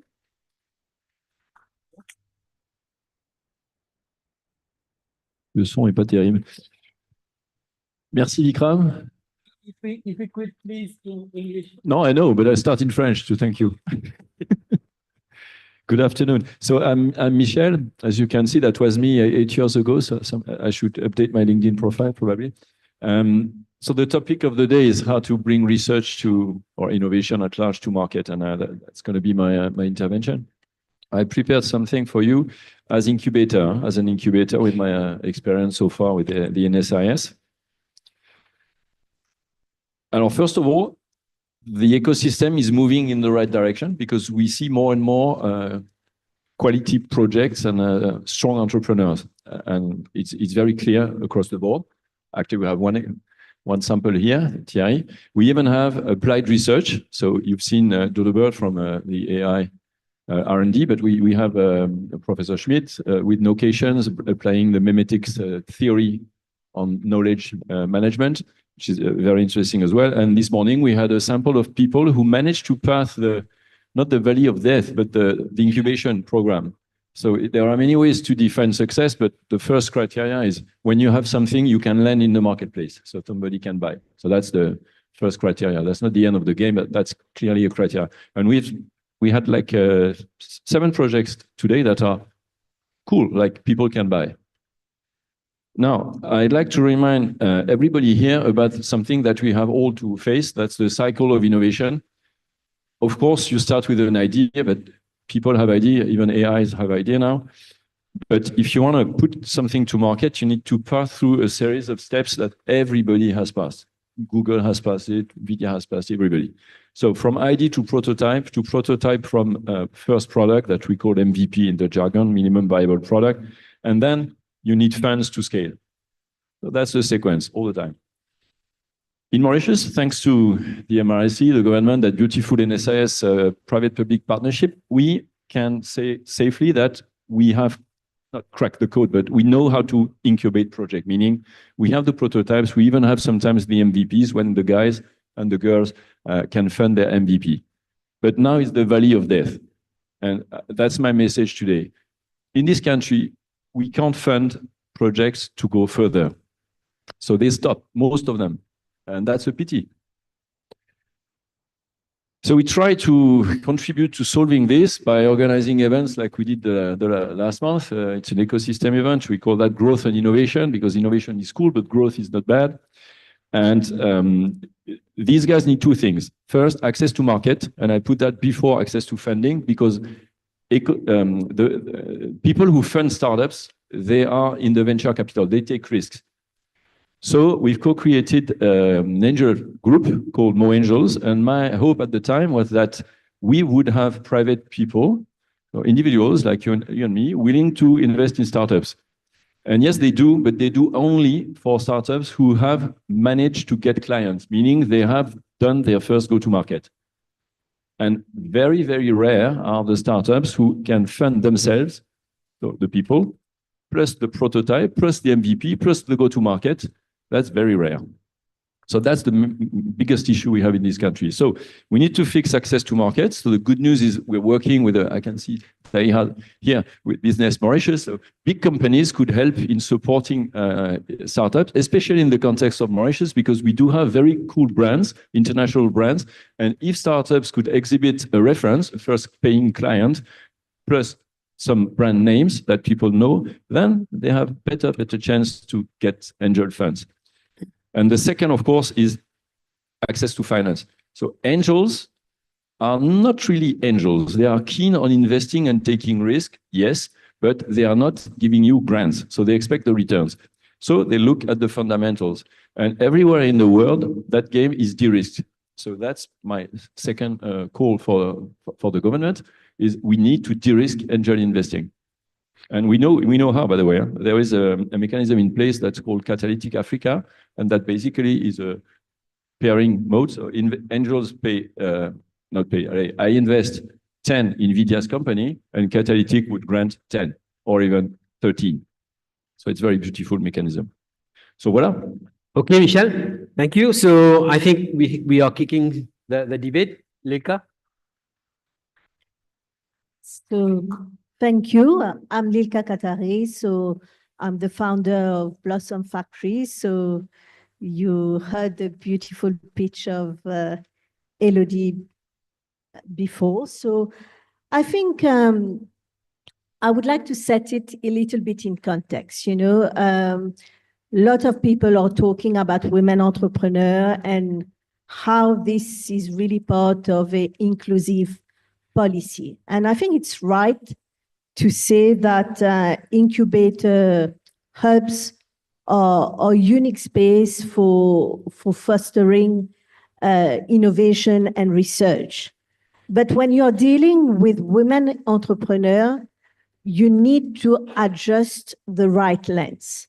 And the right lens is that not the general statistic that is we are more than 50% of the population, 40% of them are working. You have more female students at tertiary level than men. So these are potentials. What is the main barriers is we have not fostered a culture of entrepreneur in Mauritius.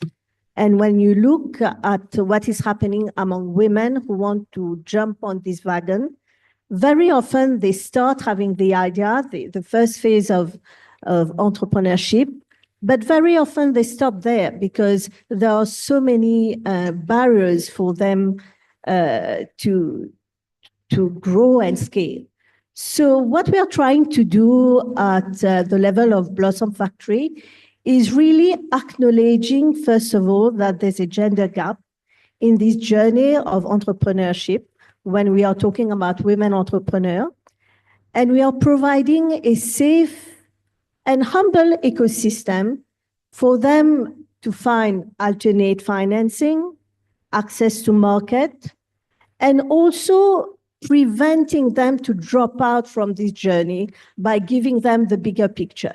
The bigger picture is to say that one day, you too, you can go global. And for them to go global, you need not only to think about the strategy, but the type of standard that you want them to put in place, like we are seeing with Elodie today, for them to look at the local captive market and tomorrow to look at the regional one. And for that, what we have seen, we were talking about the barriers.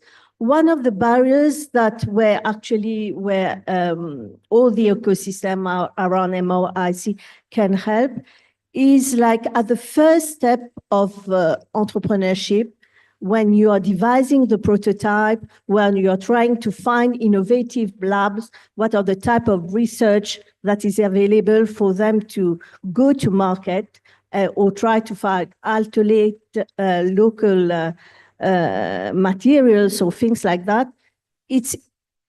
We are in a vacuum.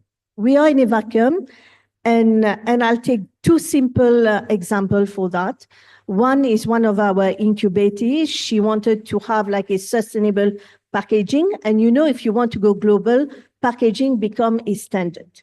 You cannot think about changing your packaging just because you're going to export. You have to think about it right from the prototype. But she wanted to have like a sustainable packaging that for her dessert products, and super difficult to find. So basically she's starting by importing all the packaging, and we haven't been able to answer that. The second example, and I'm happy to have seen one example around this topic. Another one is in luxury handicraft, and she was looking for natural local fibers instead of importing the fibers to do some beautiful luxury products. So there is a link you could find with the ADI group. So I'm happy we have discussed about that, because I think in a non-intentional way, we are creating this ecosystem. So I just want to finish on that. I think I want to remain optimistic. I think we are moving in the right direction. We are creating the right ecosystem, but we need definitely to be bold in terms of linkages. Thank you. So Thierry, as a startup, what is your standpoint? Yeah. So I think that indeed, when I came back here, it was a great shock in a way, because I mean, I grew up in Mauritius, and then I went abroad, and then I saw the standards in, okay, what do you need to achieve? What do you need to do in order to build a startup and to launch something? And so I spent tremendous amount of time watching content online about the American startups, Y Combinator, all those content online. And then I came back here and like I really wanted during the COVID time to say, okay, let's launch something from here. But the realization, as Michel mentioned, and I want to highlight even more the gap that he highlighted, is that, you know, abroad you have an idea and you have a great team, and often investors will give you money. A great team and an idea is enough. The investors are like, this is a great team, they are smart, and therefore they might be able to create something of value because they are a great team.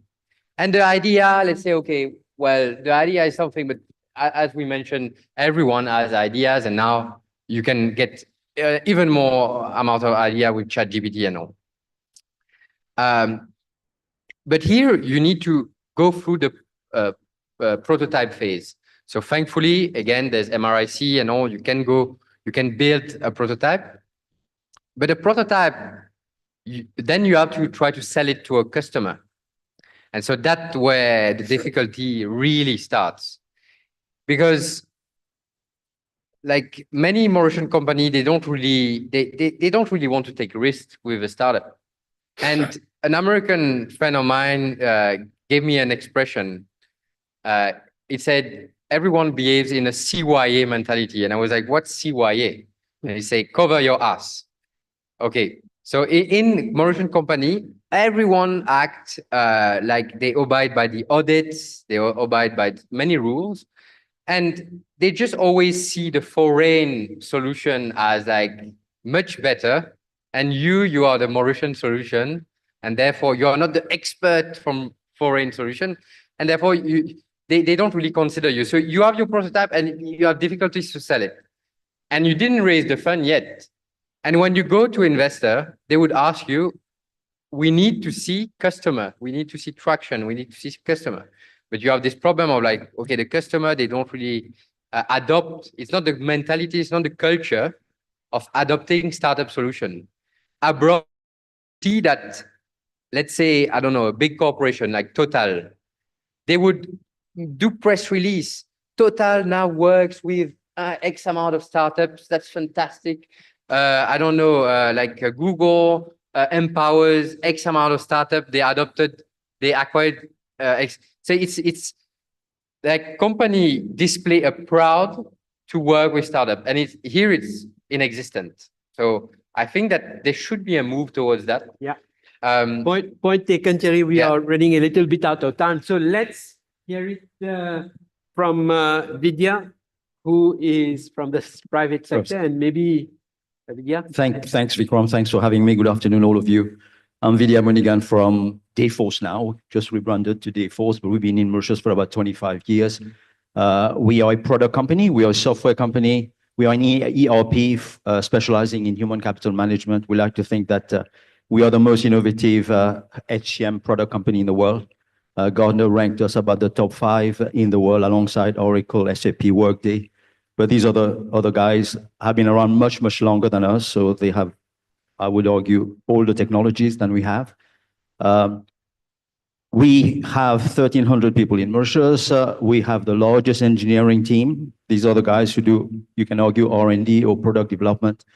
And we want to continue to grow. And this need for growth and getting high quality people actually caused us to start our partnership with academia in 2008.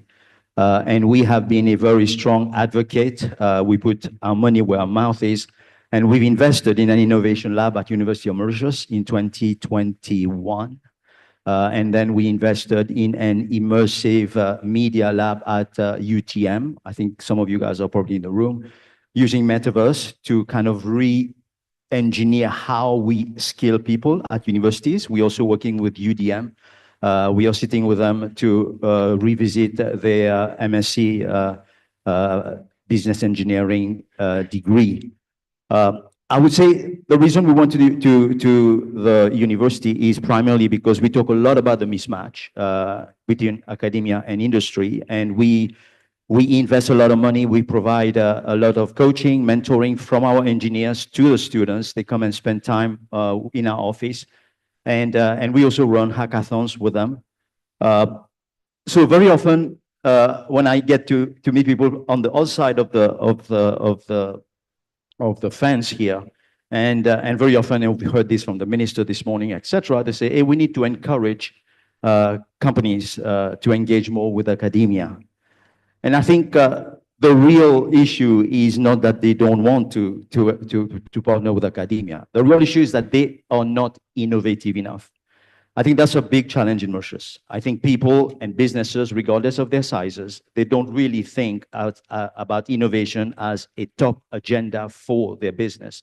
They only react when there's problem. COVID came, oh, suddenly people wake up, oh, we need to do things differently.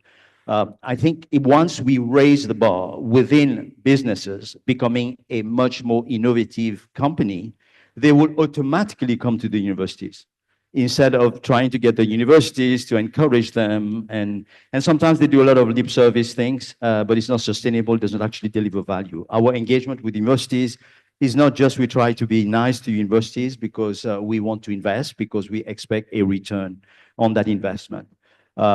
So I would say that once the process should be the business have a need, and when they look about transforming their organization, they say, hey, we need to do all of these changes. Let's get some help. And then they will sit with universities and say, hey, this is what we need from you guys. And then we get the universities with their research brains and look at all the data they can find and come to the table, and together we co-create things. And I think this is much more sustainable. And also on the other side on the academia side, I think we also need to raise the bar in terms of encouraging professors, lecturers to start their own startups at university. Now, I know at the moment there's no framework, there's a legislation probably needs to be reviewed, you need to look at licensing, IP, and so on. But I think unless you start this, you will never create that mentality of students coming to universities wanting to build businesses. And I think the narrative from lecturers and universities should be, you're coming to university and you're here to see how you can change the world, how you can solve problems. And by doing this, hopefully the byproduct, you'll get a degree at the end of the journey, but not you're coming here to get a degree. And if you have some time, you do some other stuff, which is cool. I think if we change this, then we will get a nation of change makers, and we will get people who would raise the bar. Very often I hear, we are doing this startup and we'll test it in Mauritius, and if it works, we'll probably test it in Africa.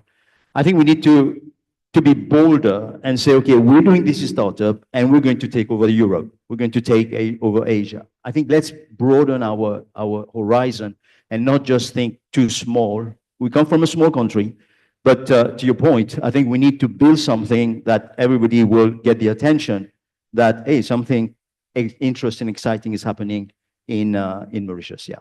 Interesting insight.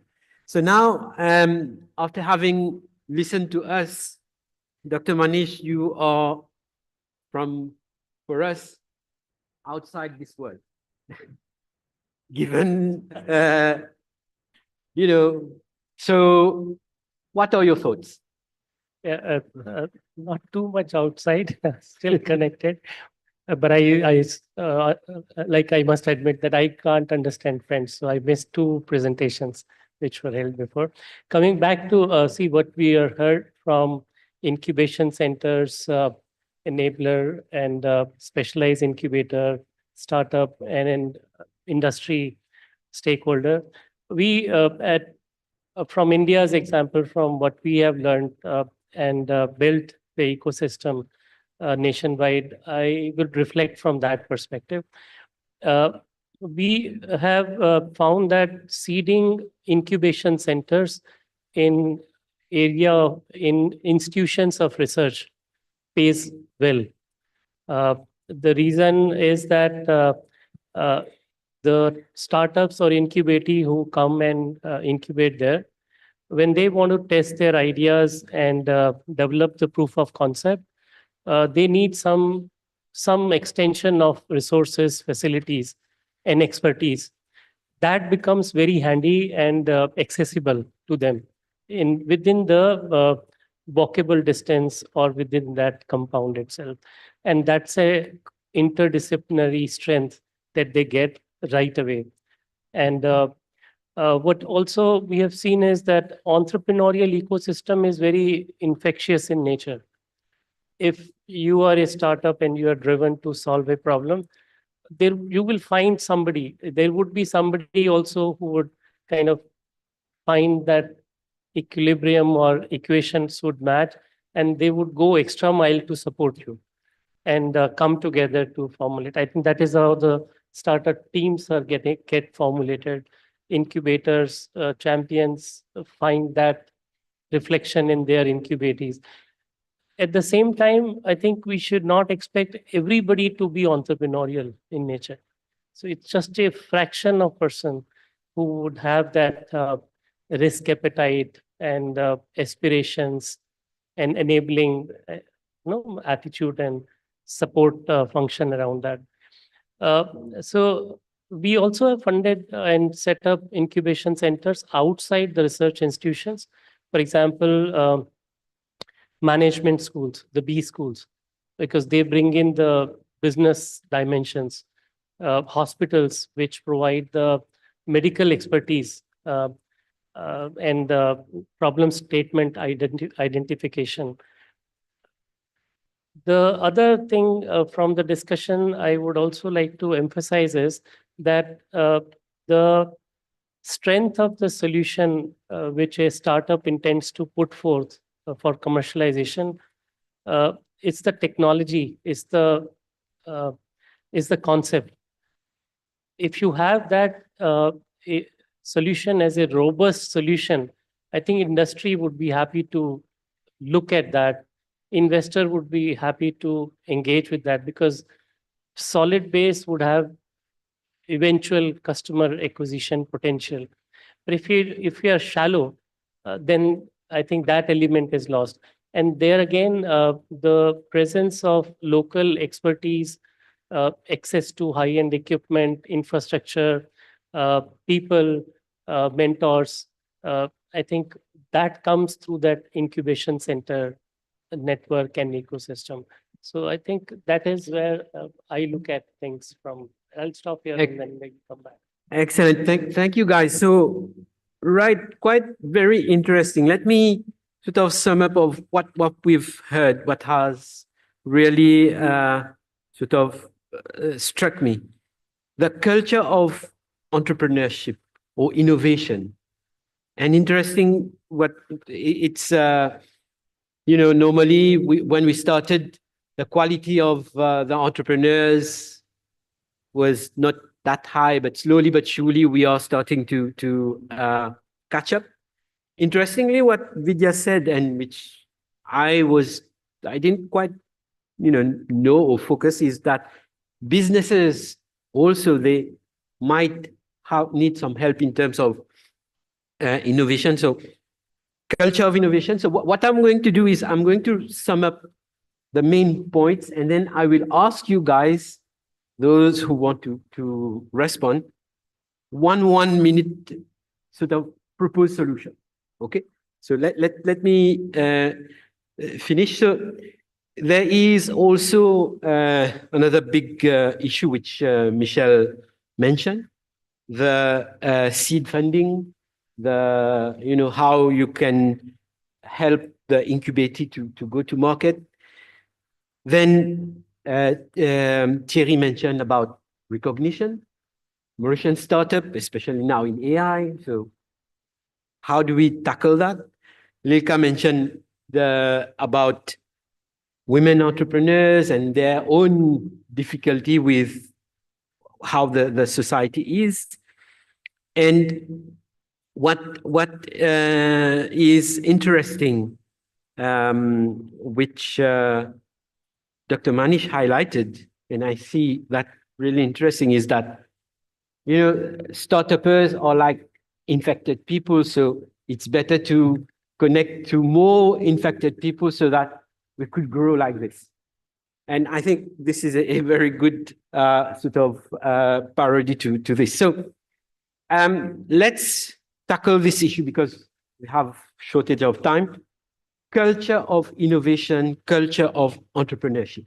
I would like to, because knowledge starts, new knowledge creation starts from academia. So Roshan, with your hat of academic and also with a startup, and Brinda as academic, how do you address this? How do we tackle this? Because we are saying that whatever we produce at the university are not innovative enough to end up in startup, or there are innovations, but then they end up in the drawer. Your take.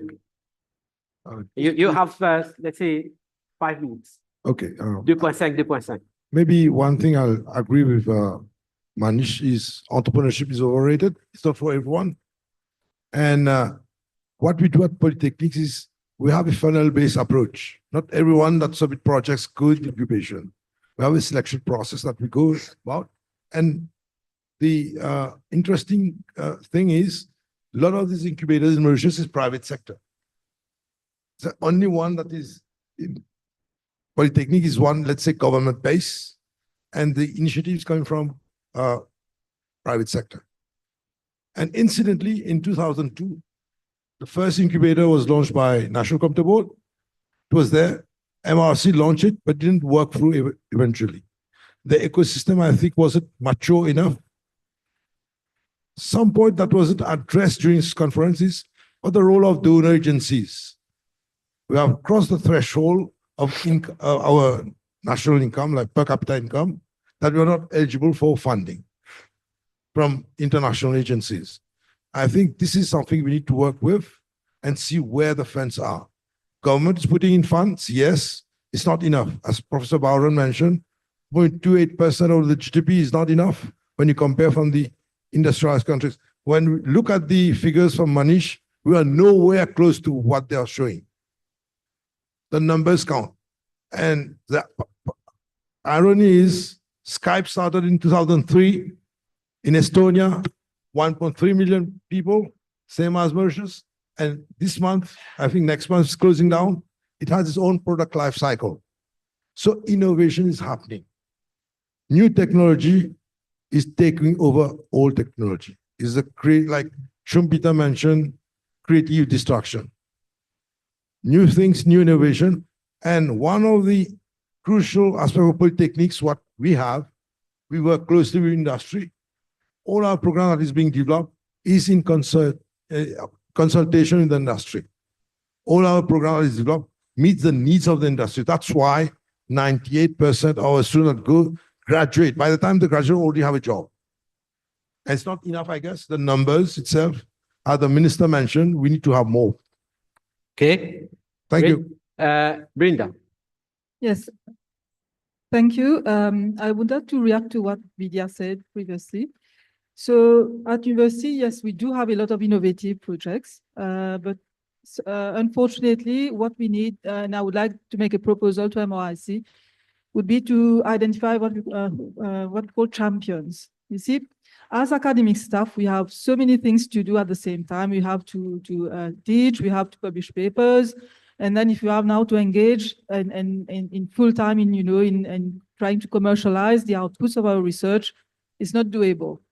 So, so maybe MRIC could come up with a scheme like identifying champions in very specific and very fields of national interest, like let's say food security, climate change, the energy transition, etc., where we could like sort of co-create the research project with the industry, but not only in the industry, I would say also with the community as well. Because we also need, like for me in agriculture, we need the farming community to also bring their solutions, their proposals. So that's one proposal, but also maybe we could come up with what we call those living labs, open innovation, where because academia does not hold the solution. Only we have, as we said, solutions that can come from other actors in the ecosystem. And then one thing I would say, based on a recent study I carried out on the Mauritian ecosystem in 2024 with 2 professors in entrepreneurship in France, we found that one of the main barriers that we have, let's say in academia, is the human factor. That is how to foster that intrinsic motivation to to go for entrepreneurial activities, be it for students, be it for staff. As Manish rightly said, it's only a percentage of, the students, a percentage of the staff who would really have that passion, be driven to move forward with a project. But it should not be, I've experienced it, a solitary, route. Sometimes you feel like you're on your own. And maybe to inculcate that entrepreneurial mindset, I would say maybe it's not at the university that we should start. We should be starting well before, at the level of, let's say, pre-primary, primary, secondary. And maybe second proposal to MRIC would be, let's hear a bit about, that aspect of storytelling, local entrepreneurs, who have succeeded, but also who have failed, because it's also a learning curve. So we need to learn from all of them. Maybe, I don't know, short series, short videos that could, showcase what is happening in our country and motivate everyone from the young starter. Great. So we'll send Thierry back to kindergarten soon. Okay, thank you. Dr. Manish, would you, or Vidya, quick intervention. What are your thoughts? Is it realizable? How do you tackle this? Innovation, entrepreneurship culture. I think the point, I didn't realize that all incubation centers are privately owned to begin with. I think private sector has responded, which typically doesn't respond so often. Since the government has taken time to get into action, the private sector has come forward. I think it's a great sign of success. Now, once the government policies are there, they can start supporting that endeavor. I think together it can grow well. So I didn't get exact question that you were asking me. The question is that we are faced with a big issue in terms of entrepreneurship culture or innovation culture. We do not have enough innovative ideas to be transformed in business. At the level of academia, it seems that there is some issues there. So the question was how we incentivize it. Right. So I think since the population size of Mauritius is small, and if we are only banking on student talent pool to emerge and become an entrepreneurship, that's only one stream. What I have seen in my experience, entrepreneurs do not have any age. I have seen young students in grade 9th, 10th, or even younger. I've also seen retired people starting their journey as CEO of their own startup. So it can happen anytime. You just need to have a solid team around you, a clear concept and passion to build it, and the technical strength. At a successful business, technology plays only 20% of the entire game, but that has to be really, really solid. Then only everybody comes along. So the solution to what you're asking is, in my opinion, one is that what we are doing to build an ecosystem ground level up, it is a long-term solution. It will take a little longer. Other way around is that Mauritius is a tourist hub, financial hub. People just come, not for entrepreneurship, but enjoy the beauty, seas and scenery. People like to come back even after going away to come and reside here. So I think there is an inherent pull that you can exploit and attract talent pool with technology or with to come and seed in Mauritius and engage with these structured efforts of incubation center, topped up with government policies to create a conducive environment to allow them to scale and grow. Estonia was cited. It's a very small country. Estonia, Latitude 69 is a kind of an annual event. People flock in from Nordic nations, Europe, elsewhere. There are more investors than the innovators in that forum. Dubai has similar very high level medical devices exhibition annually. They actually also have a annual congregation of global investors. Now, so I think why I'm citing these, can Mauritius also think on something on similar lines? Create a annual event or a national event like this, where you invite people to and introduce these facts and some homegrown technologies or imbibed technologies and position it in front of them. Great. So that's just one last element. I often give this suggestion to tourist states in the country too. For example, people come here and stay for vacation, right? If there is a policy at the government and you can seek maybe 1 hour within their trip of 2-3 days that you devote to the startup ecosystem as mentor or as an expert, you would have CXCOs lining up and coming here for their personal or business trips, being a financial hub as well. So there would be a lot of traffic that you can simply create an element to tap, couple of hours in their trip devoted to this cause, I think would greatly help people like him. So he doesn't need to go to US and raise the funding. He could actually do it right here with the same people. Right? Thanks. Vidya, 2 minutes. No, I think one thing I was going to, and Manish mentioned this, is to become a center to attract people globally for conferences. Whenever you have conferences, competition, pitch competition, etc., it creates this momentum.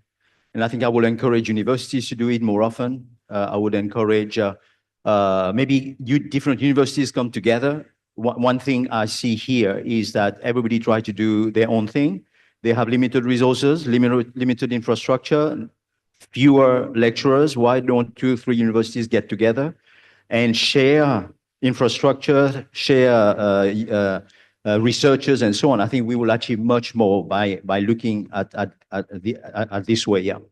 I think also I was going through a few of the website of universities, and I only took 5 minutes to do this, guys, so I may not have the full picture. But Faculty of Engineering at University of Mauritius has one degree, undergrad degree, with, it says, technology and something with entrepreneurship. There was one out of, I don't know, many. There was one for Faculty of Law and Management where they had entrepreneurship. I think entrepreneurship and innovation should be a module for everything you do. Whether you're doing psychology, you're doing sociology, AI is going to touch all of these. I think mandatory, we should include it as one module, whatever.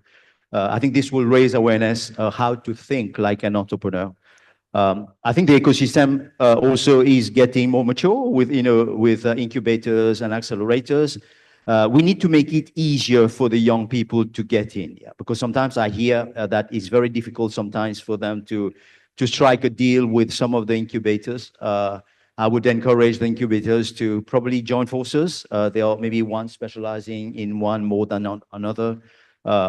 Mauritius is very siloed, yeah? We're a small country, but we are extremely siloed. And if you look at in the US, everybody collaborate. You get competitors collaborate, and that's how innovation and creativity is developed. So I would suggest some of these ideas. I mean, there are many more that we can do, but there are very small, quick wins that can make a huge impact. Great, Vidya. So for the incubators, the door is open. If the students have issues, they can come through us. We will guide them to the universities. Now we'll to the incubators. Now let's take the second point, which is very dear to Michel: access to funding. Michel, I'll give you 3 minutes. Tell us all, yes. And on this culture thing first. Not everybody, you said very rightly, not everybody is meant to be an entrepreneur. There are psychological traits and motivation. Some people are motivated by the money. Some people are motivated by the knowledge or just being cool. So entrepreneurs, they want to build things. So what we need to do is to create the environment that allows them to build things. So now on finance, Finance is easy. The valley of death in Mauritius is right before or right after MVP. So we need early stage funding. The recipe for early stage funding is well known everywhere in the world. You need to de-risk angel investors. That's it. It's not a banking game. It's not a VC game. Voilà. So there must be a mechanism where you have grants that come along with private investors at this very particular moment where you need the product to go into market. And that's exactly the case here. Look, Thierry, you've seen the pitch. That's one of the, but actually, I'm not saying because we're working with Thierry, but he's exceptional. He came back to Mauritius. He could be thriving somewhere in Silicon Valley, right? Trying to do things in Mauritius. He assembled a team. That's rare. You've seen these guys. I know these guys. They are solid. The product exists. It's innovative. They don't find clients. They don't find money. We tried, huh? He pitched to the angels. The harsh reality is the angels will wait for a little bit of revenue. Let's get it directly from the horse's mouth, entre guillemets. Vidya, what is your views? Can we create such a special fund? I suggested this, a sovereign fund in Mauritius, but considering the state of the economy, it is going to be difficult here. In actual fact, I also suggested that there is effort, genuine effort at the highest level of the government to go around the world and pick small startups, encourage them to come here, spend a couple of years, fund them, take care of their accommodation and everything, and let these emerge. Out of the 100 engineers, bright star people coming here, if we can do 2, 3, 4, 5 unicorns, that would be amazingly successful. I think there's a lot of things you can do, yeah. I think this is one. The other thing also, I've got some friends who are here and they are entrepreneurs. They have their own startups. Some of these startups are structured in the US and not in Mauritius, but they live here. They employ people in India, in Australia, and they've been here 15, 20, 21 years. And recently I've been engaging with government. I say, guys, why don't we give them citizenship? Because these kind of people are being chased after everywhere. If they go to Dubai, if they go to other places, because they love the country, that's why they're still here. But I think we need to start looking at those people because each of these guys, they have so many contacts like themselves who live in other parts of the world. And when people say, hey, why are you in Mauritius? I heard, for one of them, I'm an angel investor in a software product. And he wants to be a unicorn. I mean, that's his dream. And once you have these people say, hey, you went to Mauritius, why do you go to Mauritius? They are not even Mauritians. And then suddenly these unicorns come out of here. Suddenly everybody would want to come here, not only for the hotel, but also to see how we can build businesses here. He's right. One of the ways is to import the guys like them. And we have the puzzle in Mauritius for people who are international entrepreneurs. So let's ask Manish, do you have friends who are ready to come? I think there are quite a few solutions which can be readily adopted for Mauritius. And Mauritius, I see as also a hub as an entry point to Africa. So if they see their company here, they would have a natural place to expand and grow bigger from here. So to answer your question, yes, and there is quite a bit of a pipeline. I think Dr. Nandini is nodding. So like there is an opportunity. Okay. And with BIREC and MIABL recognized as partner, so that channel can be harnessed to bring those people. With regards to funding, I just wanted to highlight one point. I think Mauritius is something like Gift City in India, in Ahmedabad. So there is something good that you are doing, which is able to attract capital. We also manage a fund of fund, which is equity-based investment, and these are venture capital alternate investment funds. Now, in those funds, some of the LPs are from Mauritius, and they are getting invested in companies in India, in the knowledge-based sector of biotechnology. So I think there is a capital which is already here, but flowing towards a different direction because there is no appetite here. So if you bring such technologies, you can... Okay.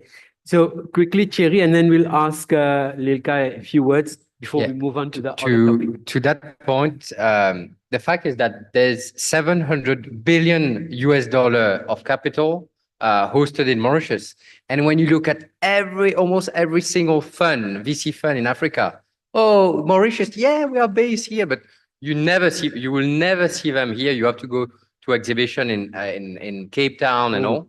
So in fact, the money is here.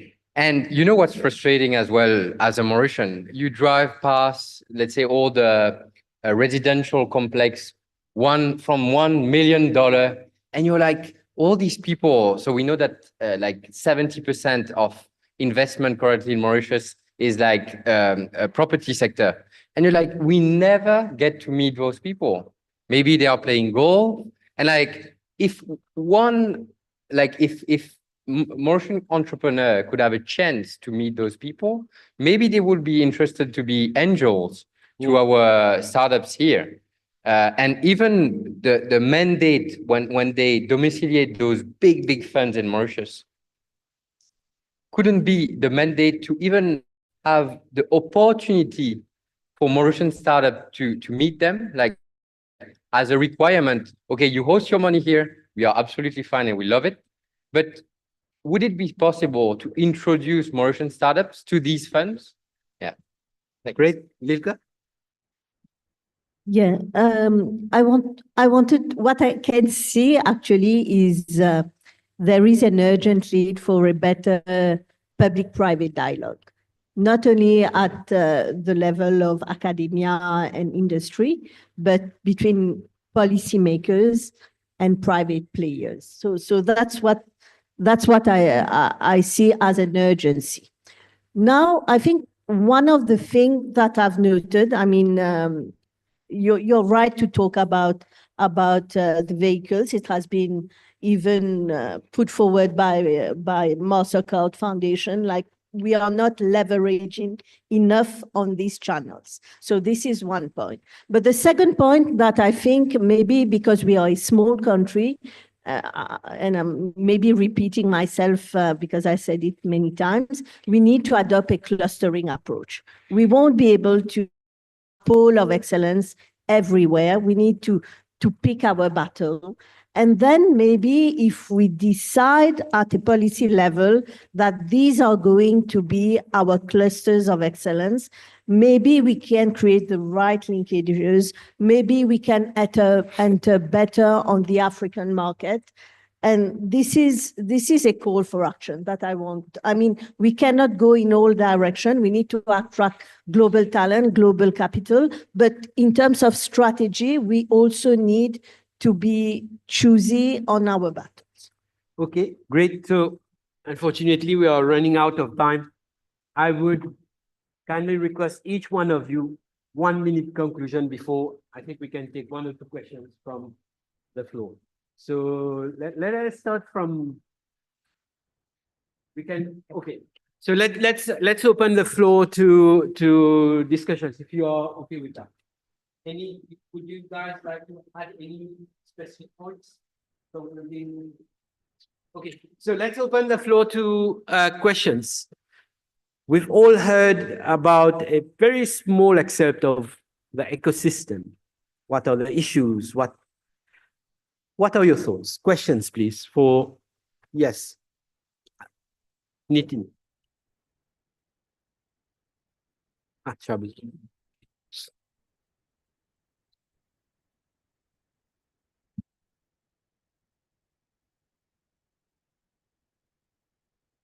Yeah, we can. Thank you. I just have one very quick question. If it could be anyone who wants to take up the answer. We've had a lot discussion about the word innovation being used. I think earlier in the morning there were some pointers on intellectual property also being part of the picture. I just wanted to ask, in your view, do you think intellectual property consideration would help in developing the products or services that you are working on?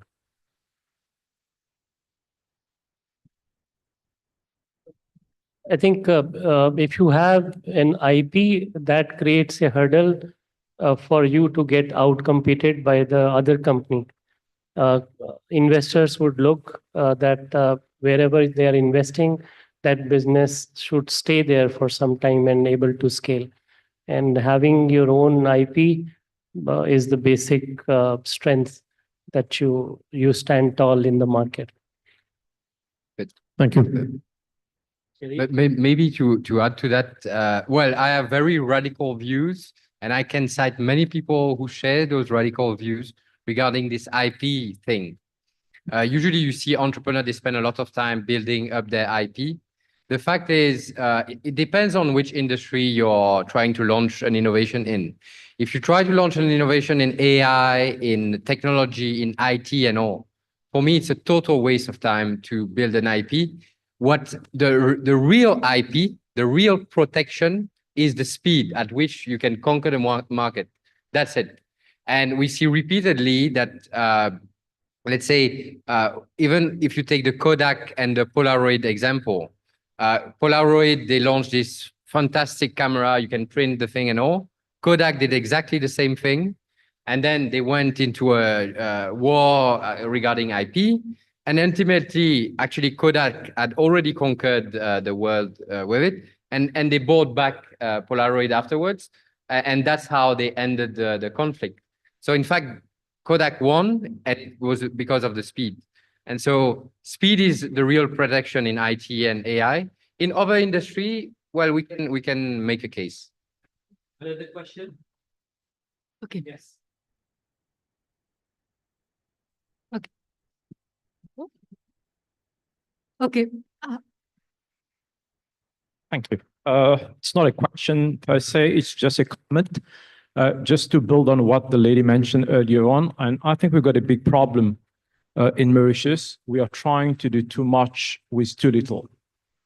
Okay, we all talk about national priorities for innovation, national priorities for research. All institutions have their own research agenda, but there is no official statement, there's no political statement on what are those national priorities. Until and unless those national priorities are clear, we will be wasting our resources investing in niche research projects where the impact would be very, very little or probably no impact at all, rather than choosing our battle, as you rightly mentioned, and focus on them. Okay, there are two things that we need to think of. We need to be able to do it, having the human resources to be able to do it, and it's also be in line with our national priority. If it's a national priority, we don't have the capacity to do it, then we are not going anywhere. So I think it's really important that we kind of have a political statement or a government officially endorse national research areas or areas for innovation. Thank you. Okay, thank you, panel members, for this insightful presentation. So I'm Dr. Pirou from Université des Mascarens. It's not a question that I have, but something that I want to share. It's a beautiful initiative that we've been doing at Université des Mascarens. We have launched a Pôle étudiant entrepreneur Mascarin. It is the offspring of Programme Entreprendre de la WIEHE. And therefore, in that program, the government of Mauritius has adopted a national policy, which is known as the Statut National Étudiant Entrepreneur. It is a national policy enabling students to follow their academic paths, as well at the same time build up their business while they are studying at university. It provides them with flexibility, and it also provides them with a supportive ecosystem. So we have been chosen as the pilot university to do that project. We've already had our first cohort of students. We are currently training our second cohort of students. And it's a very interesting project, but the challenge is that we do not want it to be lectures that we are giving to our students. Those students are being mentored by professionals from the industry, and also they have an academic mentor from the university, of course, but they have a mentor on each project from the industry. So I'm here today to make a special appeal for people in the private sector, the incubators. In fact, we have trampoline there Trampoline is one of our partners. We work together on that project. So I'm just making a special appeal to people from the private sector. If you could join us, help us create this new generation of thinkers, doers, and dreamers to have for us to be able to shape the entrepreneurs of tomorrow. Thank you. Okay, So thank you. I'll invite you to come to discuss with us at the MRIC, and we will put you in contact with all our incubators, because yes, you have I've seen these projects, and they are interesting projects which could easily fit into our pre-incubation programs. One question, yes.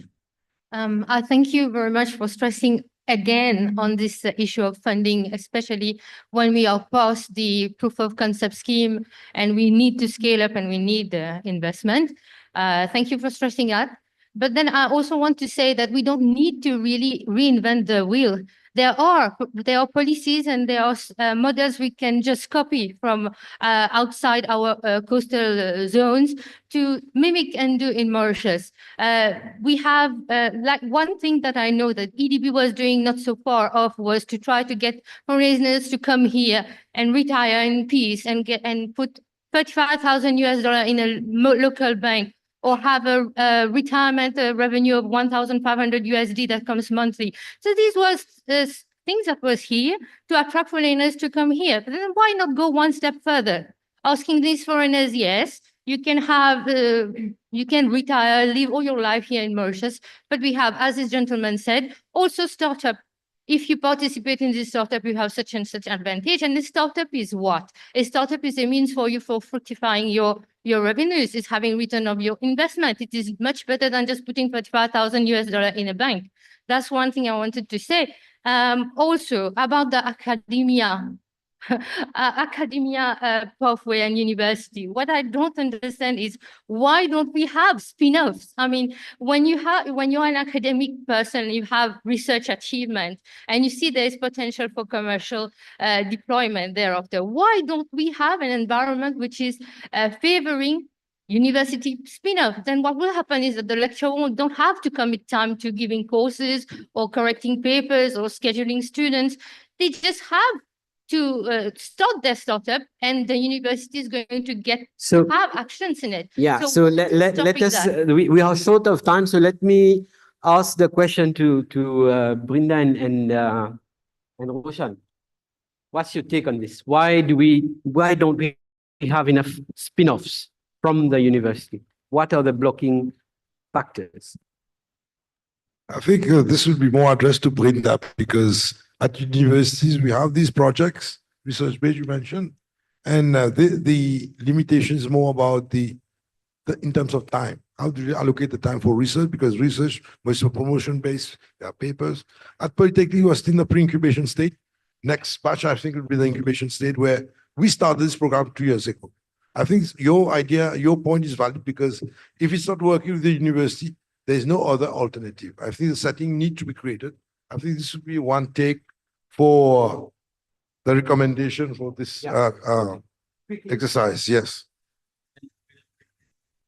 Yes, thank you for your point. In fact, we have an UM incubator in the process of being launched, specifically to take up those types of projects that come from either from students as part of their dissertation or from staff, academic staff as part of their research work. But definitely we don't, have all the expertise. We'll need maybe to, of course, collaborate with other institutions and even with the MRIC to be able to beef up this incubator. We are coming with the pre-incubation phase, but we just to be able to train the students and also the staff. We have collaborations with the Farrell company, for example, for those kinds of entrepreneurial courses, but still it's in an infancy stage, we can say. Thank you. Thank you. So I think we'll end the panel here, else we'll take the whole evening. So join me to give a big hand of applause to our panelists. Thank you, Roshan. Thank you, Brinda. Thank you, Michelle. Thank you, Lilka. Thank you, Thierry. Thank you, Vidya. Thank you, Dr. Manish. So we will have the chance to if you want to share with us your thoughts, please write to me. And even in the public, if you have any things that you would like to share, easynsis@mric.mu. Please come to see us. Thank you very much.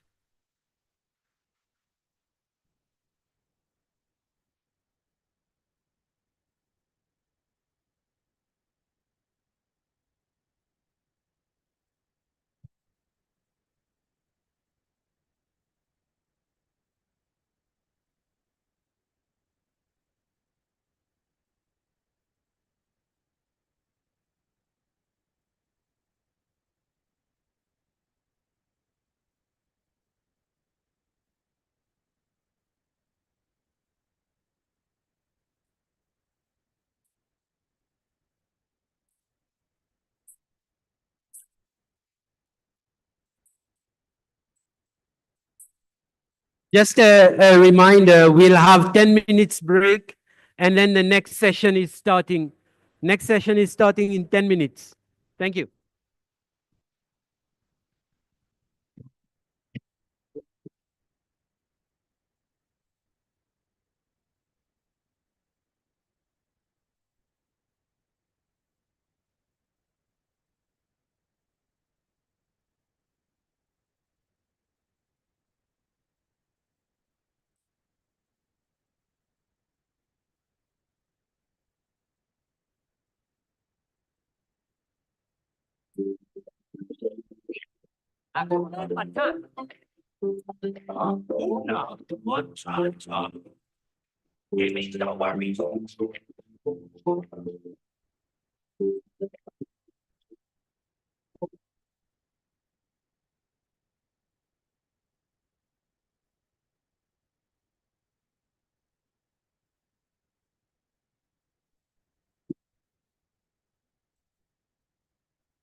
Zakia, are you there?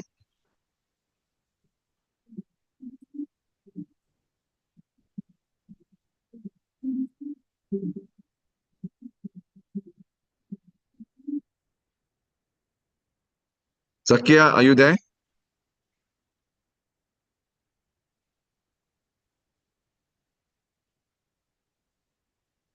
Anyone from the Impress team, are you there?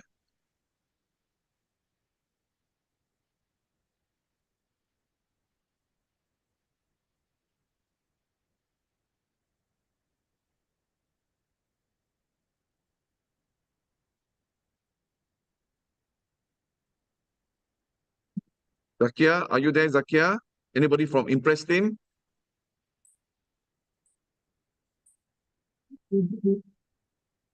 Hello?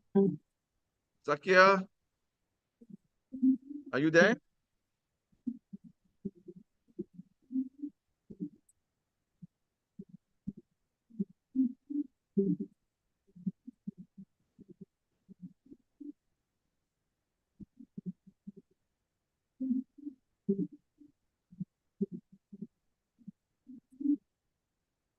You're calling, is it?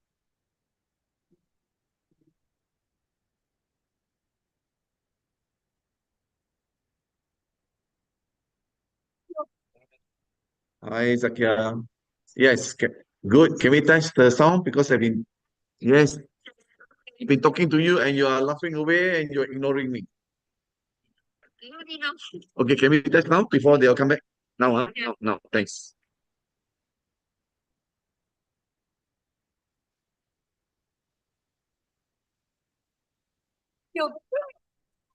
Zakia, can you hear me?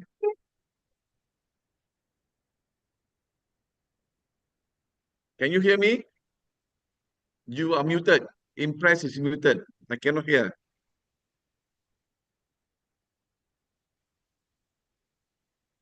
Hello? Hello. Hi, Mr. Can you hear Chipeng. me? Yes, we can hear you. Can you hear me? Okay, loud. I can hear you. Yes. So sound is good, huh? So Okay. we wait for the thing to start, Be and when it comes to sharing. my turn, yep.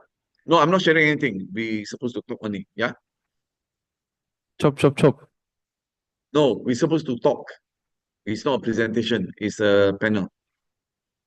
Yes. It's Ilhan beside me. Ilhan wants to talk to you.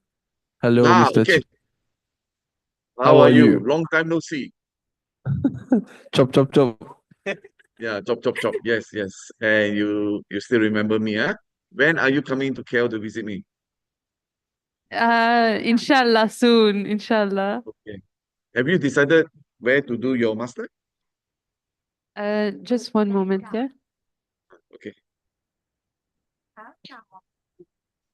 Um, Actually, we're still live, Mr. Chipeng. Okay. Yes. All right. So let me then not disturb you. I will connect in and you enable me when it's my turn. Okay? Okay. Thank you. All right. Thank you Thank for you. helping me to test the sound. I talk to you later. Sorry. Bye. See you later. Bye.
be alone.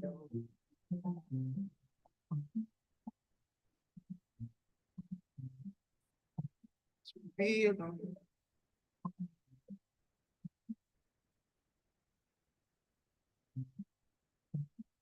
Be alone. Same old thing keeps me around. If you wanna come around, baby, it's cool. And if you wanna fuck around, baby, I do. Just wanna be with you alone. With you alone. With you alone. With you alone. Just wanna be alone.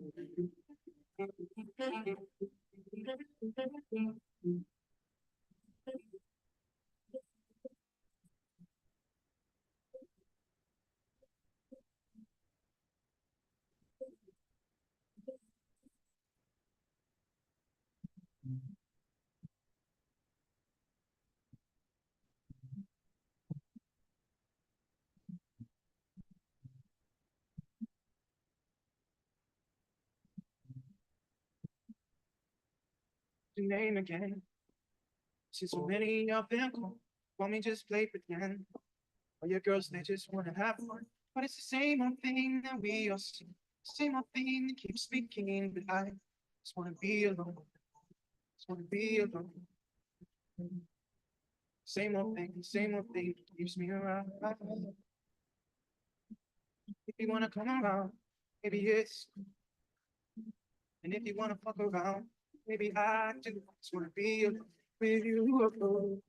With you alone. With you alone. With you alone. Just wanna be alone.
Can I ask everyone to take a seat?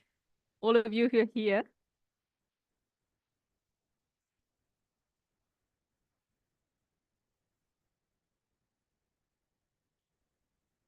We don't have much of an audience left, so if you don't mind, would you care to gather a bit closer? I think that would be really nice.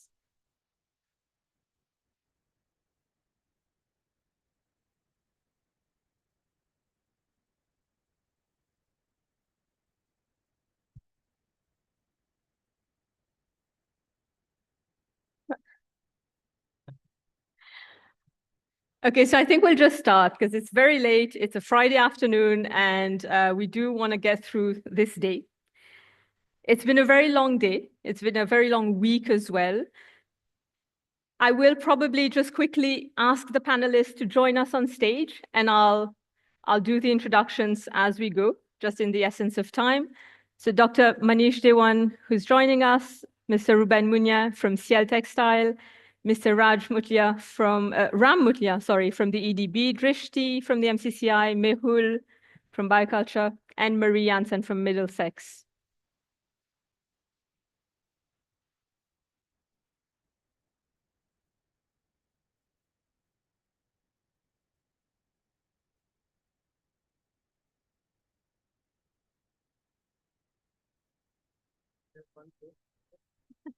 You go for it.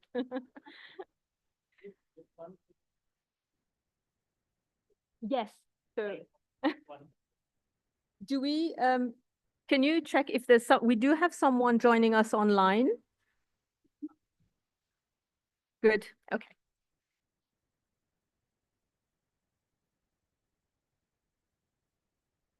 Thanks, Rishi. Very well. So good afternoon, everyone. Thank you very much for sticking around. I know it's been quite tedious. So as Veda mentioned earlier, very brave souls. We're very glad that you're here for this very last session from what has been a very successful National Research Week. And the Industry Day as well started with a bang. I really wish that we had a house full. I hope that this is not indicative of the interest. So hopefully this is the first National Research Week, not the first, hopefully the first of many more. And we look forward to having more involvement in the next sessions.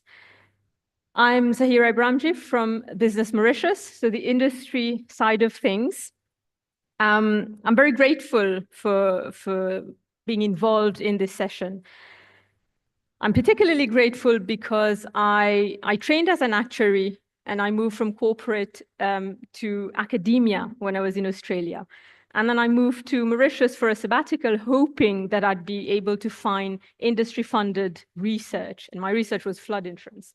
I was very surprised to find out that there was absolutely no interest and no capacity. And so I trotted back into corporate, and here I am today. Mind you, that wasn't 50 years ago. That was only about 10 years ago. But things have changed positively in the right direction. But I understand from all the discussions we've had, things need to go a lot faster now.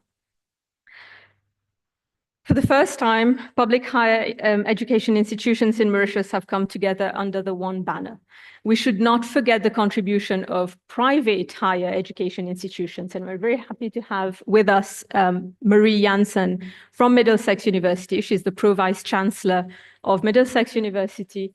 We've collaborated with her. And I'm starting by mentioning this because last year, Business Mauritius partnered with Middlesex for a 3-day academic conference. And the theme was leadership in the digital era. And I'll commend you, Marie, for this because it was a fantastic 3-day conference. It was branded as an academic conference, but we managed to bring in the industry side of things quite successfully. So we look forward to more collaborations between private and public institutions. For those of you who don't know, Business Mauritius has an economic development arm, which is mandated to formulate balanced policy recommendations in order to enhance business environment and support the country's broader socio-economic objectives.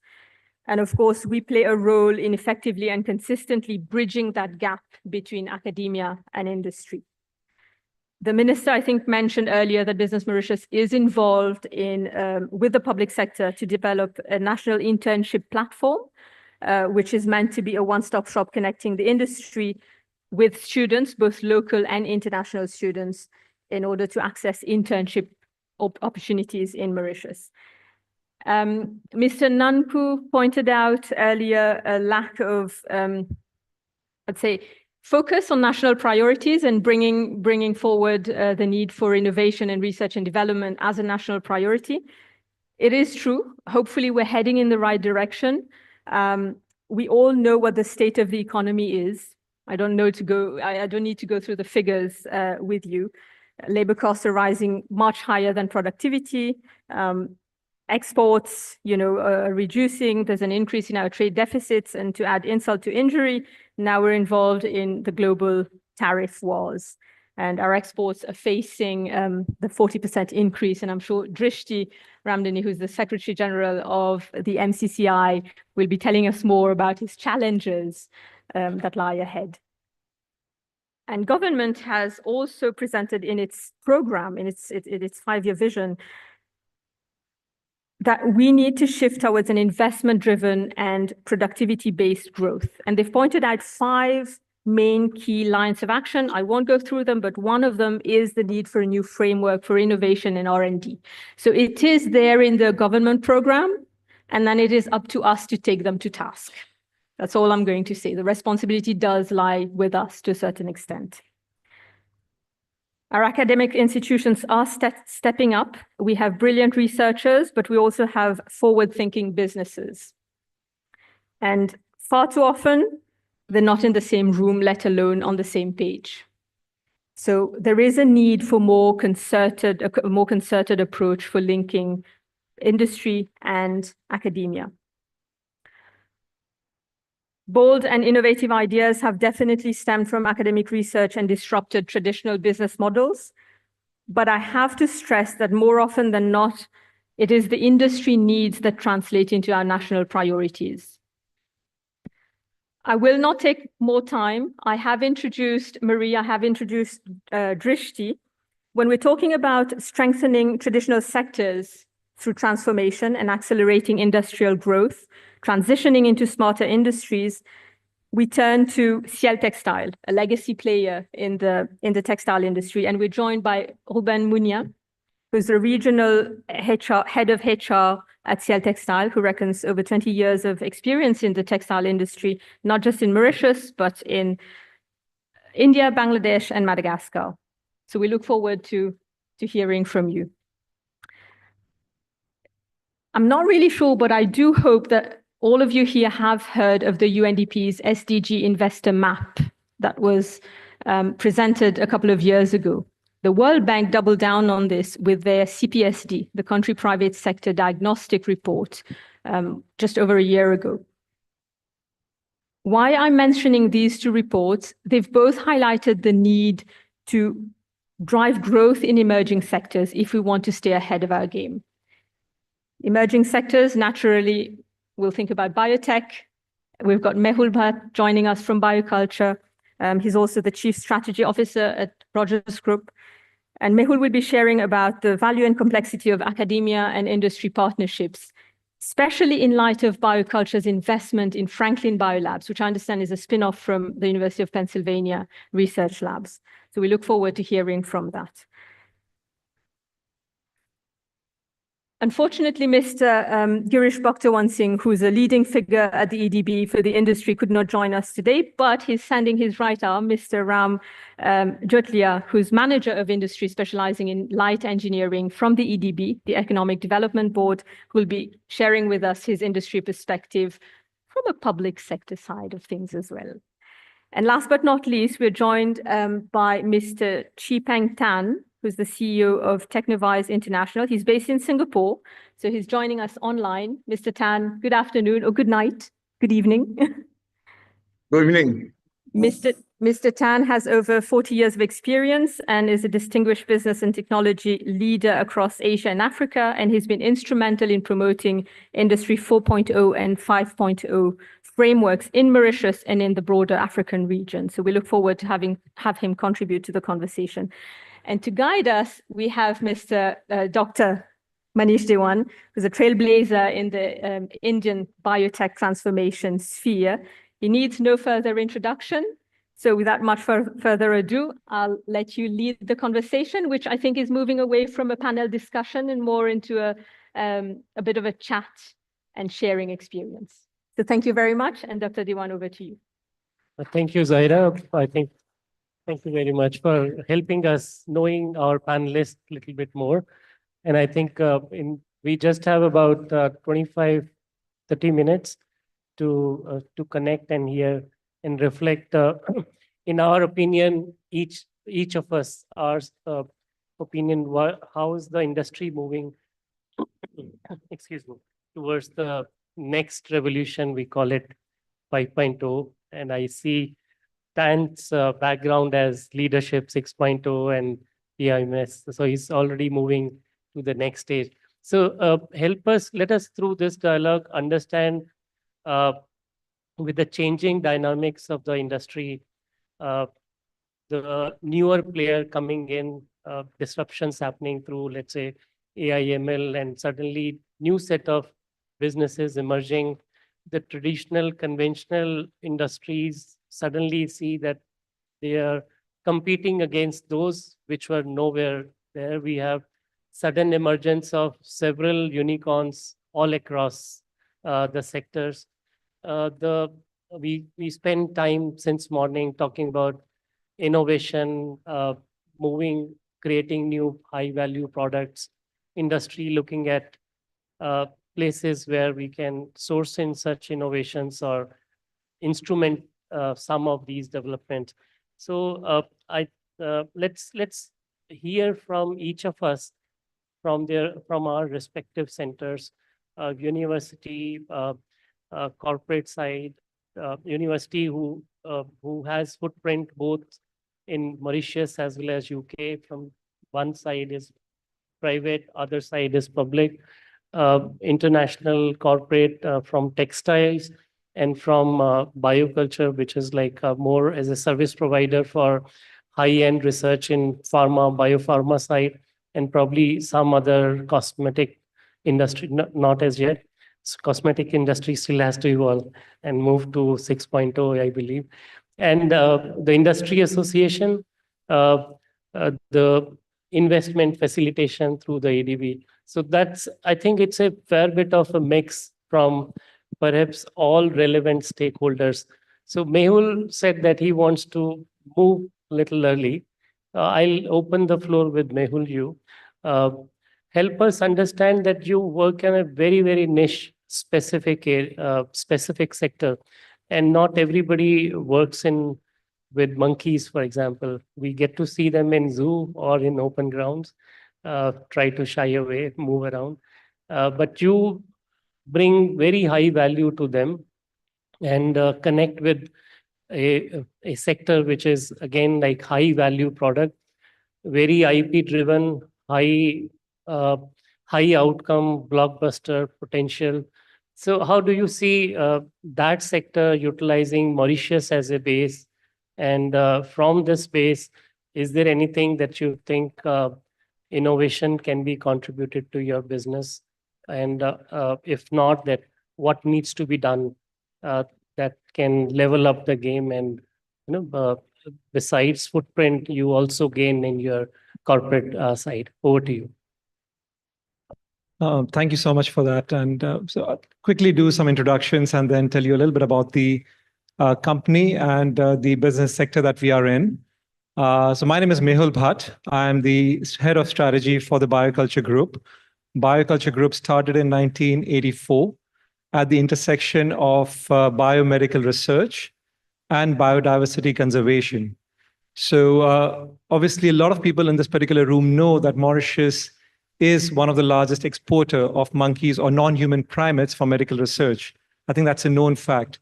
There are quite a few conversations that I never had because it's a sensitive sector. There are quite a few opportunities that are missed because we don't end up discussing the topic together. So I'll try to tell you a little bit more about what we do, about the sector, the opportunities, and some of the challenges that we're having, and some of the things that we can do going forward. So in Mauritius, monkeys or non-human primates have been around for about 400 years. They're not from Mauritius. And when they were introduced into Mauritius 400 years back, they caused a significant amount of biodiversity loss in Mauritius. So for about 200 years, the NHPs in Mauritius were being killed to protect agriculture, to get back the native species. So when this company was started, there were two ambitions. One is to make sure that the NHPs, when they're taken away from the nature, there is a use to it and it's done in a humane manner. And two, a lot of the value that is created from this particular exercise is then put back into nature to make sure that the conservation efforts are given a lot of focus. So there were two ambitions to that in 1984, and those two ambitions of the company still stay today. This was only the second company in the world to do breeding of NHPs at the source markets. So in 1984, this was a major innovation that started in Mauritius. Since then, this has become a fairly large industry, and obviously, we've now all heard a lot more about it, thanks to the fact that tariffs are now in place, and this industry makes up such a large part of our business or exports to the United States.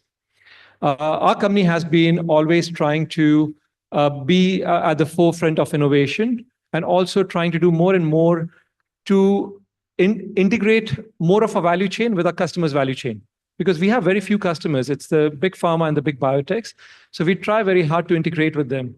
And as a part of doing that, we keep on hearing that they would like us to get into non-clinical research, because the values that we bring in, the scientific rigor that we build into what we do is needed on the research side of things as well. And we would love to do a lot of that in Mauritius. However, the regulatory framework is missing, and I'll come to that in a moment.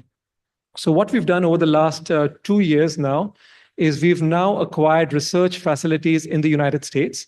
One of the facilities that was just talked about is a company called Franklin Biolabs, which was fully owned and operated by University of Pennsylvania, which is one of the Ivy League universities, for about 40 years.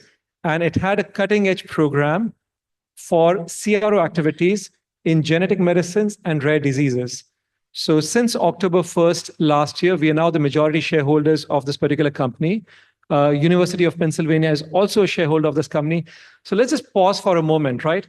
A Mauritian company, which started 40 years back, going to the United States, acquiring a company from an Ivy League university, which is at the cutting edge of genetic medicine research. This doesn't happen very often, right? So the ability of Mauritian companies to go out and aim big, is there. We can do it. Now, coming back to Mauritius, we've all seen a lot of challenges with tariffs, with trade wars, and so many other things, right? But I think the way Mauritius is placed, it's so interesting and so good that with all the chaos going on around in the world, if we get our minds together, and if we, one of the topics I was going to talk about today is the academia and industry working together. But I don't think that's enough. I think the academia, industry, and the government need to work together to make sure that some of these new sectors come into play. Because today, even if there's a significant need for research in Mauritius, that can be done because we have all the raw materials, we have the capabilities. Some capabilities we will have to import and work with the academia to develop them, but we still do not have the legislative framework required to carry out this research. So all the three things are required to do that right. And I think if Mauritius wants to do it and gets all the three parties around the room together, has honest conversations, I think we can do it together. We don't need to I think we will need to be very global, but we don't need to take everything off to the United States. We can bring a lot over here. So I'll pause here. So I think the point that you made, the government coming together with the industry and academia and industry, the three actors can actually spin the game and create new values. To my understanding, when we hire new talent in the industry, it takes some while to train them and bring them on board. Every industry does that, especially wherever the R&D is happening.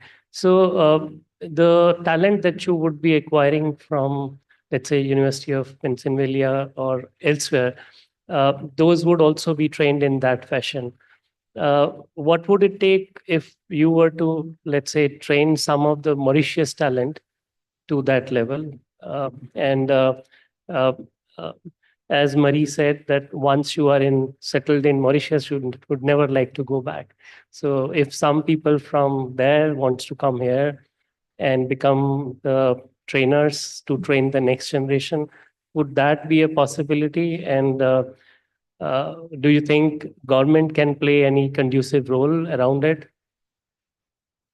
I think my view is, I think the government's role should be to make sure that the legislative framework required to unleash the innovation and the commercial ability of private sector should be enabled, right? That's where it comes in. The second role is that it must give the investors the confidence that once certain set of rules are set in place, then there's going to be, it's going to be followed the way it will be followed, right? And the third, if there's a dispute, then there should be enough legislative framework to ensure that the judiciary is working and we resolve any issues that come up, right? So, and I think most of these things exist in Mauritius, right? There are certain legislative frameworks that are missing, but most of these things are existing. I think when it comes to people, if the right conditions are created, I think people come. I think there are a lot of Mauritians, diaspora who are living abroad, who are trained in different parts of this particular industry. I think a lot of them would be excited to come back. I think Mauritius, I've been in Mauritius for 6 years. This is my home. I think many people know that this is my home. And it's an amazing place. So if you create the right environment, then we will have people coming in and adopting it and doing research and development from here. And we've just, as I said, it wasn't easy when we went to US last year and tried to talk to UPenn to acquire the assets. It was very difficult to explain to them where Mauritius is, right? So, but despite that, we once we got to know each other, we were able to do that. So I think we have the capabilities, but we need to get all the three parties together. Just one last question before you want to leave. So since the academia in question, Academia Industry Alliance here, so what kind of talent pool from the academic setting you could be the potential recruitments in your kind of company? Like, would you be looking at masters or PhDs from which discipline? If you can tell for the benefit of the audience, please. Sure, absolutely. So in our industry, we need the different professions exist, right? Because the core is the NHP, right? At the end of it, the heart of our business is the non-human primate, the monkey. And our values and ethics tell that we have to give the NHPs the best care as they kind of live their lives to make sure that they contribute to science for us. So the biggest requirement is for people who understand animals well. So we have a huge requirement for veterinary doctors. But apart from that, a lot of the work that is happening on the CRO side is biomedical research. So again, experts or people with masters in biomedical research would be interesting. But a lot of these talent exists. The challenge is a lot of the talent who exist in Mauritius are doing other things. We know a lot of people who actually have a degree, but they're not doing the science. There are a lot of Mauritian diaspora sitting in United States, in UK, in France, who have exactly the skill sets and the knowledge and the experience that we need, but they have no opportunities to come back. So I don't think it's such a big problem of talent. I think with the academia, what we can do is we can continue developing new skills that are required for the future. I think, as you mentioned, AI ML is a big one. So how do you marry biomedical research and AI ML? It's a big topic. So I think we are very keen as an industry to develop this together with academia. However, after we do all of that, there needs to be legislation that allows us to bring in the activities and then provide the services to customers globally. This is a $35 to $40 billion industry globally, and Mauritius can easily take $500 million to $1 billion of revenue in a few years if it got all of this put together. All right. On that note, I would rope in Dr. Drishti, since you are the industry association for the country. And do you think that such a high value industry potential, if you want to develop it and rope in more such players? Of course, we have Ruben here, but I'll come back to him. What would be the industry association's kind of experience in this? Have you been reached out by industry players like this, that if you were to settle down here, could you help us some of your observations? If not, what kind of industries you would like to see here that can be facilitated? I think the mic is not on. Yes. Yeah. Okay. I think yes. Financial arm which is powering you up. There's a big potential actually for those kind of sectors. And not only I'm saying from an opinion perspective, but also what we've seen over the years. You know, the biomedical sector is one. Just a few years back, I think when the MIBL was created, the Mauritius Institute of Biotechnology, there was calls for proposals, and I don't remember the figures, but the figures were huge in terms of interest from investors with a business plan in different segments, including NHPs, including genomics, including clinical trials, among others. So the attractivity and the trust in the Mauritian jurisdiction is there. I would also not restrict maybe to biomedical. I recall, many of you will recall also, 2017, a call for proposal in the fintech and blockchain segment. And in a space of 2 weeks, there were 90 something proposals that came in. And history has told us that even before in those sectors like textile, etc., the attractivity of Mauritius has been there. But what has made things happen, as Mehul said it, it's a complete public-private partnership because a small country, you need to make things happen. The second thing is that, yes, despite the fact that sometimes we are not as, maybe it's true, there are certain countries who have evolved, who has been from the grassroots to take these things forward, but we've been able to adapt very quickly because of that strong interlinkage between the different segments. And the third thing, I believe, is the capacity to get the talent on board, whichever it is, whether it's the diaspora, whether it's here, etc. So yes, there are a number of those possibilities, biotech, in the sense of AI, in the sense of fintech, among others, even in terms of industries. But what is, I think that's the good part of things. But there's also the more challenging part of things also that we foresee is, I think, the most complicated thing today in a small island in Mauritius, and I think it's a very good idea to think about the Industry 5.0 from a more societal part of things and a more sustainability perspective, etc. We are in an ecosystem which is stretched in a way, not only from a financial and from a resource perspective, but also from an acceptability perspective in any segment. So I think research has a big chunk of role to play, right, in research innovation space, to be able to accompany in structuring the right framework for this to happen in an optimal kind of situation. I take some examples, okay? If we say, like, we talk about fintech, we talk about everything, there is the understanding and the easing from the bank perspective. If we talk about green energy, there's the whole aspect of the environmental impact assessment that yet needs to be structured and finalized. Education being one, later I'm sure you will put it up. We still have a number of improvement from a visa perspective and so many others.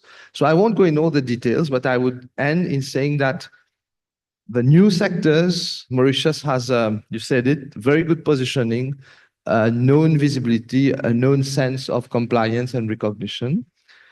Together, we need to have that collaboration to be able to keep on, improving our ecosystem. I think the governor said it last time, something like adapt or decline, not to perish, but adapt and or decline. And the last point, I think, which is also very important, is to recall that today we are in a situation, I think Zaira said it, but I like to conclude these remarks on that one, in a very complex situation, in the sense we have pressure, we know about that, the tariff, etc., etc. But where does it bring us to? It brings us to a reflection, whether we call it Industry 4.0, 3.0, 5.0, whatever it is. The external reality makes it important for us to fine-tune. The digital passport requirement, the energy requirement, and all this makes that continuous improvement of the ecosystem is fundamental. I think I'll come back to Rishi, to you. Let me touch base with Ruben. Ruben brings a different flavor of industry, the textile industry, and textile industry has a raw material sourcing, processing, then the fashion integration, the environment sustainability, because there is a lot of coloring happens. So pollutions and sensitivity is also there. And plus with players like Zara who would flood the market, and the fashion would change in a very, very short interval. So there is also a surplus of garments getting created and acquisition of that, which becomes again a different kind of nuisance in the environmental sector. So it's a complicated, very large, complex environment where you directly play active role with the low income group farmers to a high capacity power to buy group, and then the society and the environment. But I think we would like to hear from you how the innovation and so-called preparedness for Industry 5.0, how are you dealing within this complex ecosystem and situation? Please. Thank you.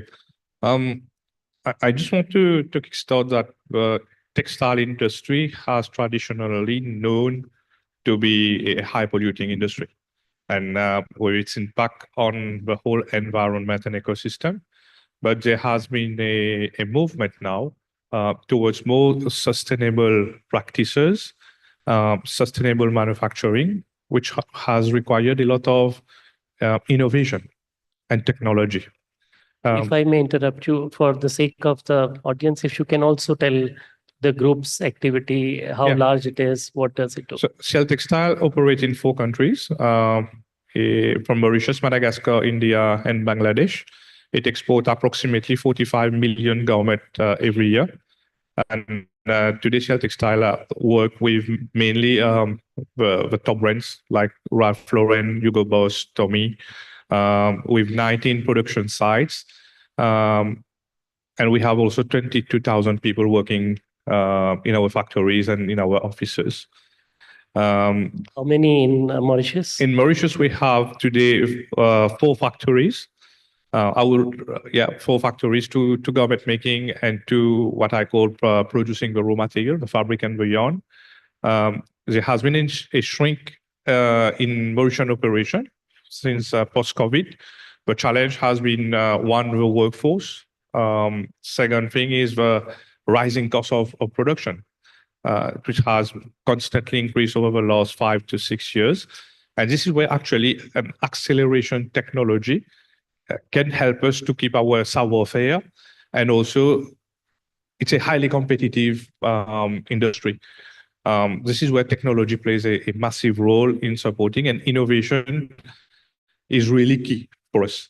If we still want to keep a niche of operating, especially in Mauritius, and serving top brands, we need to keep on innovating and bring on really research into So if it is not a trade secret, can you divulge which kind of innovations would be facilitated? Yeah, so innovation tactically need to come first to operate in a very sustainable way. First thing. Second thing is innovation on our product. Today we are talking about 3D designing, digital designing. Innovation also in how can we do more with less. When we visit mills in Italy, for example, when we see on one big machine only 2 operators, and here in Mauritius we are still needing 18 operators, there's a lot of scope actually to how process-wise we could innovate to up the level and work like mills in Europe, well known for their productivity and maintaining the number of people working in the factories. Interesting. You were also mentioning that you're sourcing in some innovation, and you're sourcing in some innovation, connecting with people who could contribute not only from Mauritius, but outside Mauritius also. Could you throw some light? Yeah, I was in India last week to visit our operations, and I must say the internship and the way graduate project happens there is very different from what we have in terms of media landscape in Mauritius. So I had a chance to interact with a few of the graduates who are in the business and working on something called the graduate project. And they are mainly from the National Institute of Fashion and Textile, commonly known as NIF academies in India. And the way they have designed the program and integration of interns and graduates into the industry and developing a sort of a startup. Right. I have seen one project around bringing AI into the process of warehousing and inventory. And these were done by very youngsters, fresh minds. They can critically see our system because at times we tend to be comfortable with what we have. And I think this kind of approach is extremely interesting. We are exploring also how tomorrow we could bring these students in Mauritius for some times and incubate them in Mauritius and let them to bring their own fresh idea. And this is where I think in Mauritius there's a lot of opportunities on how to blend academia and the industry. And extremely important that people really get the smell of the ground early into the academic journey. And a lot of these NIFT graduates eventually end up setting their own entrepreneurial startup and journey.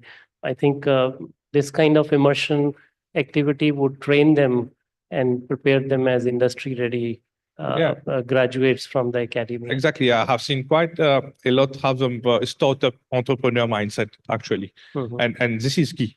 Because when you have this kind of mindset and this kind of willingness, you will innovate forcefully, practically, but because you will get the space for it. Many of them work in project with us for the initial 2 years, and then they go and set up their own startup based on the experience. Wonderful. Dan, are you able to hear us? All right, great. Since you also work with human resource and management of human resource, you mentioned how that arm can facilitate innovation and industry readiness for the future. Could you throw us some light and share your perspective? Sure. I've been listening very intently to the first three speakers, who I must say are very knowledgeable and they are practical oriented. Now, the fundamental challenge that we want to address is how to get, like you say, the readiness up, right? In order to talk about readiness, there are three components, right? People is just one. I believe there are already enough players there that will be probably talking about to attack and various grant-based training, upskilling, and whatnot.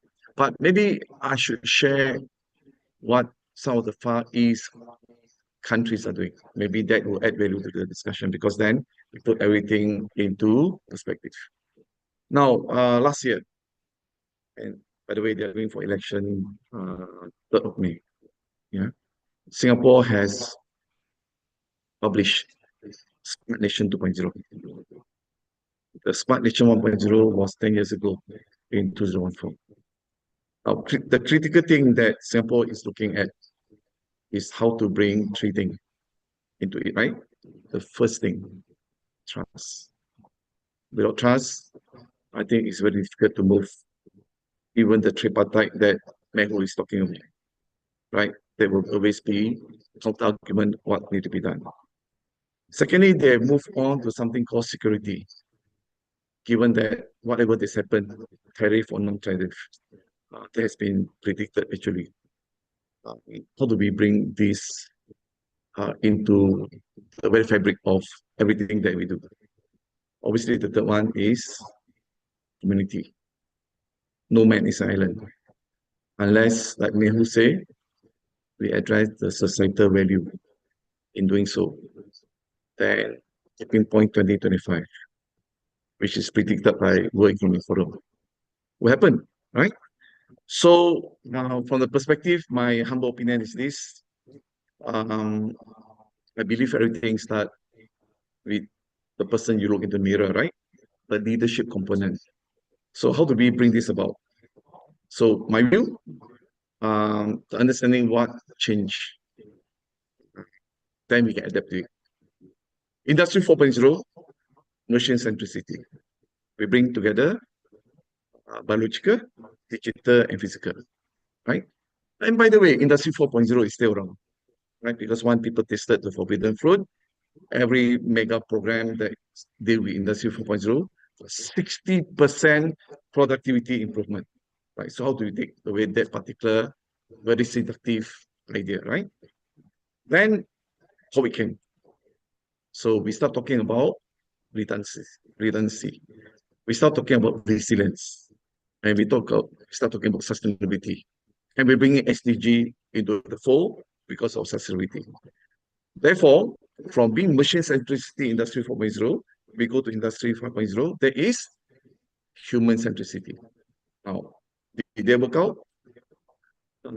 Like you try to postulate in this particular panel, I think many people are still struggling to say whether we should go ahead, and if we do, what are some of the academia support that can support the industry, right? But as we struggle to discuss this, guess what?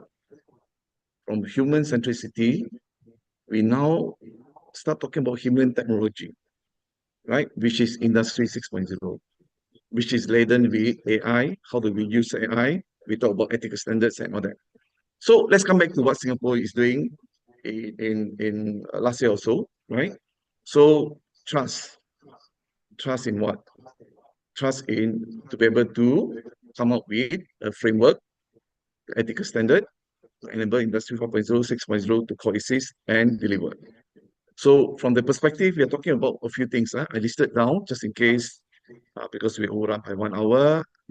I'm happy to cut down my 7 minutes to 3-4 minutes.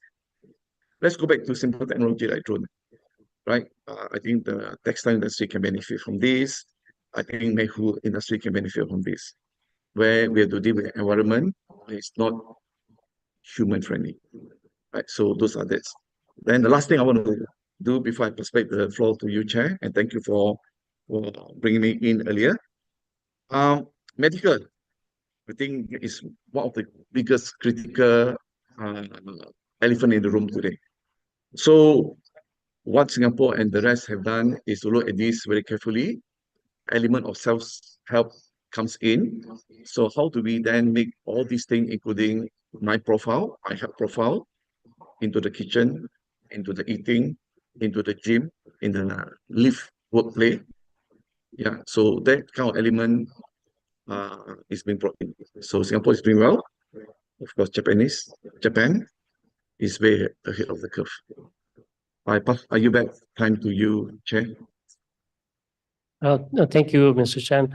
Let me now switch to my lady sitting next to me, Ms. Mary. Professor Murray, you mentioned that you are recognized as a private sector education player in Mauritius, and you also have the large experience of being the public sector education player in the UK. And there, together on both sides, you've been able to nurture the next generation for future. Help us understand, in your perspective, where such new generation can be made ready for contribution to innovations from an industry perspective. And is there something, some experience that you would like to share with us that could be a kind of example where other university players or education sector stakeholders could imbibe and improve upon? Over to you, Mary. Thank you so much. Thank you. We take this one. Thank you. And also thank you for everyone that's still in the audience. I know it's Friday, so I'm going to try and keep it brief. Middlesex University operates across 3 different continents. So our parent institution is based in the UK and is considered as a research university. Now, Middlesex Dubai and Middlesex Mauritius are both in the private stream. And I think that puts us in a really interesting situation in the sense that we act as a private operator, so it's a company, but also that we are part of the tertiary sector preparing graduates. So really the only way in which we can do this is to be relevant. And so we need to move fast. And I think often our parent institution in the UK is not appreciating the pressures it gets from Mauritius and Dubai to move faster. So I'm going to give you a couple of things that we have done as an institution across different continents to remain relevant and then to develop the future sort of talent for the industry. The first thing that we have done is we have revised our graduate attributes. Now, these are the attributes that we want our graduates to display once they have completed their qualification. And these attributes are not necessarily things that would be in the curriculum or things that relates to their discipline. So things like curiosity, creativity, being able to use technology to find solutions, those are graduate attributes. Now, the way in which we developed our graduate attributes was not by sitting down as a couple of academics thinking, what would industry like?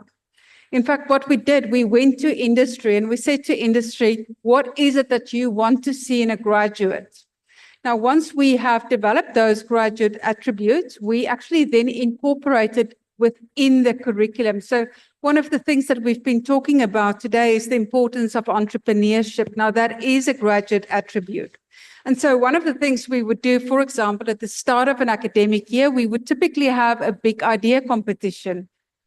So this is the startup, right? And then we have a program where we actually coach and mentor those students to develop that idea into a business plan. And at the end of that academic year, they would compete across the different campuses for funding, and they would pitch their ideas to angel investors. So that's part of the curriculum, regardless of what they study. Other things that we are doing is we really put practice at the heart of everything that we do. So as a university, we don't just lecture. Lecturers don't just lecture. Students participate. They are in labs, they are in seminar rooms, and they compete with one another to actually make their points. So a couple of examples. When it comes to projects are research industry-based. Industry comes with real problems to us and we find the solution. So often it's something like a technology interface, but our students work with industry to find solutions. And of course, this is wonderful for them because most of them end up working for that company afterwards. But we also give them an opportunity to work across different faculties. And this is also, again, where industry plays a huge role. If I think about things like hackathons, speed coding competitions, those are no longer restricted to technology qualifications. Actually, the psychologists are doing really well in these programs as well because they look at it from a different perspective. So from a foundation level, already our students participate in things like robots fighting with each other where they have to develop that robot.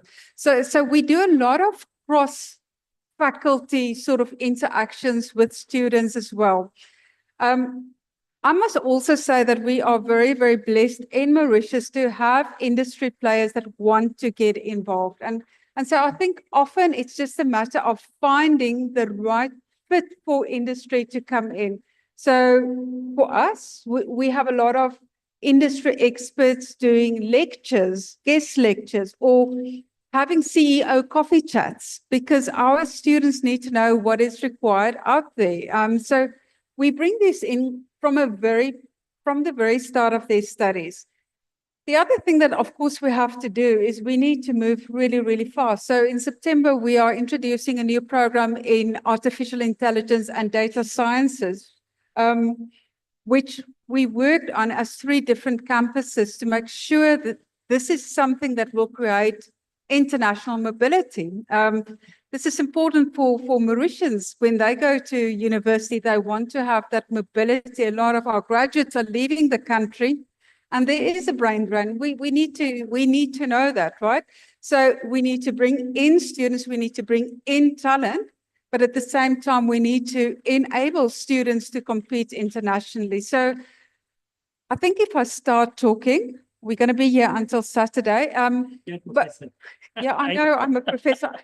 And you know, that's the problem. When you're a professor, you think you can't talk. And it's very difficult to interject a professor. But all I'll say is, you know, for me, it is about understanding what industry wants from day one of studies. It's no longer about just a curriculum that is theory-based. It's about a curriculum that is industry relevant. And it's about partnerships. You know, if you can get those partnerships in place, it really enhances the overall experience. I think the point which Professor Marie and Ruben brought out is that you can actually get entrepreneurial acumen and training much earlier than actually initiating a startup. And I think that is a curation of the mindset and building a talent pool in a more practical and pragmatic way, because passing through that stage would actually help them in whenever they start their own in a more refined and a more curated manner. So let me bring this subject to Mr. Ram from Economic Development Board.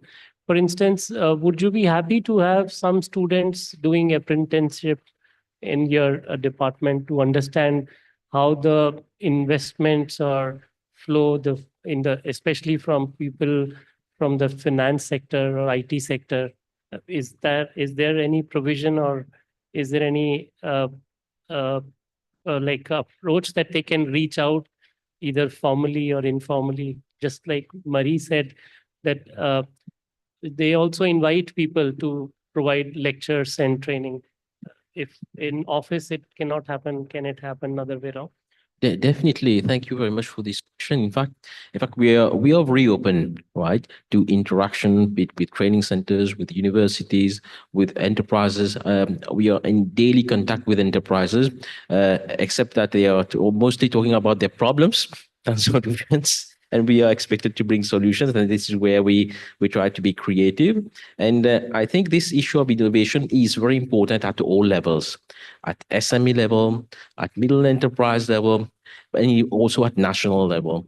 But for me personally, innovation is about accelerating the pace of solutions, accelerating the pace of change.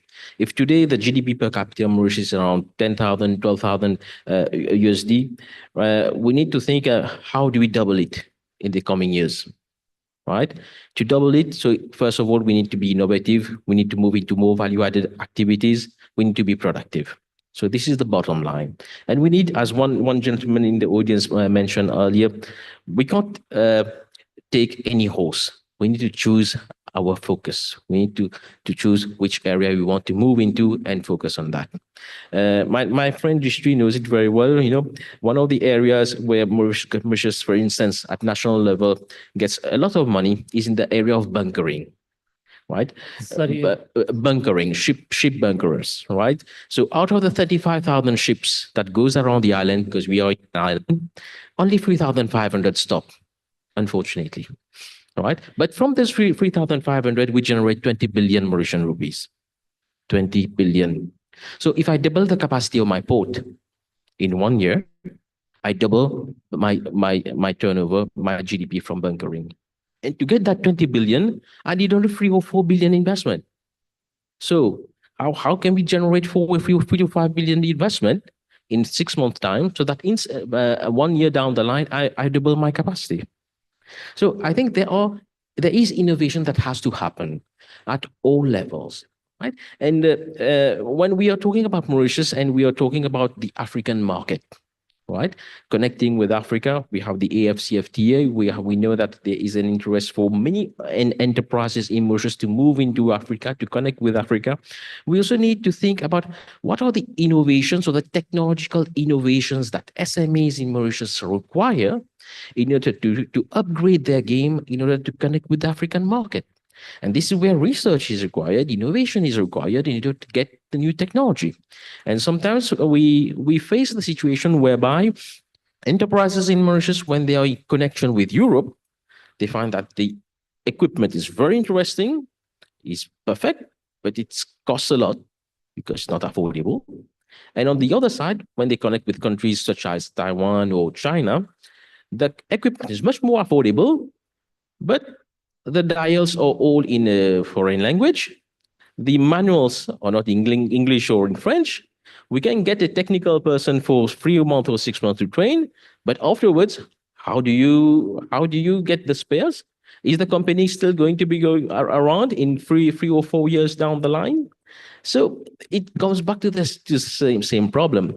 In order for industry to innovate, we need to have access to technology, and that technology has to be customized to my requirements, to my needs and my market. Right. And I believe that if we can orient and guide enterprises towards the universities and guiding universities towards responding to the right question, right? If the African market is part of our next growth strategy, how do we help enterprise and industries to gear up to addressing that market? Devising and conceptualizing solutions that meet this market is something of interest. And this can probably be done as well by partnership with research centers, partnership with those technology parks, those incubators that exist around the world, and where some of the earlier panelists mentioned, probably there are researchers, professors, scientists, experts who would like to come to Mauritius to spend 3 months, 5 months, 6 months, and so on, right? To share their knowledge and help these youngsters, enterprises, and to gear up and move forward in their quest towards more adaptable technology. Another element of that, because I'm also from a finance background, is to keep the market at the back of our mind. So it's very good to innovate. We can come up with good product, but if you can't meet the market price, right, your product won't move. So during the process of innovation, right, it's very important for us to be able to see and secure and understand at what ultimate price and volume I need to produce my product in Mauritius so that it can hit the market at the right price or hit the distribution channel at the high price for it to be accepted. And this dynamic interaction between the enterprise, the market evolution, and the types of technology I will use, the types of raw materials that will bring. Is it going to be Ravenala, as mentioned by earlier? Is it going to be bamboo fiber? I don't know. Is it going to be a fiber based from seaweed? Why not? Right? What are the materials that can be sourced locally that can give me a competitive edge on the market that I wish to capture? Right? Bringing and university is very interesting because we have all of these disciplines there. We have experts in management, we have experts in finance, experts in feasibility studies, and experts in engineering who can then work together in order to devise the appropriate solutions that can help us move.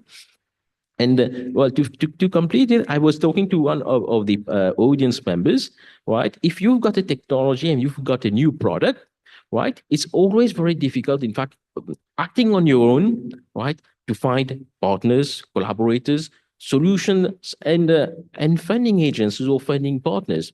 Today's solutions such as crowdfunding can be leveraged and should be leveraged in a better way, locally, regionally, and internationally to bring solutions. And this is where, in fact, it's part of the innovation that we want to see, innovative sourcing of sources of finance. So we know, for instance, that diabetes is something that is increasing worldwide and in Mauritius as well. So I don't find it difficult if you can regroup a cluster, a group of people, or a group of like-minded people who want to help people who've got diabetes to come together, come forward, and then help someone who has this project to put in place a standard HACCP certified food lab or food solution for distribution in Mauritius, or why not overseas? Right.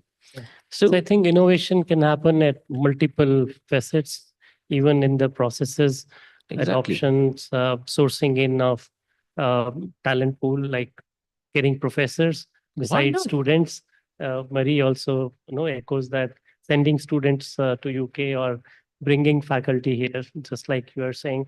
I think maybe Drishti and both Ram, do you have any experience in or academic setting like university or schools asking any of you or your offices to come and share some insight of the economics and the financial sector at any level?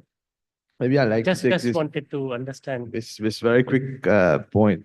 And just before replying to that, I think innovation, I will pick back on what Robin said before. They are, if you see everywhere in the world, and correct me, Mr. Peng also, all kinds of maps of innovation, whatever we call it. We have maps about how much innovation is being done, how good you are, and which sector you are good in. I think it's very important that we bring back always a conversation. If we talk about Mauritius for at some point, that we focus on the themes, maybe 5 or whatever, on which we want to try. One. Then, as Miss Mary said, Professor Rosenberg, you know, you get students involved. I will just take 2 examples, very quick one. Huh? I've known one period in 2012, not in Mauritius, when I have a engineering background, by the way. All right. Right. So I was in the mining industry, and 2012, the price dropped from $120 to $40. It was a catastrophe. It was a complete mess because everything was closing, and even I was thinking I would lose my job, and what should I do next? In a way. It is then that the conversation on innovation becomes a reality. Then it came like all the universities, the people, everyone's in crisis. And then the value change of getting the idea to something that is commercializable comes up very quickly. And that is a matter of crisis. And I don't have time. I would have been so happy to share how it happened, and it happened.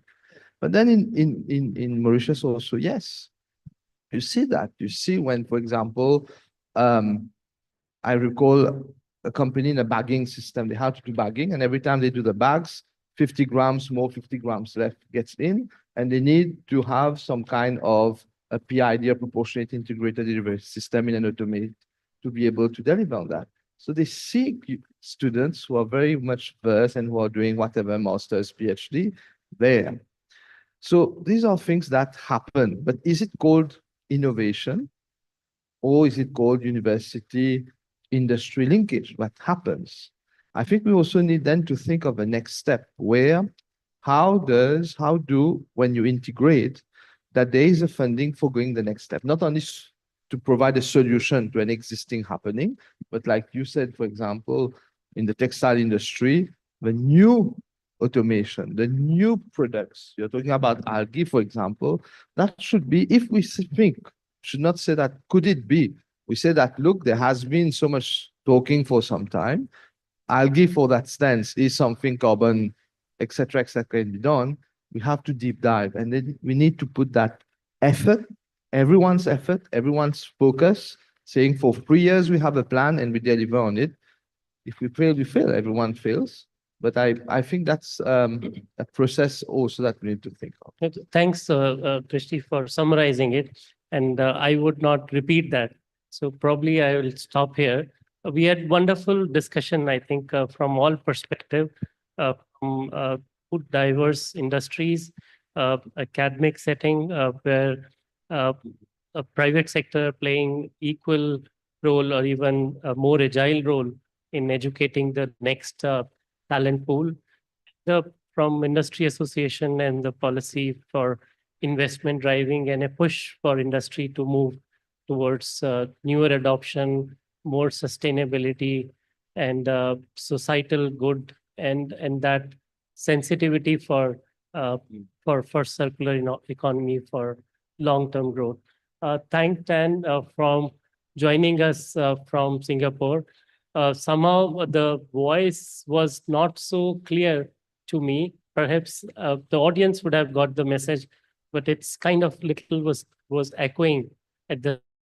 I'm sorry, I was not able to converse you very well, but apologies for this. But I think your presence enriched the panel, and we had a good exposure from the dais and off the dais. If Zahira says that we can end this panel, we'll do that now. Is that okay? Or we have some questions at the fag end There's a hand there. Till Zahira makes up her mind, I would invite the gentleman.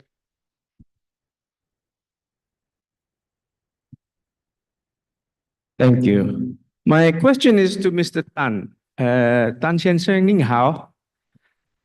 Can you hear me? Yes, I can hear you. Oh, okay, very good. Are you standing up, sir? Are you sitting down? Yes. Look like yes. you're standing up. Since 3 p.m. Yeah, I believe in the US Senate, that's called a filibuster. Okay. Thank you for your commitment. The three winners, joint winners of the Nobel laureate for economics last year, Darren Acemoglu is the main proponent of the idea that nations that prosper, to put it in a positive way, nations that prosper are able to facilitate intellectual property management and I suppose the exploitation of such. We talked a little bit about that in the previous session. Just put that thought aside.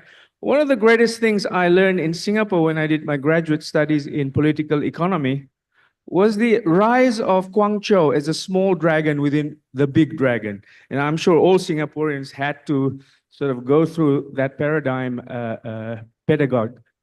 So how would it be possible then for, as we know, Guangzhou, 80+% of all direct foreign investments were single Chinese diaspora members who through digitization, globalization, and deregulation were able to funnel their own private wealth directly into that one state. Can you see the possibility of facilitating, helping a vulnerable economy like Mauritius, who actually have an advantage in global climate change concerns, to be such a, if I can use it, small dragon within the large, oh, I was going to say macaque, but I just heard that they slaughter macaques.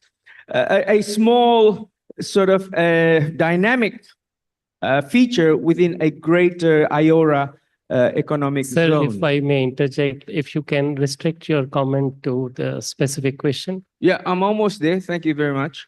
Can you see the ability of Mauritius to enjoy such a dynamic, possibly if we can iron out a few things like intellectual property being in the hands of perhaps MRIC instead of one of the ministries that we won't name it, but we know where it is.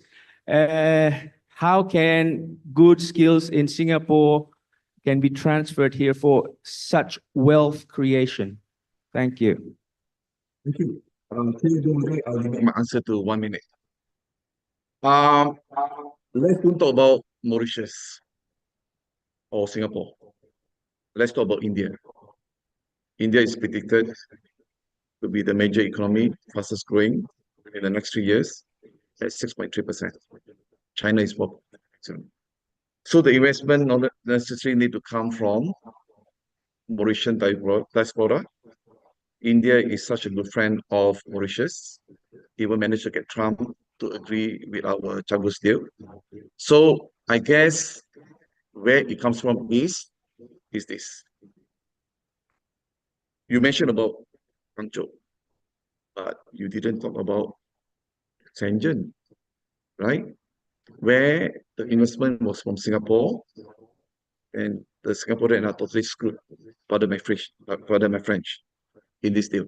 Until Lee Kuan Yew said, please take it back, right?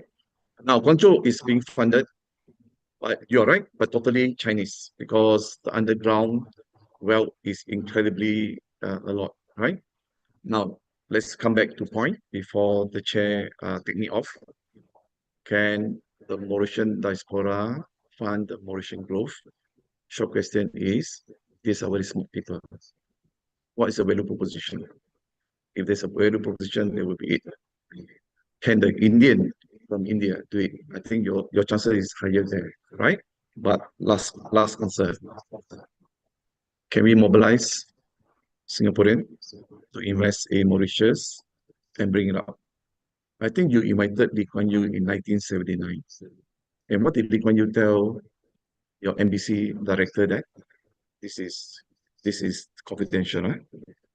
He said, "Sir, you want to invite me to advise Mauritius? No, thank you. Why? I think Mauritius will end up advising me." Right. Now, to put in a perspective, what Lee Kuan Yew was trying to say is this. He saw a lot of very, very intelligent Mauritian. Why should he come here to advise? So let me conclude by saying, it is always a very proposition driven with what we want to do, who come to invest. So all bets are on as to what is the idea that we want to invest. I call it personally Innovation 6.0. It requires leaders 6.0 to have the strategic mindset to make this happen. Okay. Thank you, Mr. Chan. I think Devina is holding the mic and not passing it to anybody. So I can sense that indication. With this, I would like to close the panel and thank you, my co-panelists, for this wonderful session and sharing your insights and the perspective with us. Thank you. Thank you very much. Can we have it now? Yeah, there you go.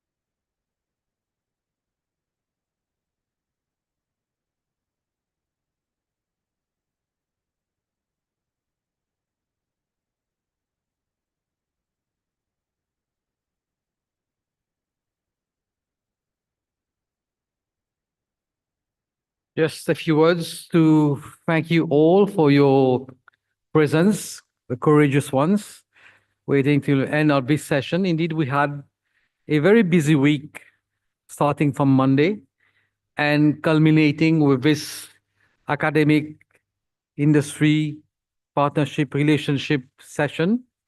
Today, we had 3 fabulous sessions where I think a lot has been exchanged, a lot have been said, a lot has been said regards to the way forward. Now, what next with regards to the research week, as the minister highlighted this morning? The positive point of this research week was what we have been able to bring everybody together.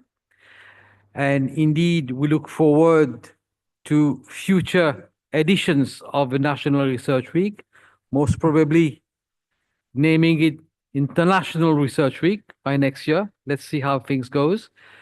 The MRIC will compile all what has been done during the 5 days, and this will be presented at the management meeting of our Pyramid Ministry, but also through a compendium document with all the abstracts and all the discussion points that will be on our website at one point in time. So we'll need to gather all the abstracts from day 1 to day 4 and the discussion points which have been recorded today. And we're going to formulate through this a number of recommendations that we're going to, in fact, put in front of our management committee at the ministry. So we thank you all for your presence and would like to acknowledge Professor Dr. Raghu from WIEHE University. Professor Diwan, thank you very much, Prof, for being here, taking some time. I hope you had some time to visit Mauritius, go around. I think MIBL will do necessary. And Professor Raghu, Dr. Raghu is used to come to Mauritius. Now it's his 3rd or 4th visit, so he knows Mauritius. But thank you both for your participation and your valuable insights with regards to the moderation processes of the panel. Business Mauritius, thank you very much. All our partners, Business Mauritius, all the universities, all the institutions. I would like to thank you all for your participation. And indeed, as says, united we stand, stronger we are. Thank you very much.